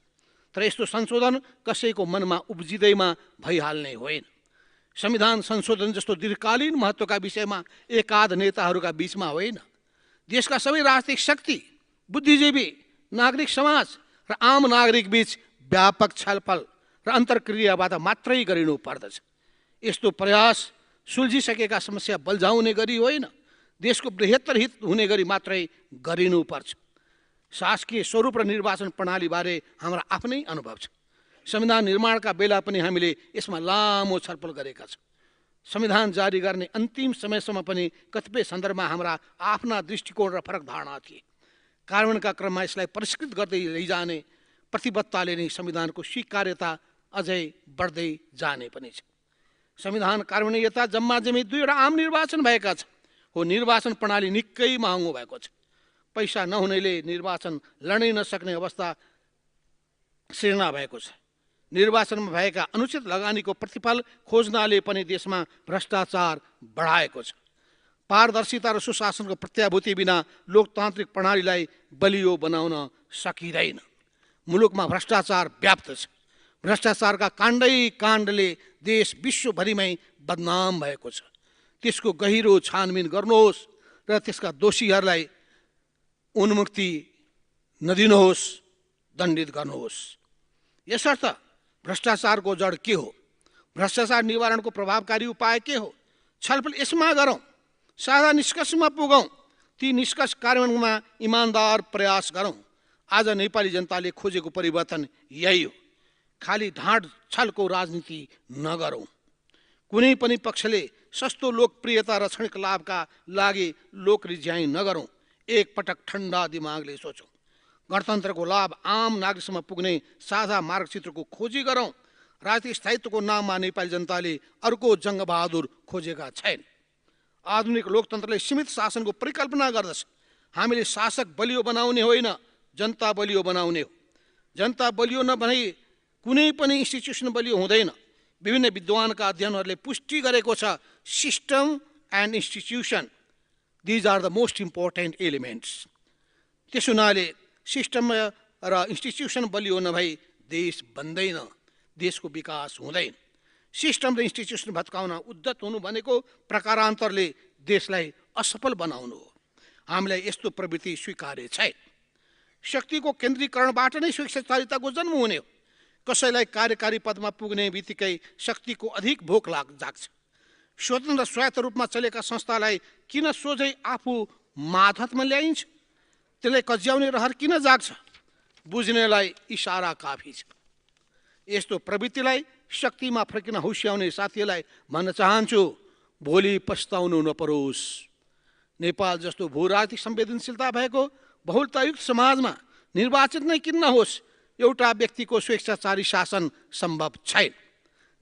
हामीले विगत समयमा अनेकौं प्रतिक्रान्ति र प्रतिगमनका विरुद्धमा पटक पटक सङ्घर्ष गर्नु परेको निकट विगतबाट पनि कुनै शिक्षा किन हामी लिइरहेका छैनौँ? इतिहास सच्याउन सकिँदैन, तर शिक्षा भने अवश्य लिनुपर्छ। नयाँ संविधानले 7 दशक लामो सङ्घर्ष र जनआन्दोलनका उपलब्धि संस्थागत गरेको छ। हामीले लडेर ल्याएको लोकतान्त्रिक प्रणालीलाई बलियो बनाउने कर्तव्य र जिम्मेवारी पनि हाम्रै हो। सङ्घीयता हाम्रो लागि नयाँ अभ्यास हो। हामी सिक्दै पनि छौँ। सिंहदरबारको अधिकार गाउँसम्म पुग्दा भ्रष्टाचार घट्नुको साटो झन् बढेको छ। यसलाई कसरी निवारण गर्ने छलफल गरौँ। आज म यति मात्रै भन्छु, यो प्रणालीको दोष होइन, कर्ताको दोष हो। पानी र बानी माथिबाट तल बग्छ, तसर्थ सुधार पनि माथिबाटै थारौँ। हामीले आर्थिक पारदर्शिता, इमान, निष्ठा, सादगीपनको उदाहरण दिन सके तलको स्थिति थप बिग्रन पाउँदैन। सङ्घीय प्रणाली अलि बढी नै खर्चिलो छ। यसलाई कसरी मितव्ययी बनाउने, आकारलाई कसरी छिटो बनाउने जस्ता विषय अबका राजनीतिक कार्यभारहरू हुन्। स्थानीय तहका कामको निगरानी र अनुगमनको संयन्त्रको अभाव छ। योजना छनौटदेखि कार्यान्वयनसम्म स्थानीयको सहभागिता र स्वामित्वका लागि हामीले 2051 सालमै आफ्नो गाउँ आफै बनाऊ कार्यक्रम ल्याएका थियौँ। स्थानीय पूर्वाधार विकास र जागरणमा यसले युगान्तकारी सुरुवात गरेको थियो। अहिले यी यस्ता खालका कुराहरूमा हामीले यस बिचमा अनेक समस्याहरू झेल्दै जानु परिरहेको छ, यसको हामी समीक्षा गरौँ। सभाको महोदय, हामीले व्यवस्था बदलेपछि पनि आम नारीको अवस्था अपेक्षाकृत रूपमा बदलिएको छैन भनिरहेका छौँ। वैदेशिक रोजगारीका लागि विमानस्थलमा लागेको लाइन र विदेशबाट बक्सामा आइरहेको सबलाई देख्दा के हाम्रो मन रुँदैन? वार्षिक 7.5 लाख भन्दा बढी युवाहरू विदेशी ने गरेको कुरा सुन्दा हाम्रो मन रुँदैन? अनि खोइ त युवालाई स्वदेशमै उद्यम गर्न उद्वेलित गर्ने नीति ल्याएको? देशभित्र शोषण दमन उत्पीडनको अन्त्य कहिले हुन्छ? मिटर ब्याज पीडितले न्याय कहिले पाउने हुन्? सहकारी पीडितले आफ्नो बचत कहिले फिर्ता पाउने हुन्? लैङ्गिक विभेद र यौन हिंसाका पीडितहरूले कहिलेसम्म न्याय सहनु पर्ने हो? सामाजिक न्यायका लागि सरकारसँग के कार्यक्रम छ? सभामुख महोदय, एउटा शब्दमा मेरो ध्यान आकर्षित भएको छ सम्माननीय प्रधानमन्त्रीजीको वक्तव्यमा। उहाँले तराईका दलितको चर्चा गर्नुभयो अनि मैले सम्झेँ उहाँ त तेह्रथुममा जन्मेको, पहाडमै जन्मेको छोरो। उहाँले पहाडमा पनि दलितले कति विभेदको सामना गर्नु परेको छ भने त्यो शब्द त्यहाँ किन राख्नु भएन छ? छुट्यो होला, थपिदिनु होला। नभए तराईमा मात्रै होइन, पहाडमा पनि दलितहरू त्यही ढङ्गको विभेदको शिकार भएका छन्। मैले आफ्नै आँखाले जब म कर्णालीका विभिन्न जिल्लामा भ्रमणमा जाँदाखेरि दलितहरूसँग भेट हुँदाखेरि उनीहरूको बेहाल देखेर अर्घाखाँचीमा संविधान निर्माण गर्ने सिलसिलामा 47 सालमा जाँदाखेरि त्यहाँ मैले आफै पनि देखेको छु। अर्घाखाँची पनि पहाडमै पर्छ, कर्णाली पनि झन् हिमाल पहाडमै पर्दछ। त्यसो हुँदा त्यहाँ तराई मात्रै शब्द परेछ, बिर्सिनु भएछ, थपिदिनु होला त्यसलाई। देशभरि अहिले 19 जना व्यक्तिले आत्महत्या, प्रत्येक दिन हाम्रो दैनिक 19 जनाले आत्महत्या गर्ने गर्छन् र 66% घटनाको मूल कारण मानसिक रोग र मानसिक तनावको रूपमा देखिन्छ। आत्महत्या गर्नेहरूमध्ये पनि 35 वर्ष मुनिका 55% रहेछन्। यो कहाली लाग्दो स्थिति यसले हामी सबैलाई पोल्छ कि पोल्दैन? पोल्नु पर्दछ। किसानले दूध र उखुको भुक्तानी कहिले पाउलान्? कृषि मजदुरलाई कसरी सामाजिक सुरक्षाका कार्यक्रममा समेट्न सकिएला? नैतिक शिक्षासहित देशभक्तिले ओतप्रोत, इमान्दार, योग्य, मेहनती र दक्ष जनशक्ति निर्माणका लागि शिक्षा प्रणालीमा कस्तो सुधार गर्नु पर्ला? आउनुहोस् यस्ता महत्त्वपूर्ण विषयमा खुला छलफल गरौँ। राष्ट्रिय हित, देश र जनताको समृद्धिलाई केन्द्रमा राखेर निष्कर्षमा पुगौँ। धेरैभन्दा धेरै विदेशी पर्यटक भित्र्याउन र धेरै समय टिकाउन आवश्यक वातावरण र पूर्वाधार निर्माणमा लगानी गरौँ। हामी ख्याल गरौँ, हामी कुरा त ठुल्ठुला गरिरहेका छौँ, तर लगानी कहाँ गर्ने गरेका छौँ? भ्यू टावरमा। लगानी कहाँ गर्ने गरेका छौँ? आवश्यक नभएको हामीले ठुल्ठुला सभा हलहरूमा। लगानी केमा गर्ने गरेका छौँ भन्दाखेरि हामीले गेट निर्माणमा। हामी लगानी केमा गर्ने गरेका छौँ?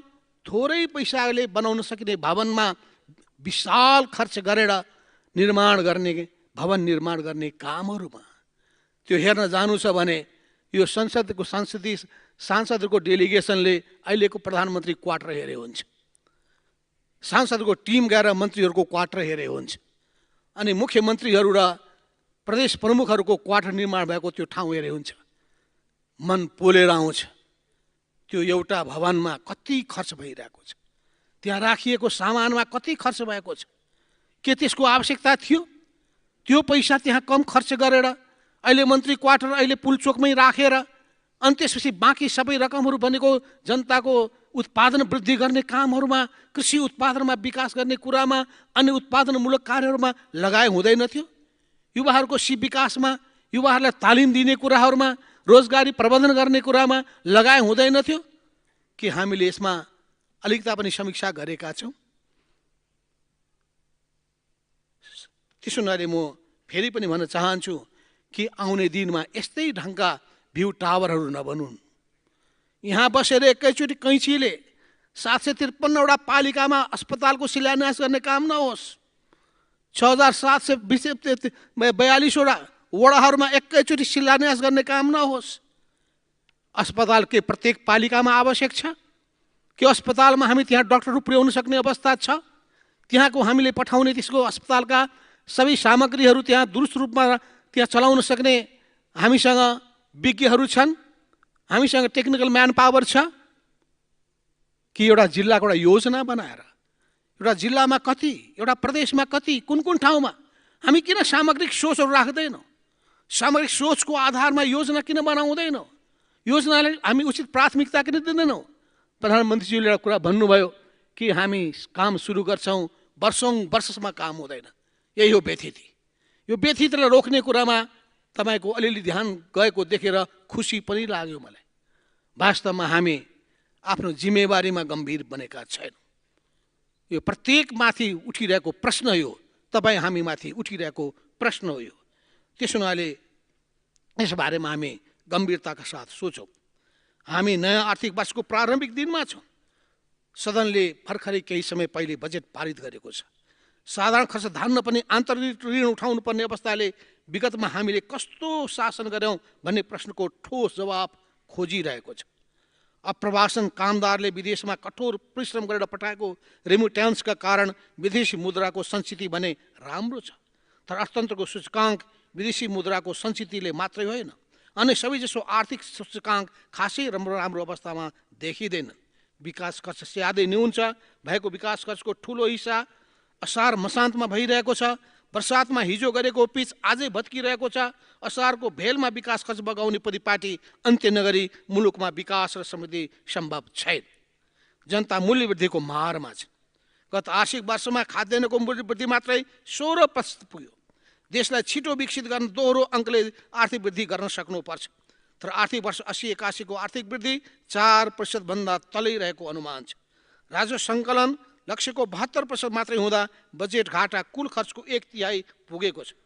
तसर्थ संसदलाई अर्थहीन वाद विवादको थलो होइन, आर्थिक विकास र सुशासनको पथ प्रदर्शक संस्थाको रूपमा रूपान्तरण गरौँ। आत्मनिर्भर अर्थतन्त्र निर्माणका लागि सरकारसँग ठोस कार्यक्रम चाहिन्छ। राष्ट्रिय पुँजीको निर्माण र विदेशी लगानी प्रबन्धनका लागि नीतिगत र संरचनागत सुधारको खाँचो छ।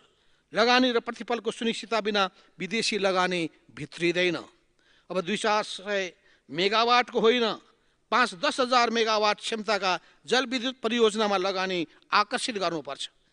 हामीले अब पनि पर्याप्त जलविद्युत उत्पादन गरेनौँ भने भविष्यमा यो आम्दानीको स्रोत नरहन पनि सक्छ। विश्वले इन्धन र ऊर्जाका लागि हाइड्रोजन लगायतको नयाँ प्रविधि खोजिरहेको छ। हामी भने जलविद्युतमा लगानी गर्छौँ भन्नेलाई पनि प्रोत्साहित गरिरहेका छैनौँ।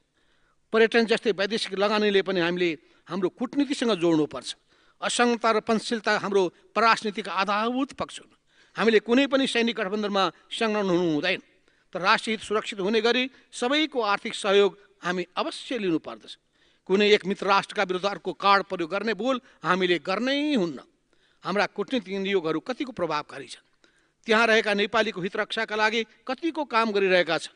बढ्दो मानव तस्करी रोक्न, द्वन्द्वग्रस्त क्षेत्रमा विदेशी सेनामा भएको नेपाली युवा भर्ती रोक्न, हवासको कब्जामा रहेका विपिन जोशी जस्ता लाई सकुशल स्वदेश फर्काउन नयाँ सरकारसँग के योजना छ? यस्ता संवेदनशील विषयमा सरकारले कुरा होइन काम गरेर देखाओस्। सशस्त्र द्वन्द्व समाधान गरेको लगत्तै र सङ्कटकालीन 21 महिने सरकारको नेतृत्व मैले गरेको थिएँ। काठमाडौँलाई तराईसँग जोड्ने दूतमार्ग जस्ता ठुला र गेम चेन्जर परियोजना कारणको थाल्ने त्यसै बेला गरिएको थियो। त्यही बेला सरकारमाले मलाई साना ठुला धेरै दलहरूले समर्थन गरेका थिए। तत्कालीन सशस्त्र विद्रोही लडाकुका अस्थायी शिविरलाई सरकार मातहत ल्याउनेदेखि अनबिनको विदाईसम्मका संवेदनशील र ऐतिहासिक काम त्यही बेलामा सफलतापूर्वक सम्पन्न भएको। तसर्थ कोही कुनै पदमा कति पटक पुग्यो भन्ने होइन, जिम्मेवारी पाएका बेला कसले के गर्यो भन्ने हिसाब जनताले अवश्य राख्छ। तराई मधेसको भूमिगत सशस्त्र समूहको आतङ्कदेखि राजधानी सहितका ठुला सहर राजमार्गमा गुन्डा राज निमित्यान्न पार्ने गरी त्यति बेला भएका कामलाई आम जनताले अहिले पनि सम्झिरहेका छन्। अन्त्यमा रात्रि बस चढेको कुनै पनि यात्रुको सपना गन्तव्यमा पुगिन्छ कि बीचमै भिरबाट खसिन्छ कि भन्ने चिन्ताले बिथोलिएको छ। यस्तो त्रासदीमा उसले चुच्चे रेलको सपना कसरी देखोस्? भूपरिवेश देशमा पानी जहाजका स्वैर कल्पना होइन, कृषि उपजलाई 12 महिना बजार पुर्याउने भरपर्दो सडक सञ्जाल, शीत भण्डार र समर्थन मूल्य चाहिएको छ। आम नागरिकले छिटो छैटो र गुणस्तरीय सेवा प्रवाह खोजेका छन्। सन्तानका लागि सर्वसुलभ गुणस्तरीय र रोजगारमूलक शिक्षा खोजेका छन्। वृद्धावस्थाका लागि भरपर्दो स्वास्थ्य उपचारको ग्यारेन्टी खोजेका छन्। जनताले भ्यू टावर र स्वागतद्वार जस्ता अनुत्पादक क्षेत्रमा भइरहेको खर्च उत्पादन र मूलक क्षेत्रमा लगानी होस् भन्ने चाहेका छन्। देशभित्र सिर्जना हुने एउटा मात्रै थप रोजगारीले पनि त्रिभुवन विमानस्थलको लामो लाइन घटाउन मद्दत गर्छ। सरकारले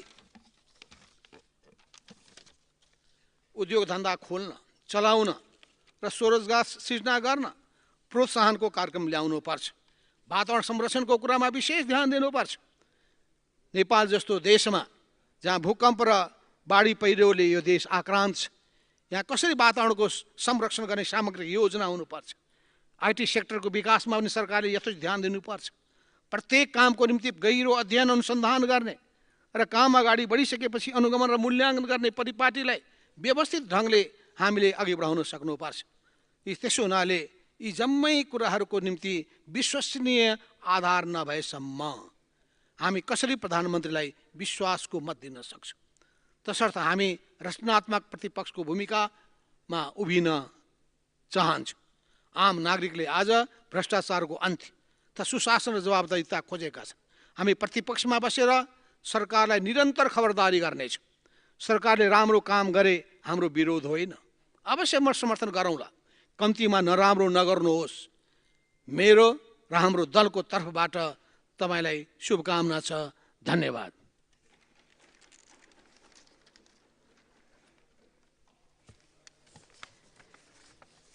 माननीय वीरेन्द्र प्रसाद महतो, समय 6 मिनट। त्यसपछि माननीय अब्दुल खान।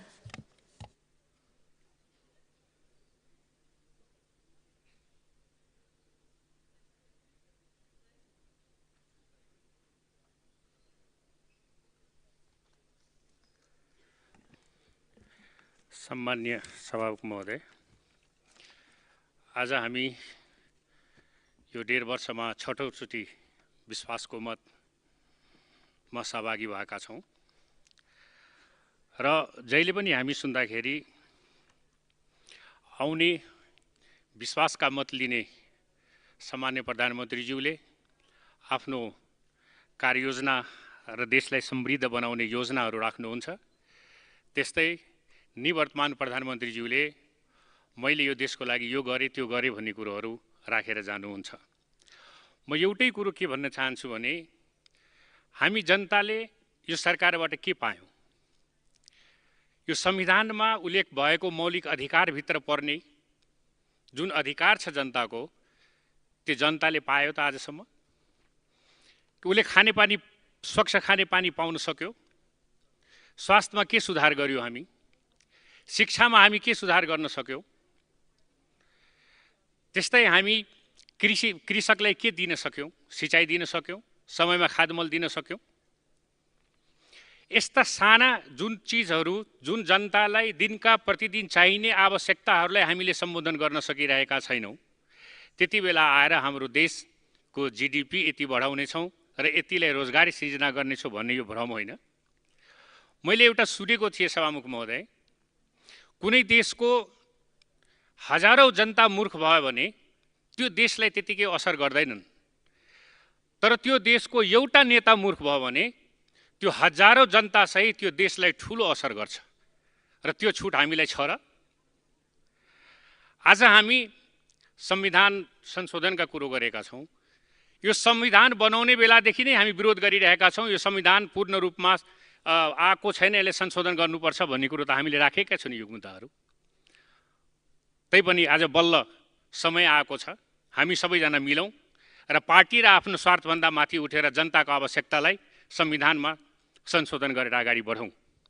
संहिताका कुरा त्यति बेला गरेका थियौँ, त किन संहिताले श्वेत संहित बनाउन सकेनौँ? त्यसको अधिकार सम्पन्न गर्न दिन सकेनौँ? किन भन्दाखेरि बोल्नु र गर्नुमा धेरै फरक पर्छ भन्ने कुरो हामीले यहाँबाट सिकेका छौँ। म सामान्य प्रधानमन्त्रीज्यूलाई के आग्रह गर्न चाहन्छु भने तपाईँले ठुल्ठुला विकासका कुराहरू पछि गर्नु होला। अहिले त जनताले चाहिने न्यूनतम आवश्यकताहरू जुन छन् त्यो आवश्यकताबाट काम सुरुवात गर्नुभयो भने जनता आशावादी हुन्छन्, सरकारप्रति विश्वास बढेर जान्छन् र यो देश समृद्ध हुन सक्छ भन्ने कुरामा आशावादी बन्न सक्छ। त्यस कारणले म यो सरकारले अहिले जुन विश्वासको मत मागिराख्नु भएको छ, छठौँ पटक हामीले विश्वासको मत दिँदै आइरहेका छौँ। अब यो पाँचौँ पटक दिँदै आउँदाखेरि छठौँ पटकमा किन नाइ भन्ने हामी आशावादी छौँ यो सरकारले केही राम्रो काम गर्ला भनेर। त्यस कारणले यो सामान्य प्रधानमन्त्रीज्यूले माग्नु भएको विश्वास मतमा हामी पक्षमा छौँ र हाम्रो पार्टीले विश्वास मत दिन्छ भन्ने म भन्न चाहन्छु। आज यो सरकारको काँधमा ठुलो चुनौतीहरू झन् थपिएको छ। आज हामीले एयरपोर्टमा जाँदाखेरि यहाँ मान्यजीहरूले भनिसक्नु भएको छ, हजारौँको लाइन कमी, त्यो लाइनमा कमी हुन हामीले देखेका छैनौँ। त्यो बाकसहरू दिनका दिन बढी आउने गरेका देखिरहेका छौँ। सभामुख महोदय, हाम्रो देशमा यति ठुलो भ्रष्टाचारीको जरो गाडेको छ। अर्थी भर्खर सामान्य प्रधानमन्त्रीज्यूले भन्नुभयो इन्जिनियरको तलब 40,000 उहाँले छक्क पर्नुभयो। निजामतीको कर्मचारीलाई 30,000, 20,000, 50,000मा काम गराउनुहुन्छ, त्यसको इच्छा होइनन्, बाध्यता हो। उसले घुस गर्छ 100 पनि गर्छ, किनभने उसको परिवार चलाउन सक्दैन भने उसँग बाध्यता भएको अरू कुरो पनि रहन सक्दैनन्। त्यस कारणले हामीले जहिले पनि हाम्रो आफ्नो बारेमा मात्रै नसोचौँ, यो देशलाई समृद्ध बनाउनु छ भने यसको निजामतीको कर्मचारीहरूलाई परिवार चलाउने किसिमले हामी तलबको व्यवस्थापन गरौँ र त्यसलाई सुविधामूलक रूपबाट अगाडि बढाउन सकौँ। नत्र भने म एउटा सानो उदाहरण दिन चाहन्छु। म भूपू मन्त्री र मैले हिजो शिक्षा मन्त्रालयको सानो ठिमीमा 5,000 घुस दिएर आएको छु। कसले पत्याउँछ? पत्याउनुहुन्छ? मेरो छोराको सर्टिफिकेट इक्विभ्यालेन्ट गर्नुपर्ने थियो, मैले 11 बजे पठाएको, 3 बजेसम्म गरिदिएनन्। यो मिलेन, त्यो मिलेन, यसो भएन, म किन मिलेन भन्दाखेरि सबै कागज मिलेको छ। म आफै गएँ, म आफै जाँदाखेरि त्यो एउटा अधिकृतले के भन्यो भने यो कागज मिलेको छैन। मैले भाइ यो त भर्खर 1 महिना थियो, 10वटा विद्यार्थीले तिमीले गरेछौ, यसलाई किन गर्दैनौ भन्दाखेरि होइन यो मिलेन, म चिया खाने टाइम हो, 4 बजेसम्म कुरिया आएनन्। त्यो बिचौलियालाई गएर 5,000 रुपियाँ दिएँ, म बसिरहेँ, 5 मिनटमा काम गरेर ल्याइदियो। अनि हामी सुशासनको कुरो गर्छौँ, भ्रष्टाचार रोक्ने कुरो गर्छौँ। कहाँबाट रोक्ने? तलबाट रोक्ने कि माथिबाट रोक्ने? त्यो कुरो त हामी स्पष्ट हुनु पर्यो नि। त्यस कारणले यो देशमा तलदेखि माथिसम्म यो बिचौलियाको जरो र भ्रष्टाचारको जरो गाडेको छ। त्यसको उन्मूलन गर्नको लागि कुनै पार्टी या कुनै सरकार मात्रै होइनन्, हामी सम्पूर्ण नेपाली र हामी सम्पूर्ण राजनीतिज्ञहरूको जिम्मेवारी छ र यसमा एकमत भएर हामी अगाडि बढ्नुपर्ने हुन्छ। जहिले पनि हामी एकअर्कालाई घोचपोचको राजनीति गर्छौँ, जहिले पनि व्यङ्ग गर्छौँ। देशमा जब आर्थिक सङ्कट आउँछन्, देशलाई निकास दिनुपर्ने कुरोहरू आउँछ, देशलाई समृद्ध बनाउने कुरोमा हामी किन एक हुन सक्दैनौँ? त्यसमा किन निकास दिन सक्दैनौँ? त्यसमा एक भएर हामी अगाडि बढ्न किन सक्दैनौँ? किन भन्दाखेरि मैले गरेको काम राम्रो, तिमीले गरेको काम नराम्रो भन्दा पनि तिमीले गरेको काम राम्रो र योभन्दा पनि मैले गरेको काम अझै राम्रो हुन सक्छ भने हामी दुईजना मिलेर किन अगाडि बढ्न सक्दैनौँ? त्यसले हामीलाई कसले रोकेको छ?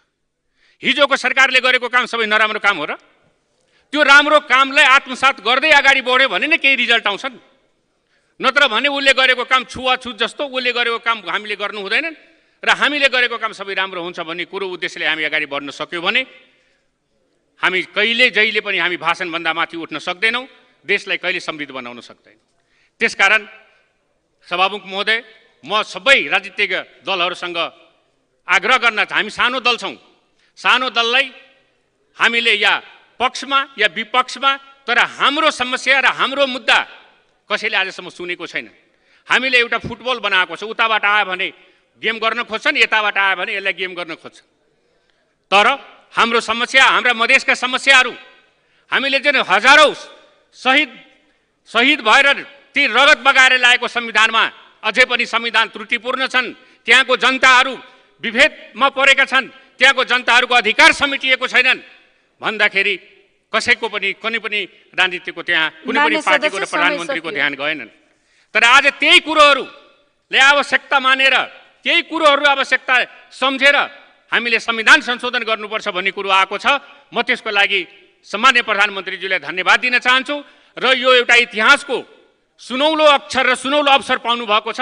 यता ठुलो दुईटा दल मिलेर एउटा जुन अवसर पाउनु भएको छ, यसलाई एउटा सफलताको रूपमा तपाईहरूले जनताको लागि प्रयोग गर्न सक्नु भएन भने फेरि पनि जनताहरूले तपाईँहरूप्रति धिक्कार गर्छन् र तपाईहरूको हामी तपाईँहरूको प्रति एउटा घृणा र तृष्णा गर्ने अवसर हामी नदेऊ र तपाईँहरूलाई म फेरि पनि 2/3 सरकार बनेकोमा र तपाईँहरूको समर्थन र दुईटै पार्टी एक ठाउँमा आएर देशलाई निकास दिने काममा अगाडि बढ्नुहुन्छ भन्ने कुरोमा विश्वास राख्दै तपाईँहरूलाई फेरि पनि सम्मान्य प्रधानमन्त्रीज्यूलाई र दुईटै पार्टी र सम्पूर्ण सरकारमा सहभागी भएका पार्टीहरूलाई धन्यवाद दिँदै म आफ्नो मत पक्षमा दिने हाम्रो पार्टीको मत पक्षमा हुन्छ भन्ने कुरो भन्दै म बिदा हुन्छु। धन्यवाद। माननीय अब्दुल खान, समय 6 मिनेट। त्यसपछि माननीय उपेन्द्र यादव।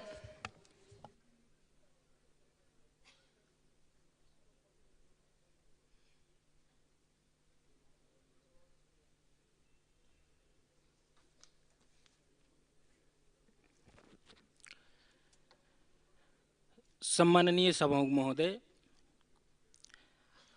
आज हाम्रो सदन समक्ष सम्माननीय प्रधानमन्त्री श्री केपी शर्मा ओलीज्यूले संविधानको धारा 76(4) बमोजिम विश्वासको मत माग गर्नुभएको छ। त्यो सन्दर्भमा हामीले दलीय धारणाहरू प्रस्तुत गर्ने क्रममा छौँ।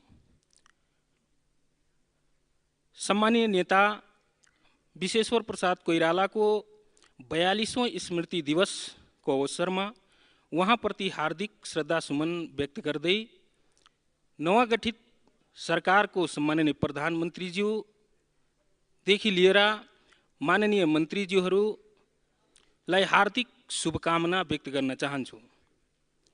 सुशासन र सेवा प्रवाह महत्त्वपूर्ण विषयवस्तु हो भन्ने कुरा सम्माननीय प्रधानमन्त्रीज्यूले आफ्नो अभिव्यक्तिमा राख्नु भएको छ र सामाजिक न्याय संहिता सबलीकरणमा उहाँको विशेष ध्यान जाओस् भन्नेमा आग्रह पनि गर्न चाहन्छु। तर सामाजिक न्यायको कुरा आउँदाखेरि नेपालमा 40 लाख भन्दा बढी दलित समुदायको जनसङ्ख्या भए तापनि 15 लाख भन्दा बढी मुस्लिम समुदायको जनसङ्ख्या भए तापनि मन्त्रीमण्डलमा उहाँहरूको उपस्थिति नहुनु कुन प्रकारको सामाजिक न्याय हो भन्ने कुरा सदनले सोच्नु आवश्यक छ भन्ने कुरा मलाई लागिरहेको छ। सामान्य सभामुखज्यू, शक्ति पृथकीकरणको सिद्धान्त अनुसार प्रतिपक्षी सबल र बलियो हुनु आवश्यक छ। जब सडक शान्त हुन्छ तब सरकार निरङ्कुश हुन्छ र जब प्रतिपक्ष कमजोर हुन्छ भने सदन निरङ्कुश हुन्छ। त्यसकारण प्रतिपक्षतिरको पनि आवाज बलियो, मुलुकको हित, समृद्धि र अग्रगामी परिवर्तनको लागि हुनुपर्छ भन्ने कुरा पनि म राख्न चाहन्छु। आजको अवस्थामा पार्टी भक्ति हाम्रो जीवनको मूल्य नै बनिसकेको अवस्था भए तापनि पार्टीभित्र पनि आलोचना, आत्मआलोचना गर्नु आवश्यक रहेको छ। त्यसबाट मात्र मुलुकको हित र समृद्धि हुन सक्छ भन्ने कुरा म स्मरण गराउन चाहन्छु। एकजना भारतीय नेता डाक्टर राम मनोहर लोहियाज्यूले के भन्नुभएको थियो भने 3 जुन 1951 में उहाँले सरकारको विरुद्धमा एउटा नारा बोल्नु भएको थियो, रोजी रोटी कपडा दो नहीं तो गद्दी छोड़ दो, रोजी रोटी कपडा दो नहीं तो गद्दी छोड़ दो। त्यो अवस्था सिर्जना नहोस् त्यसप्रति हाम्रो सम्मान्य प्रधानमन्त्रीज्यूले यहाँ विश्वास हामी तपाई सबैजनालाई दिलाउनु भएको छ। यो कुरा स्मरणीय रहोस् उहाँको कार्यकालमा म भन्न चाहन्छु। सामान्य सभामुख महोदय, हामी कहाँ केही चुनौतीहरू पक्कै पनि छन्। ती चुनौतीहरूलाई यो सरकारले पार गर्नु आवश्यक रहेको छ। जस्तै कुल सार्वजनिक ऋण हामी कहाँ 23 खर्ब 86 अर्ब 77 करोड पुगेको छ, जसमा आन्तरिक ऋण 11 खर्ब 48 अर्ब 52 करोड र बाह्य ऋण 12 खर्ब 2 अर्ब 24 करोड पुगेको छ। नेपालको आर्थिक वृद्धि दर 3.3% हुने विश्व बैंकले प्रक्षेपण गरेको छ। त्यस्तै नेपालको जनगणना 2078 अनुसार नेपालको साक्षरताको अवस्थालाई हेर्दाखेरि कुल साक्षरताको 76.2% छ र अझै 24-25% जनसङ्ख्या शिक्षाबाट वञ्चित रहेको यो पनि एउटा चुनौती रहेको छ। त्यस्तै कुल जनसङ्ख्याको 51.96% ले मात्र पाइपलाइनबाट पानी खाइरहेको अवस्था छ र 2023 को अन्तमा नेपालको कुल गृहस्थ उत्पादनको आधिकारिक अनुमान $143 बिलियन रहेको अनुमान गरिएको छ। नेपालको कुल जनसङ्ख्याको 20.27% जनसङ्ख्या अझै गरिबीको रेखामुनि रहेको तथ्याङ्क देखिएको छ।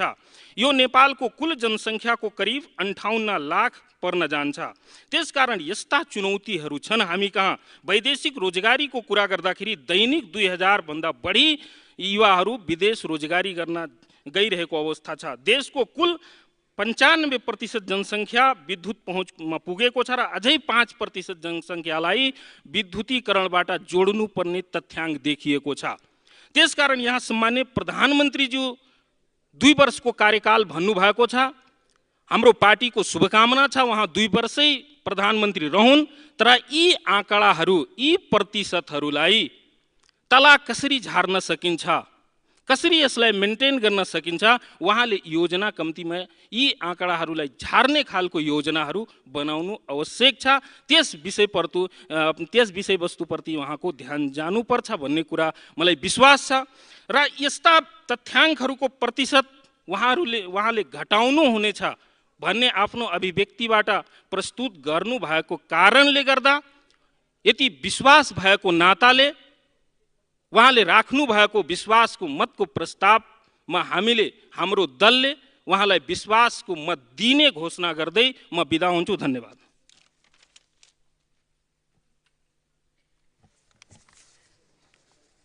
माननीय उपेन्द्र यादव, समय 6 मिनेट। त्यसपछि माननीय रामप्रकाश चौधरी।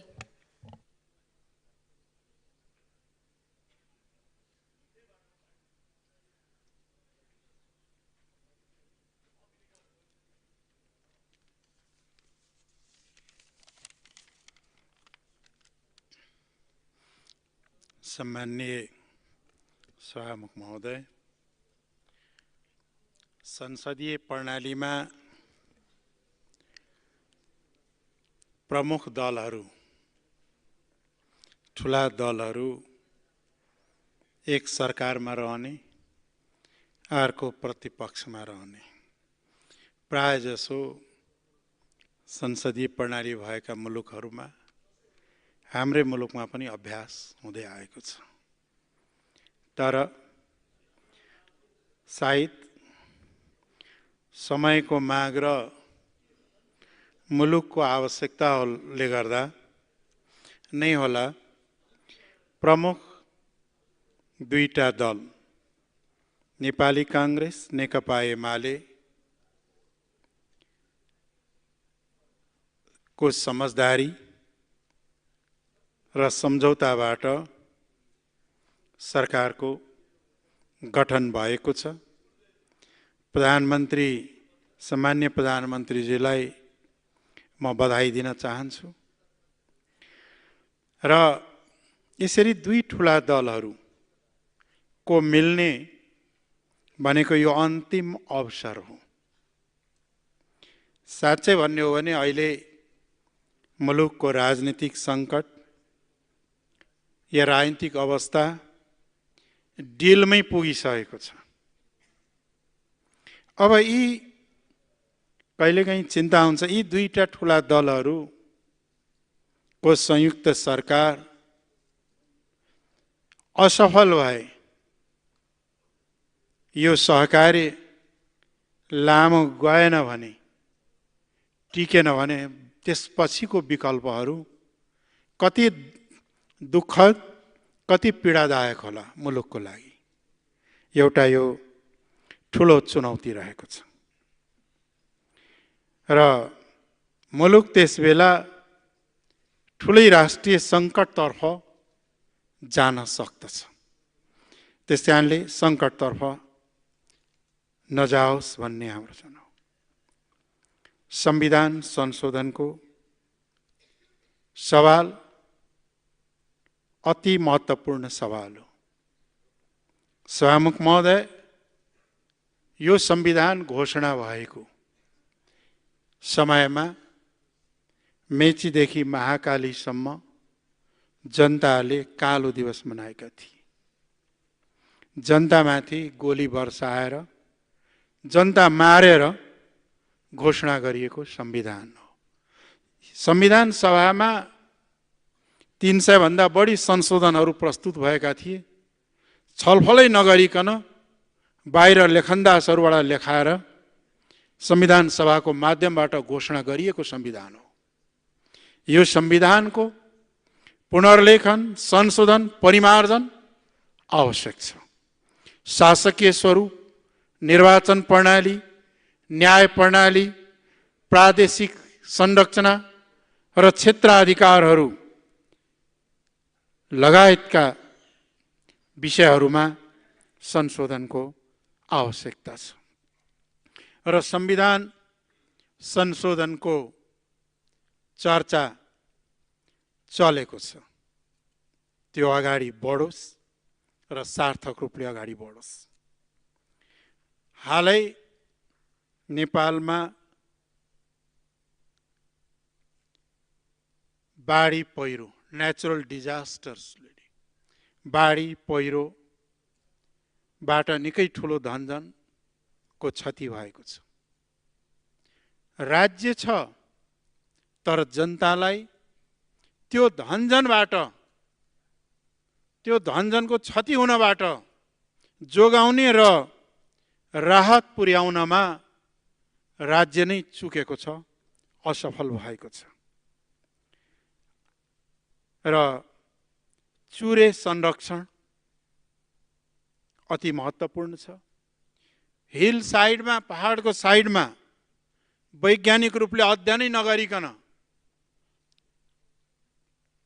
त्यसको जथाभावी सडक बनाउने, कहाँबाट बनाउनु हुने कहाँबाट नहुने नै यकिन नगरिकन गरेका कार्यबाट पहिरो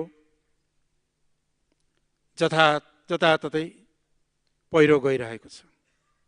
आज मुलुकमा राजनीतिलाई अपराधीकरण र अपराधीलाई राजनीतिकरण गरिएको छ र आज मुलुकमा डरलाग्दो गरी आर्थिक सङ्कट, उद्योगहरूको उत्पादन, कृषि उत्पादन गिर्दो अवस्थामा छ, व्यापार घाटा बढ्दै गएको छ, बेरोजगारी र गरिबी बढ्दै गएको छ, स्टक मार्केटमा गिरावट आएको छ, उत्पादन गर्ने उद्योगहरू चाहिँ के छ भन्दाखेरि उत्पादन गर्ने अवस्थामा छैनन्, बन्द भएका छन्, वैदेशिक ऋण बढ्दो गएको छ, उपभोक्ताका सामग्रीहरू अत्यन्त महँगो भएको छ। आज शिक्षा र स्वास्थ्यको क्षेत्रमा हामीले गुणात्मक शिक्षा समेत उपलब्ध गराउन नसक्दा आज विद्यार्थीहरू बाहिर जाने र खरबौँ नेपाली रुपियाँ, नेपाली पैसा विदेशी न थालेको छ। आजको ठुलो समस्या राजनीतिक अस्थिरता पनि हो। राजनीतिक अस्थिरताले चाहिँ के भन्दाखेरि गर्दा आर्थिक विकास, सुशासन र समृद्धिको यात्रामा अत्यन्त कठिनाई उत्पन्न भएको अवस्था छ। त्यस कारणले राजनीतिक सुशासन र सामाजिक न्याय स्थापना गर्ने त्यो लक्ष्यलाई प्राप्ति गर्न आवश्यक छ। आज नेपालमा गरिबी र धनीको बीचमा, गाउँ र सहरको बीचमा आर्थिक असमानता तीव्र गतिले बढ्दै गएको छ। आज राजनीतिक अस्थिरता संविधान संशोधनले हुँदैन। अरू पर जाउँ नजाउँ, 2007 सालदेखि आजसम्म कुनै पनि सरकारले आफ्नो कार्यकाल पुरा गर्न सकेन। एउटा अपवाद पनि छैन। के त्यो बेला यो संविधान त थिएन। सकिन लाग्यो सभामुख महोदय। तर त्यस कारणले चाहिँ कि राजनीतिक स्तर संविधान संशोधन हुँदैन, आचरण प्रवृत्तिलाई परिवर्तन र संशोधन गरेर मात्रै प्राप्त गर्न सकिन्छ। त्यस कारणले मुलुकमा अहिले चाहिँ के छ, राजनीतिक अपराधीकरण भइरहेको अवस्थामा भ्रष्टाचार, विभिन्न काण्डहरू चाहिँ कहिले एनसेल काण्ड, कहिले सुन काण्ड लगायतका काण्डहरू आउने र त्यसलाई राजनीतिक संरक्षण हुने कार्य नहोस् र अहिले आएर नेपालको अन्तर्राष्ट्रिय सम्बन्ध, मित्र राष्ट्रहरू, दात्री राष्ट्रहरू, सहयोगी राष्ट्रहरू दुविधामा रहेका छन्। त्यसले गर्दाखेरि सम्बन्धलाई राष्ट्रिय हित अनुकूल सुधार गरेर परिमाल अगाडि बढाउनु पर्ने आवश्यकता रहेको छ र यिनै आवश्यकताहरू र समस्याहरूको हल होस् भन्ने हाम्रो चाहनाका साथै अहिले बनेको सरकारलाई हामी पक्षमा मत दिन्छौँ। धन्यवाद। माननीय रामप्रकाश चौधरी, समय 6 मिनेट। त्यसपछि माननीय गङ्गाराम चौधरी।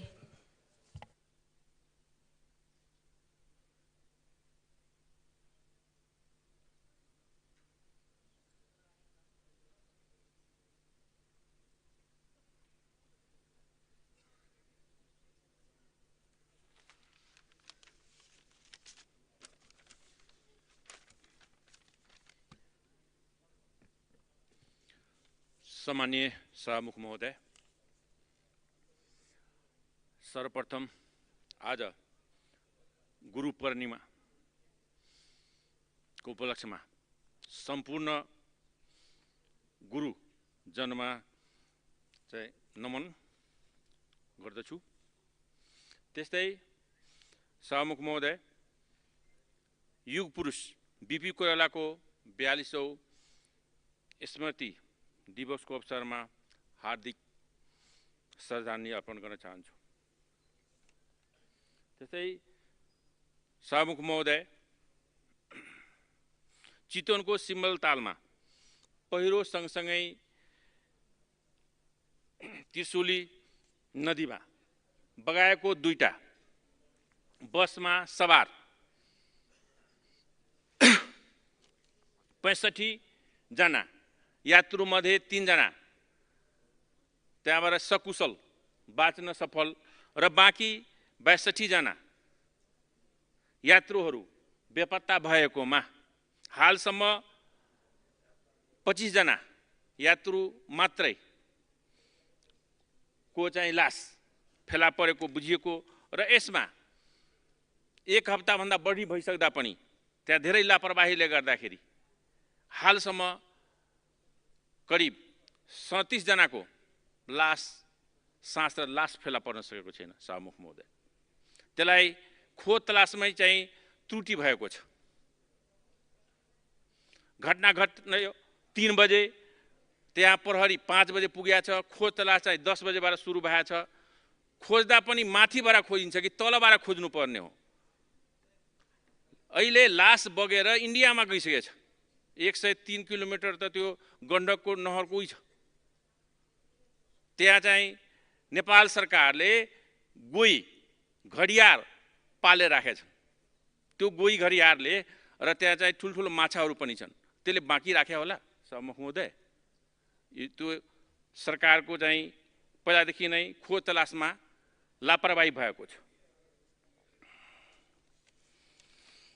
त्यस्तै हाम्रो नेपाली समाजमा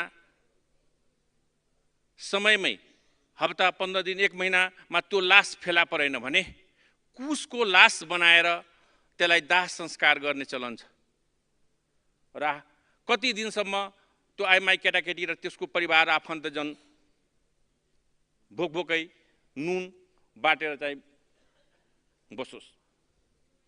अब निजका आफन्तहरूले कुसको लास बनाएर चाहिँ दाह संस्कार र काम क्रियाहरू गरिरहेछ। सभामुख महोदय, त्यसैले सो दलमा चालक दलका किशोर चौधरी लगायत सम्पूर्ण मृतक आत्माको चिर शान्तिको कामना गर्दै शोक संतप्त परिवारप्रति हार्दिक संवेदना व्यक्त गर्न चाहन्छु। सभामुख महोदय, हाल आएर इन्डियन त्यो समयमै चाहिँ मगाउनु पर्ने हो। हिजोबाट आएर चाहिँ आजबाट इन्डियन गोताखोरहरू भारतीय राष्ट्रिय मोचन बल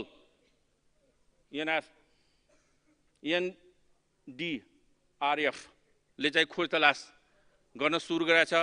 अपेक्षा राख्छु कि इन्डियन गोताखोरहरूले चाहिँ त्यो गाडी र लासहरू खोज तलास गर्ने नै छ। र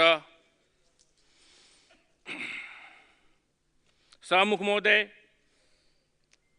सम्माननीय प्रधानमन्त्रीज्यूले विश्वासको मत लिइराख्नु भएको छ। उहाँ नेपालको एक भेटरन पीएम अनुभवी प्रधानमन्त्री हुनुहुन्छ। उहाँलाई यसपालि 2/3 बहुमतको यो सुनौलो अवसर प्राप्त भएको छ। उहाँले समाजमा भएको धेरै अपेक्षाहरू र चाहनाहरूलाई पुरा गर्नुपर्नेछ र चुनौतीहरू पनि छन् र त्यसलाई पनि सामना गर्नुपर्नेछ र समाधान पनि गर्नुपर्नेछ। सम्माननीय सभामुख महोदय, यस अवसरमा हाम्रो दल लोकसभा नेपालले परमज्यूको विश्वासको प्रस्तावको पक्षमा मतदान गर्ने निर्णय गरेको जानकारी गराउन चाहन्छु। धन्यवाद।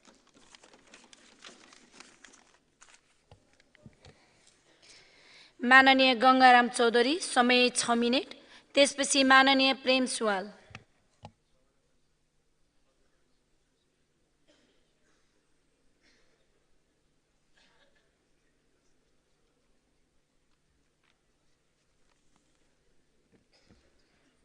सम्माननीय सभामुख महोदय, नेपालको संविधानको धारा 76 को 2 बमोजिम सम्माननीय प्रधानमन्त्री पदमा माननीय केपी शर्मा ओलीज्यू नियुक्त हुनु भएकोमा सर्वप्रथम हाम्रो दलबाट नागरिक मुक्ति पार्टी र म व्यक्तिगत तर्फबाट धन्यवाद दिन चाहन्छु र नेपालको संविधान धारा 76 को 4 बमोजिम उपधारा 4 बमोजिम सम्माननीय प्रधानमन्त्रीज्यूले विश्वासको मत माग्नु भएकोमा हाम्रो दलको तर्फबाट निम्न बमोजिम धारणा रहेको छ। सम्माननीय सभामुख महोदय, हाम्रो पार्टी संविधान संशोधन हुनुपर्छ भन्ने पक्षमा पूर्ण सहमत छ। हालको गठबन्धन सरकार राष्ट्रिय सहमतिमा उन्मुख भएको 2/3 सरकार सत्ता पक्षमा भएको हुँदा हामी यो गठबन्धन सरकारसँग पूर्ण आशावादी छौँ। धेरै आशा भरोसाहरू सामान्य प्रधानमन्त्रीज्यू आफ्नो वक्तव्यबाट भनिसक्नु भएको छ। समुदायमा आधारित समाजवाद प्रतिस्थापनको लागि भौगोलिक सांस्कृतिक पहिचान सहितको संहितालाई कार्यदिशामुखतिर लग्न हामी सत्ता पक्षमा बसेकै छौँ। सम्माननीय सभामुख महोदय, हामी सत्ता पक्षमा बसेको मुख्य कारणहरू छ। किसानहरूसँग मल छैन, किसानलाई सम्मान छैन, उत्पादन गरेको अन्न बालीहरूको बजार भाव छैन, उद्यमीलाई राहत छैन, किसान भूमिहीन भूमिपुत्र महिला दलित सीमान्तकृतको मुद्दालाई सम्बोधन होस् भनी हामी सत्ता पक्षमा बसेका छौँ र यसलाई सम्बोधन र कार्यान्वयन गर्ने दायित्व राज्यको हो। कमैया गरिब र कर्णालीका गरिब जनता दलित जनजातिका बालबालिकालाई शिक्षा छैन। दलाल पुँजीवादीहरूको हातबाट देशलाई कसरी मुक्त गर्ने त्यो अहिलेको सरकारले हिक्का राख्नुपर्छ र सरकारको जिम्मेवारी र दायित्व पनि हो। अहिलेको सरकारले संविधान संशोधन गर्ने हल्ला व्यापक भइरहँदा हामी पनि अपेक्षाकृत छौँ। यो सरकारले पनि हाम्रो अधिकार माग मुद्दालाई संविधानमा सुनिश्चित गर्नेछ र यही संविधान संशोधनको पक्षमा बसेर हामी अहिले सत्ता पक्षमा बसेका छौँ। र अन्तमा सम्माननीय सभामुखज्यू, नागरिकले अपेक्षा गरेको स्थिर सरकार संविधान र संशोधनको सुनिश्चितताको लागि हामीले समर्थन गरेको हो र हाम्रो दलबाट सम्माननीय प्रधानमन्त्री केपी शर्मा ओलीज्यूले नेपालको संविधान धारा 76 को उपधारा 4 बमोजिम माग्नु भएको विश्वासको मत दिने जानकारी सहित कार्यकालको उत्तर प्रगतिको कामना सहित बधाई दिन चाहन्छु। धन्यवाद। जय नागरिक। माननीय प्रेम सुवाल, समय 5 मिनेट। त्यसपछि माननीय चित्रबहादुर केसी।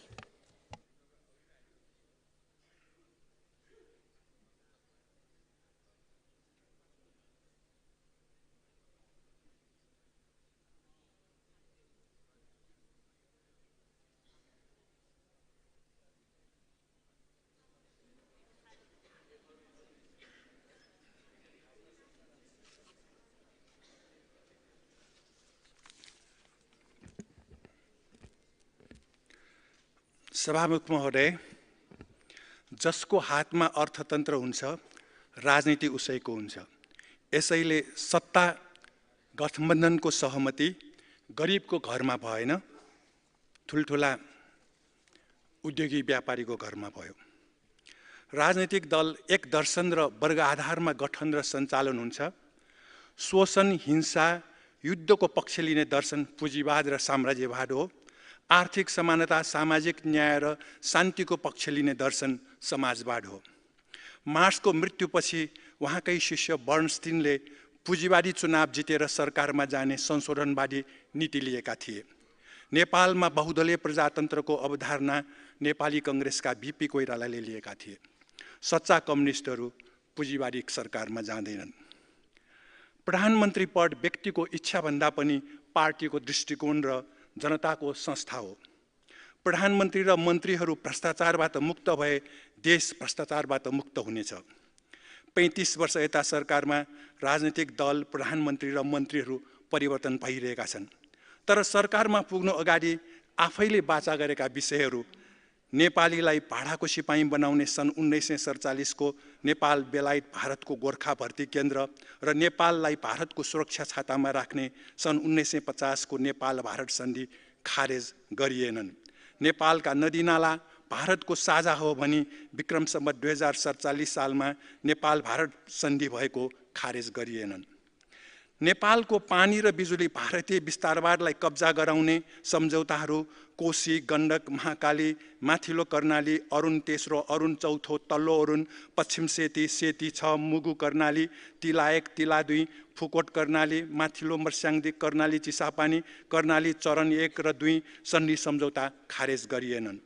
अमेरिकी साम्राज्यवादको वर्तमान र भविष्यको नीति र कानुन पालना गर्नुपर्ने देशघाती एमसीसी सम्झौता समेत खारेज नभएको चिन्ताको विषय हो। नेपालको जलस्रोत सम्बन्धी अध्ययन र अनुसन्धान भारतीय कम्पनीलाई होइन नेपालका इन्जिनियरिङ कलेजहरूलाई दिने सरकारी नीति नबन्नु थप चिन्ता हो। अहिले नेपालीलाई वैदेशिक रोजगारीमा पठाउने व्यापार फस्ताएको छ। नेपालीलाई देशमा रोजगारी नदिनेहरू, शिक्षा स्वास्थ्य निशुल्क नगर्नेहरू, खुल्ला सिमानामा देशको भूमि अतिक्रमण भएको फिर्ता लिन नसक्नेहरू, एमसीसी सम्झौताका समर्थकहरू, वैदेशिक रोजगारीको नाममा मानव तस्कर जस्तै गर्नेहरू देशभक्त हुन सक्दैनन्। आजसम्मका व्यथितिमा र देश आत्मनिर्भर नहुनुमा प्रधानमन्त्री भएकाहरूलाई जिम्मेवार बनाउने विधि जरुरी छ। पटक पटक प्रधानमन्त्री भएकाहरू लगानीबारे स्पष्ट नहुनु जनतालाई धोका जस्तै हो। नेपालमा सुकुतर बिक्रीको समाचार बढेको भन्दा पनि सियो निर्माण भएको समाचार महत्त्वपूर्ण हुनेछ। प्रधानमन्त्री हुन नेपाललाई भारतीय विस्तारवादको प्रभाव क्षेत्र स्वीकार गर्ने आत्मसमर्पणवादी दृष्टिकोणको खण्डन गर्नै पर्दछ। नेपाल भारतको प्रदेश जस्तो वा भुटान जस्तो वा सिक्किम जस्तो बनाउन दिने दृष्टिकोण नेपालीलाई कहिले स्वीकार हुने छैन।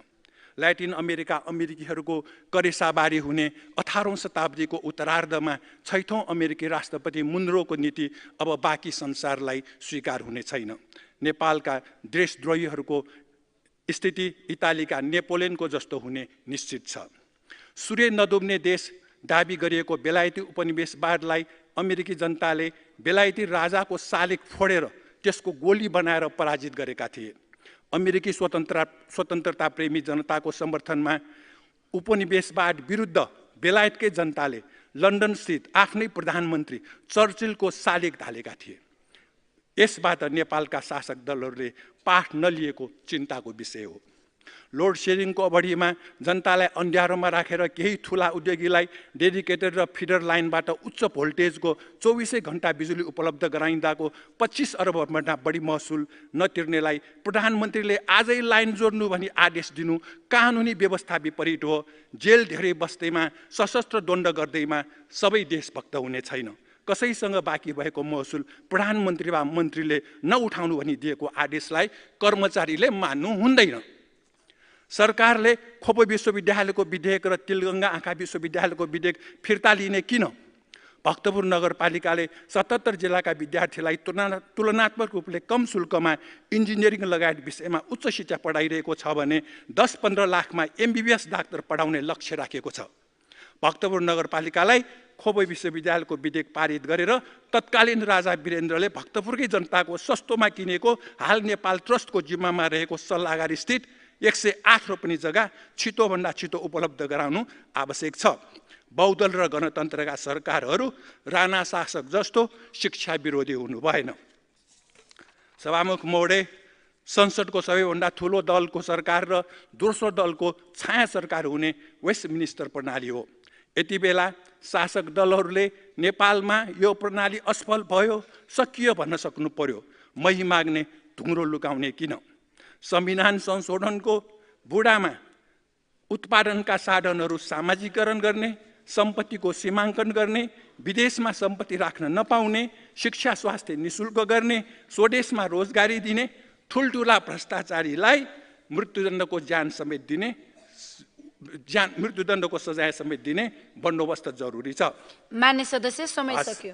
एकैछिन, पहिलो पार्टीले दोस्रो र तेस्रो पार्टीलाई सरकार दिएको प्रजातन्त्र विपरीत र 3% को मत सीमाको कानुनी व्यवस्था गरिएको संसदलाई सरकारको आज्ञापालक संस्था बनाएको हुँदा अहिले प्रजातन्त्र खतरामा पर्यो र जनता निराश भए। संहिताको विरोध गर्दै त्यसको फेरो समात्दै उपप्रधानमन्त्री हुने राजनीतिक नैतिकता होइन। कम्युनिस्ट दाबी गरेका पार्टीहरू समेत चुनावमा पुँजीवादी पार्टीसँग मत साटासाट गर्नु सिद्धान्तनिष्ठ होइन। यी विषयमा संयुक्त सरकारको दृष्टिकोण स्पष्ट नआएको हुँदा नेपाल मजदुर किसान पार्टीले विश्वासको मत दिने आधार नपाएको यहाँ उल्लेख गर्न चाहन्छु। धन्यवाद।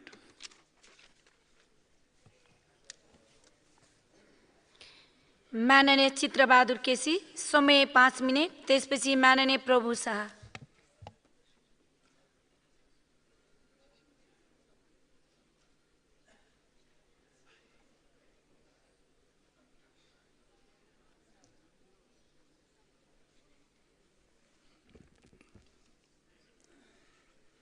सम्माननीय सभापतिज्यू, सभामुखज्यू,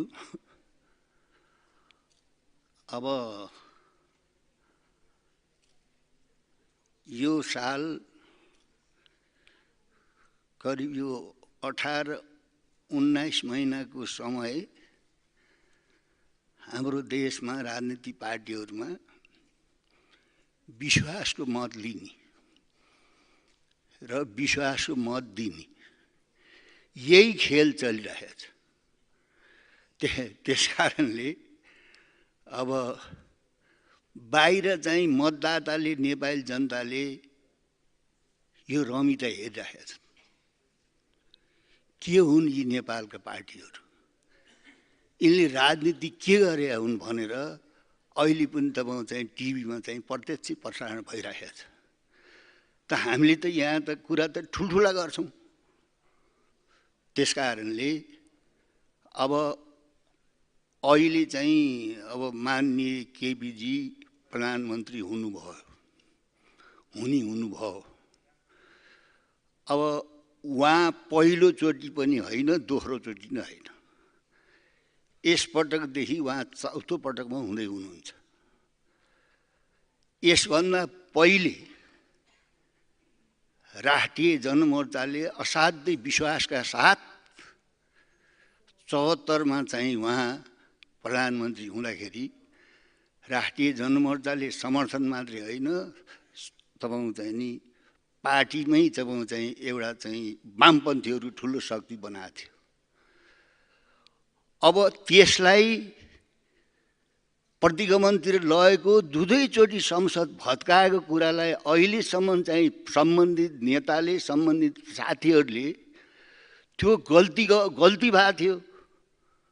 त्यो दुवैचोटि चाहिँ बिना कारण संसद भत्काउने काममा जुन चाहिँ तत्कालीन प्रधानमन्त्रीले बदमासी गर्नुभयो, गल्ती गर्नुभयो, प्रतिगमनतिर जानुभयो, त्यो बेठिक थियो भनेर आत्मआलोचना गरेको खै।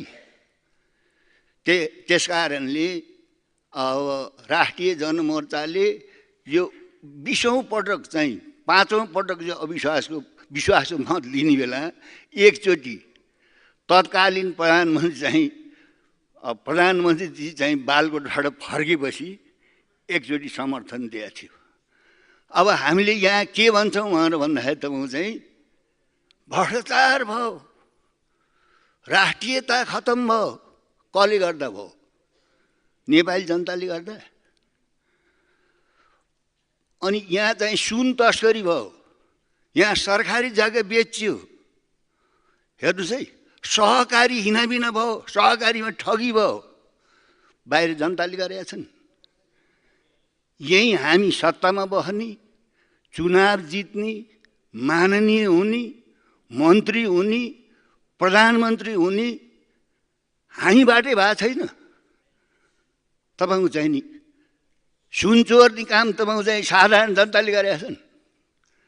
सहकारीको ठगी तपाईँको चाहिँ साधारण जनता त ठगिएका छन्। ठगेको छ कसले? मिटर ब्याजीलाई चाहिँ जोगाउने ठग को हो? तपाईँको चाहिँ दुध बेच्ने किसानहरूलाई पैसा नदिने ती ठगहरूलाई संरक्षण गर्ने को हो?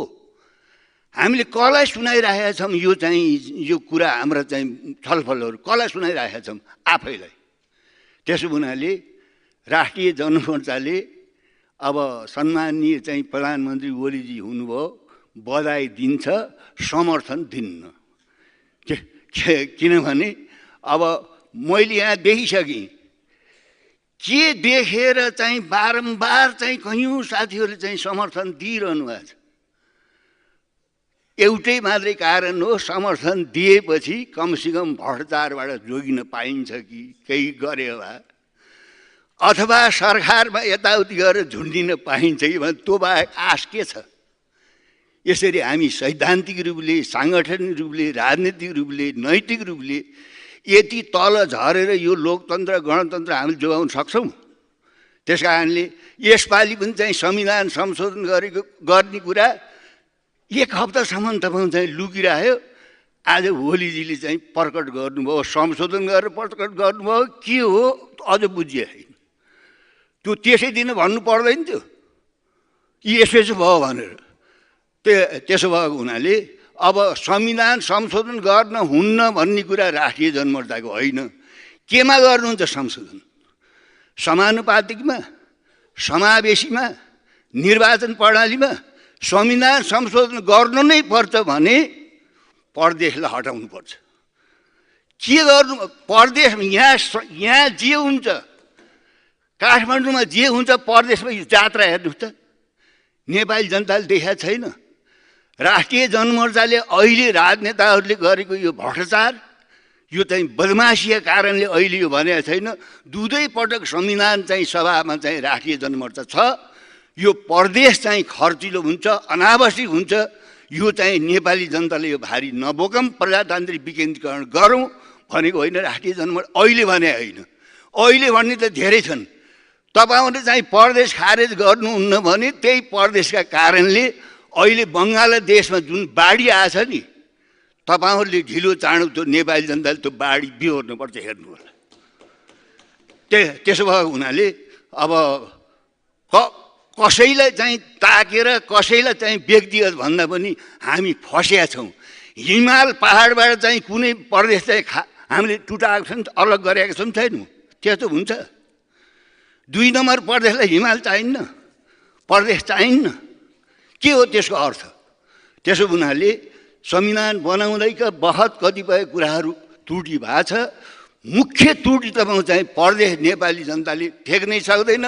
परदेशकै कारणले यहाँ चाहिँ सिंहदरबारमा जे उटपट्याङ हुन्छ, जसलाई चाहिँ भर्ती गर्नुपर्छ र हटाउनुपर्छ, त्यो हुबहु परदेशमा गइरहेछ। त्यो परदेशमा कसले गरेछ? यहीँ बस्नेले गरेछ।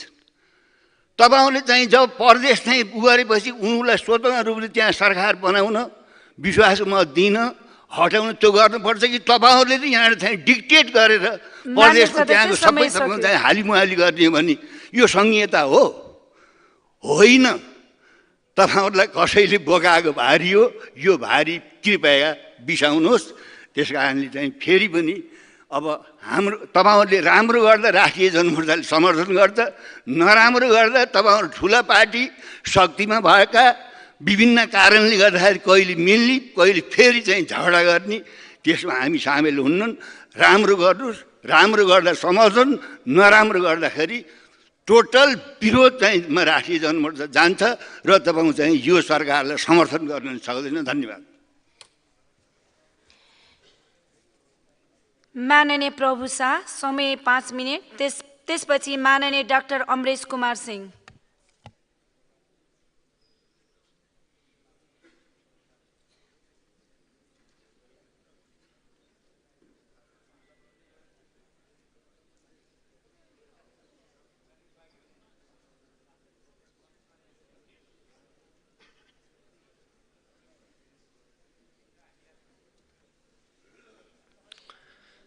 सम्मानीय सभामुख महोदय, नेकपा एमाले र नेपाली काङ्ग्रेसको सत्ता सहकार्य मेरो विचारमा नेपाली जनता र देशको लागि घातक छ।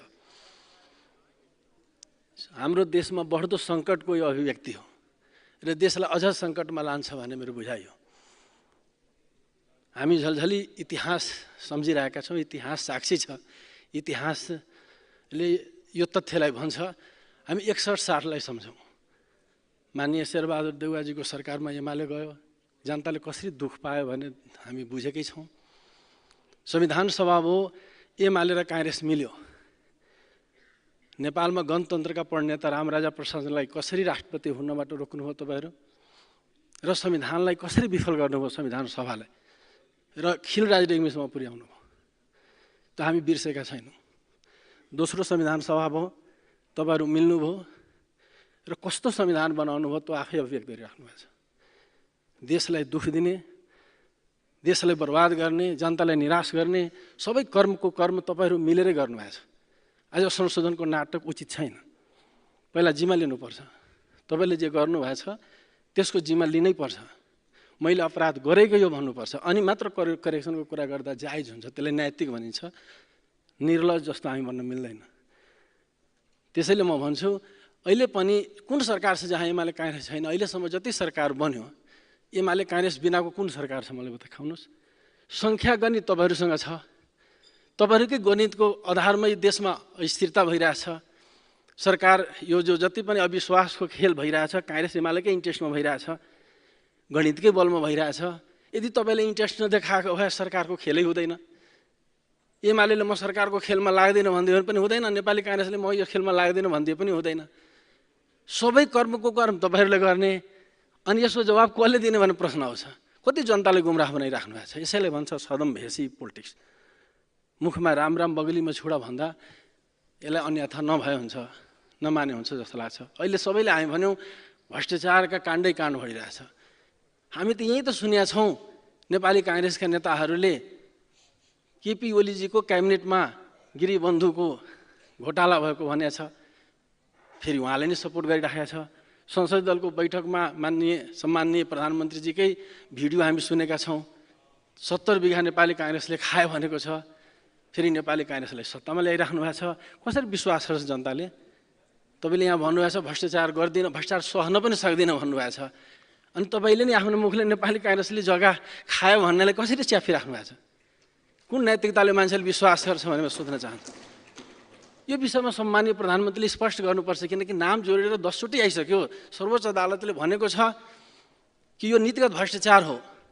अदालतले समेत नीतिगत भ्रष्टाचार गरेको त्यसको क्याबिनेट तपाईँ आफै हुनुहुन्थ्यो, त्यो बारेमा स्पष्ट गरिदिनु पर्दैन जनतालाई? अब के हुन्छ यो विषय, यो जग्गा काण्डको विषय के हुन्छ, विभिन्न काण्डहरूको विषय के हुन्छ भन्ने आश्वस्त गर्न जरुरी छ। गर्दैन मात्र होइन, जहाँ जहाँ पोइन्टमा उठेको छ त्यो विषय स्पष्ट गरिदिनु म विशेष आग्रह गर्न चाहन्छु। अहिले हामी नेपालमा सरकार पछि विदेश नीतिका कुरा आउँछ, कहिले उत्तर कहिले दक्षिण ढल्केको आउँछ। अहिले जुन ढङ्गको हस्तक्षेप बढिरहेको छ, चिन्ता छ हाम्रो विदेश नीति कस्तो हुन्छ। यो सरकारले विदेश नीतिलाई सन्तुलित गर्छ कि गर्दैन, वैदेशिक सम्बन्धलाई सन्तुलित राख्छ कि राख्दैन। अहिलेको सम्मानीय प्रधानमन्त्रीजी जुन बेला प्रधानमन्त्री भन्नुभएको छ, भारतसँगको सम्बन्ध उतार चढाव रहेको हामी सबै जानकार छौँ। अबको इन्डियासँग सम्बन्ध कस्तो रहन्छ सबैको चासोको विषय छ। हामीले यहीँ संसदबाट सर्वसम्मत ढङ्गले पारित गरेको चुच्चे नक्सा अब कार्यान्वयन हुन्छ कि हुँदैन? सम्मानीय प्रधानमन्त्रीजीले भन्नुभएको छ एमालेको सरकार आयो भने मात्र कार्यान्वयन हुन्छ। अब एमालेको सरकार आयो, हामी आशावादी छौँ त्यो चुच्चे नक्सा कार्यान्वयन हुनुपर्छ। हाम्रा नेपाली भूभाग नेपालले पाउनुपर्छ। कसरी पाउने त्यसको डेट पनि बताइदिनुहोस्, विधि पनि बताइदिनुहोस्। नेपाली जनता आश्वस्त हुन चाहन्छ भने म विशेष आग्रह गर्न चाहन्छु। तपाईँले भन्नुभएको छ हामी हेरिरहेछौँ नेपालको इपिजीको प्रतिवेदन, सम्मानीय प्रधानमन्त्रीजीकै पालामा पहलमा त्यो बन्यो पनि आयो पनि, तर कहिले बुझाउने हो त? त्यसको कार्यान्वयन के हुन्छन् भन्ने जनता जान्न चाहन्छ। यसबारेमा स्पष्ट गरिदिए राम्रो हुन्छ। अहिले हामी काङ्ग्रेस र एमाले बनेको सरकार हो, मजबुत सरकार हो, 2/3 सरकार हो। यो बेला धेरै कुराहरू हामी आफ्नो पक्षमा, नेपालको पक्षमा लिन सक्छौँ। र सबभन्दा बढी चर्चाको विषय अयोध्याको पनि रह्यो। जहिले पनि नेपालको प्रधानमन्त्री इन्डिया जाँदा सम्मानीय प्रधानमन्त्रीजी कुनै न कुनै कार्यक्रममा अयोध्या नेपालमा छ, इन्डियाले बनौटी अयोध्या खडा गरेको भन्नुभएको छ। र हामी चाहन्छौँ उहाँ प्रधानमन्त्री भएको बेला योलाई तथ्यगत ढङ्गले हामी पुष्टि गरौँ, एउटा नेपाललाई ठुलो हामी लाभदायी बनाउन सक्छौँ।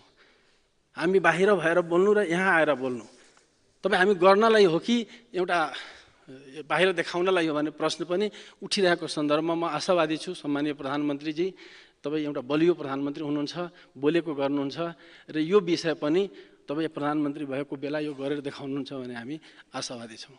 र हामी चाहन्छौँ नेपालमा स्थिरताको जो प्रश्न उठिरहेछ, नेपालमा स्थिरता तपाईँ हामी आफ्नो भूमिकाले पुरा गर्न सक्छौँ। नेताहरूको नियत राम्रो भएको भए यो स्थिति नै आउँदैन थिएन। कयौँ कुरा सिस्टमसँग हामी भन्दै आएका छौँ, संविधान सभा साक्षी छ कि यो गलत संविधान, खिचडी संविधान भनौँ या यसलाई बिग्रेको संविधान बनाएकोले देश बिग्रिरहेको छ। त्यसमा हामी जसले संविधान बनाएको ठुलो जस देखाउनुहुन्छ नेपाली जनतामा कि हामी ठुलो महान कर्म गर्यो, त्यो महान कर्म थिएन। त्यो एक ढङ्गको धोका थियो, एक ढङ्ग गद्दारी थियो, देश र जनताप्रतिको एउटा धोका गर्नुभएको थियो। भएका उपलब्धिलाई त्यसलाई बन्ध्याकरण गर्नुभएको छ। त्यो बन्ध्याकरण गरेको कारण, त्यसलाई गन्डा बनाइदिएको कारण, त्यसलाई बिगाडिदिएको कारण, त्यसलाई झन्डिल बनाइदिएको कारण आज देश झन्डिल भइरहेको छ। त्यो सिस्टममा हामी छलफल गरौँ। एउटा छड्के हानेर यो दफा त्यो दफाको कुरा होइन, होल सिस्टमका नैतिक ढङ्गले जवाबदेही हुन सक्नुपर्छ भन्ने लाग्छ। त्यस अर्थले पनि म भन्छु हामी आफ्नो मोरल देखाउँ, हामी एउटा नैतिकतालाई माथि प्रदर्शन गरौँ। नेता जस्तै देखिया छैन। अहिले हामी जो बोल्छौँ मान्छेले खिसिटुडी गरिरहेको हुन्छ, मान्छेले पत्याइरहेको हुँदैन, त्यो भनेको नेता होइन। नेताले भनेपछि मान्छे ढुक्क हुने बनाउनु पर्छ, त्यो स्थिति छैन। त्यस अर्थले पनि हामी त्यसमा आश्वस्त गर्न एकचोटि विशेष आग्रह गर्न चाहन्छु। सम्मानीय प्रधानमन्त्री जुन तपाईँले रोडम्याप यहाँ प्रस्तुत गर्नुभयो, त्यसको चित बुझ्ने आधार त खासै देखिन्न, किनकि तपाईँ सहितकै सरकारले आजसम्म यो दुर्गति देशको पुर्याएको हो। आज नेपाली जनता जो निराश छ, देशमा भविष्य देख्न सकिरहेको छैन, त्यसमा मुख्य हिस्सा भनेकै नेपाली काङ्ग्रेस र एमाले। उहाँकै नेताले यसरी भनिसकेपछि मान्छे अब कहाँ जान्छ भन्ने प्रश्न आउँछ। त्यस अर्थले पनि आश्वस्त गर्ने सम्बोधन होस् भन्ने हामी अपेक्षा राख्दछौँ। र अब यतिका प्रश्न उठाइसकेपछि, सम्मानीय प्रधानमन्त्रीसँग यतिकै प्रश्न उठाइसकेपछि सपोर्ट गरिराख्न उचित हुँदैन भन्ने म जाहेर गर्न चाहन्छु। धन्यवाद। अब माननीय सदस्य डाक्टर अमरेश कुमार सिंह, समय 5 मिनट। त्यसपछि माननीय सदस्य योगेन्द्र मण्डल।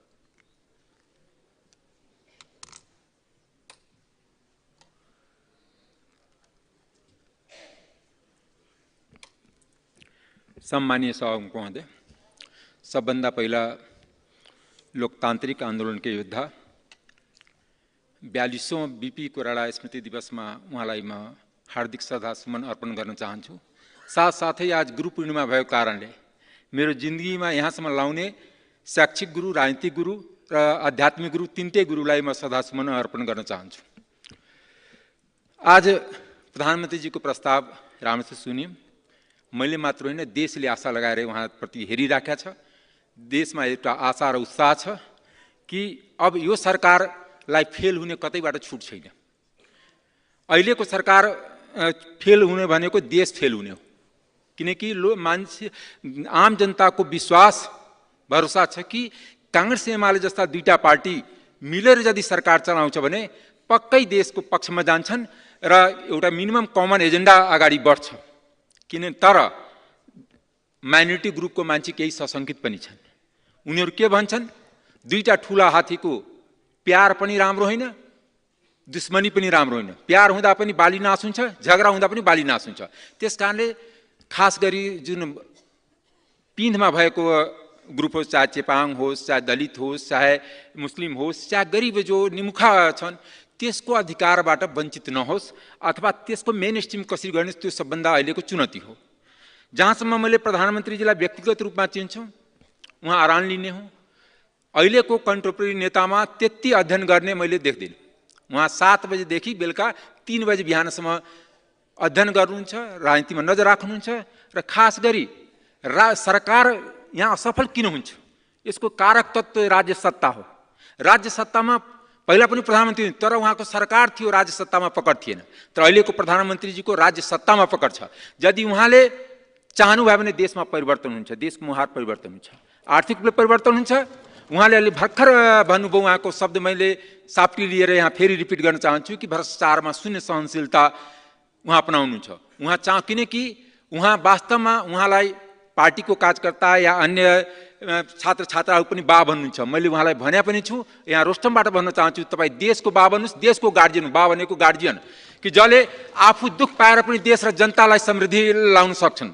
किनकि आज जनतालाई केही पनि चाहिँदैन, जनतालाई विश्वास चाहिन्छ, भरोसा चाहिन्छ। यो देश, त्यो भरोसा, युवाको भरोसा कसरी हुन्छ कि यो देशमा हामी रोजगारी गर्छौँ, श्रम गरेर हामी यो देशलाई अगाडि बढाउँछौँ, त्यो वातावरण बनाउने प्रधानमन्त्रीसँग विनम्र आग्रह सभामुखले मार्फत गर्न चाहन्छु। विद्यार्थीको यो देशमै पढेर हाम्रो वर्ल्ड क्लासको कुनै पनि कम्पिटिसन कम्पिट गर्न सक्छु, त्यस्तो शिक्षाको वातावरण कसरी हुन्छ? साथसाथै जुन बजेटमा कनिका छर्ने जुन काम भइरहेछ, त्यसलाई यो जुन विकास बजेट र साधारण खर्चको जुन ग्याप छ, त्यो ग्यापलाई कसरी कम गर्न सकिन्छ? अहिले सबभन्दा प्रधानमन्त्रीजीको च्यालेन्जिङ काम के हो? आर्थिक अनुशासन। आर्थिक अनुशासन भनेको खालि सिंहदरबारमा आर्थिक अनियमितता छैन, गाउँ गाउँ वडा वडा प्रदेशमा आर्थिक अनियमितता छ। त्यसको अनुभव हामीभन्दा बढी प्रधानमन्त्रीलाई नै थाहा छ कि कसरी आर्थिक होइन। किनकि आज देशको साधारण खर्च यही अर्थमन्त्री प्रधानमन्त्री अर्थमन्त्री जुन हुन्छ 15 खरब पुगिसकेका छ। वैदेशिक ऋणको चाङ हामीसँग 24 खरब छ, त्यसलाई कसरी कम गर्ने? किनकि वैदेशिक ऋण लिने जस्तै जापानहरूमा 200% भन्दा बढी जिडिपीको ऋण छ, तर उनीहरू प्रोडक्टिभ काममा लगाउँछ, डेभलपमेन्टमा लगाउँछ। साधारण खर्चको लागि दुनियाँमा कसैले यदि ऋण लिन्छ, वैदेशिक ऋण या आन्तरिक ऋण लिन्छ, त्यो देश डुब्छ, त्यो देश उभो लाग्न सक्दैन। त्यस कारणले मैले पनि त आशा लिएकै छु कि कम्तीमा उहाँको यो जुन पहिलाको 3 चोटिको प्रधानमन्त्री कार्यकालको अनुभव समेट्दै, कमी कमजोरीलाई हटाउँदै नेपाली जनताको विश्वासमै धेरै कुरा भर पर्छ। आज औद्योगिक उद्योगपतिहरूको विश्वास उठ्या छ कि यो देशमा उद्योग गर्न सक्दैन, त्यो उद्योगपति प्राइभेट सेक्टरको विश्वास कसरी जित्ने? यहाँ श्रमिकको विश्वास कसरी जित्ने? सबभन्दा चुनौती त के हो भने किसानको विश्वास कसरी जित्ने? किनकि किसानले समयमा मल पाएन भने खेती गर्दैन। मैले लास्टमा एउटा अर्को कुरा उहाँको के विशेषता देखाएको छु भने उहाँको पालामा राष्ट्रियता सुरक्षित रहन्छ। किनकि हामीलाई कसैतिर न उत्तर न दक्षिण न पश्चिम कसैतिर टिल्ट गर्ने हामीलाई हाम्रो जियो पोलिटिक भू राजनीतिक अवस्था छ दिँदैन। त्यस कारणले उहाँको जुन आह्वान राष्ट्रियताको मामलामा छ त्यो पनि अधिग्रहण छ, त्यो मलाई विश्वास लागेको छ। किनकि अरू नेताको भन्दामा उहाँको आफ्नो जुन लागेको कुरामा अड्नुहुन्छ, चाहे उसको कारणले उहाँले आफै दुःख पाउनुभयो होला अथवा राष्ट्रले पनि कहिलेकाहीँ दुःख पाएको छ, त्यो यथार्थ हो। तर त्यो यथार्थतामा के हुन्छ भने हामी साना मुलुक हौँ, साना मुलुकको आफ्नो राष्ट्रियता यदि जोगाएन भने त्यो मुलुक जहिले पनि अस्थिरताको शिकार हुन्छ, गरिबीको शिकार हुन्छ। दुनियाँमा जसरी गाउँको सामन्तले कहिले पनि त्यहाँको गरिबलाई धनी हुन दिँदैन, त्यस्तै दुनियाँको धनी देशहरू गरिबलाई उभो लाग्न दिँदैन, गरिब देशलाई माथि उठ्न दिँदैन। त्यस कारणले हाम्रो जुन भौगोलिक विशेषता छ त्यसलाई अङ्गीकार गरेर कसरी हामी समृद्धिको बाटोमा जान्छौँ, कसरी हामी आफ्नो नेपालको हितमा नेपालको फरेन पोलिसी युज गर्छौँ र अबको डिप्लोमेसी इकोनोमिक डिप्लोमेसी हुनुपर्छ। जुन देशको हाम्रो राजदूतावासको काम छैन, त्यहाँ कुनै फाइदा भएर चाहिँ त्यस्ता राजदूतावास बन्द गरिदियो हुन्छ, किन त्यसले आर्थिक भार गर्छ। र अहिले वैश्विक युग छ, व्यापारी युग छ, कसरी हामी आफ्नो एक्सपोर्ट बढाउने, इम्पोर्टलाई घटाउ, व्यापार घाटा कसरी कम गर्ने, यो सबै किनकि उहाँले गर्नुहुन्छ। यो मैले विश्वास लिएको कारणले मेरो मत उहाँको पक्षमा जान्छ र मैले यही संसदमा बसेर उहाँको खबरदारी पनि गर्छु कि ताकि कि लोकतन्त्रको कुनै पनि अधिकार या सुशासनको कुनै पनि कमी नहोस्। त्यसको टाइम टु टाइम मैले यही रोस्टमबाट उहाँको खबरदारी पनि गर्छु। खबरदारीको साथसाथ उहाँको पक्षमा मत हाल्ने प्रतिबद्धता व्यक्त गर्दै अन्त गर्छु। धन्यवाद। अब माननीय सदस्य योगेन्द्र मण्डल, समय 5 मिनट।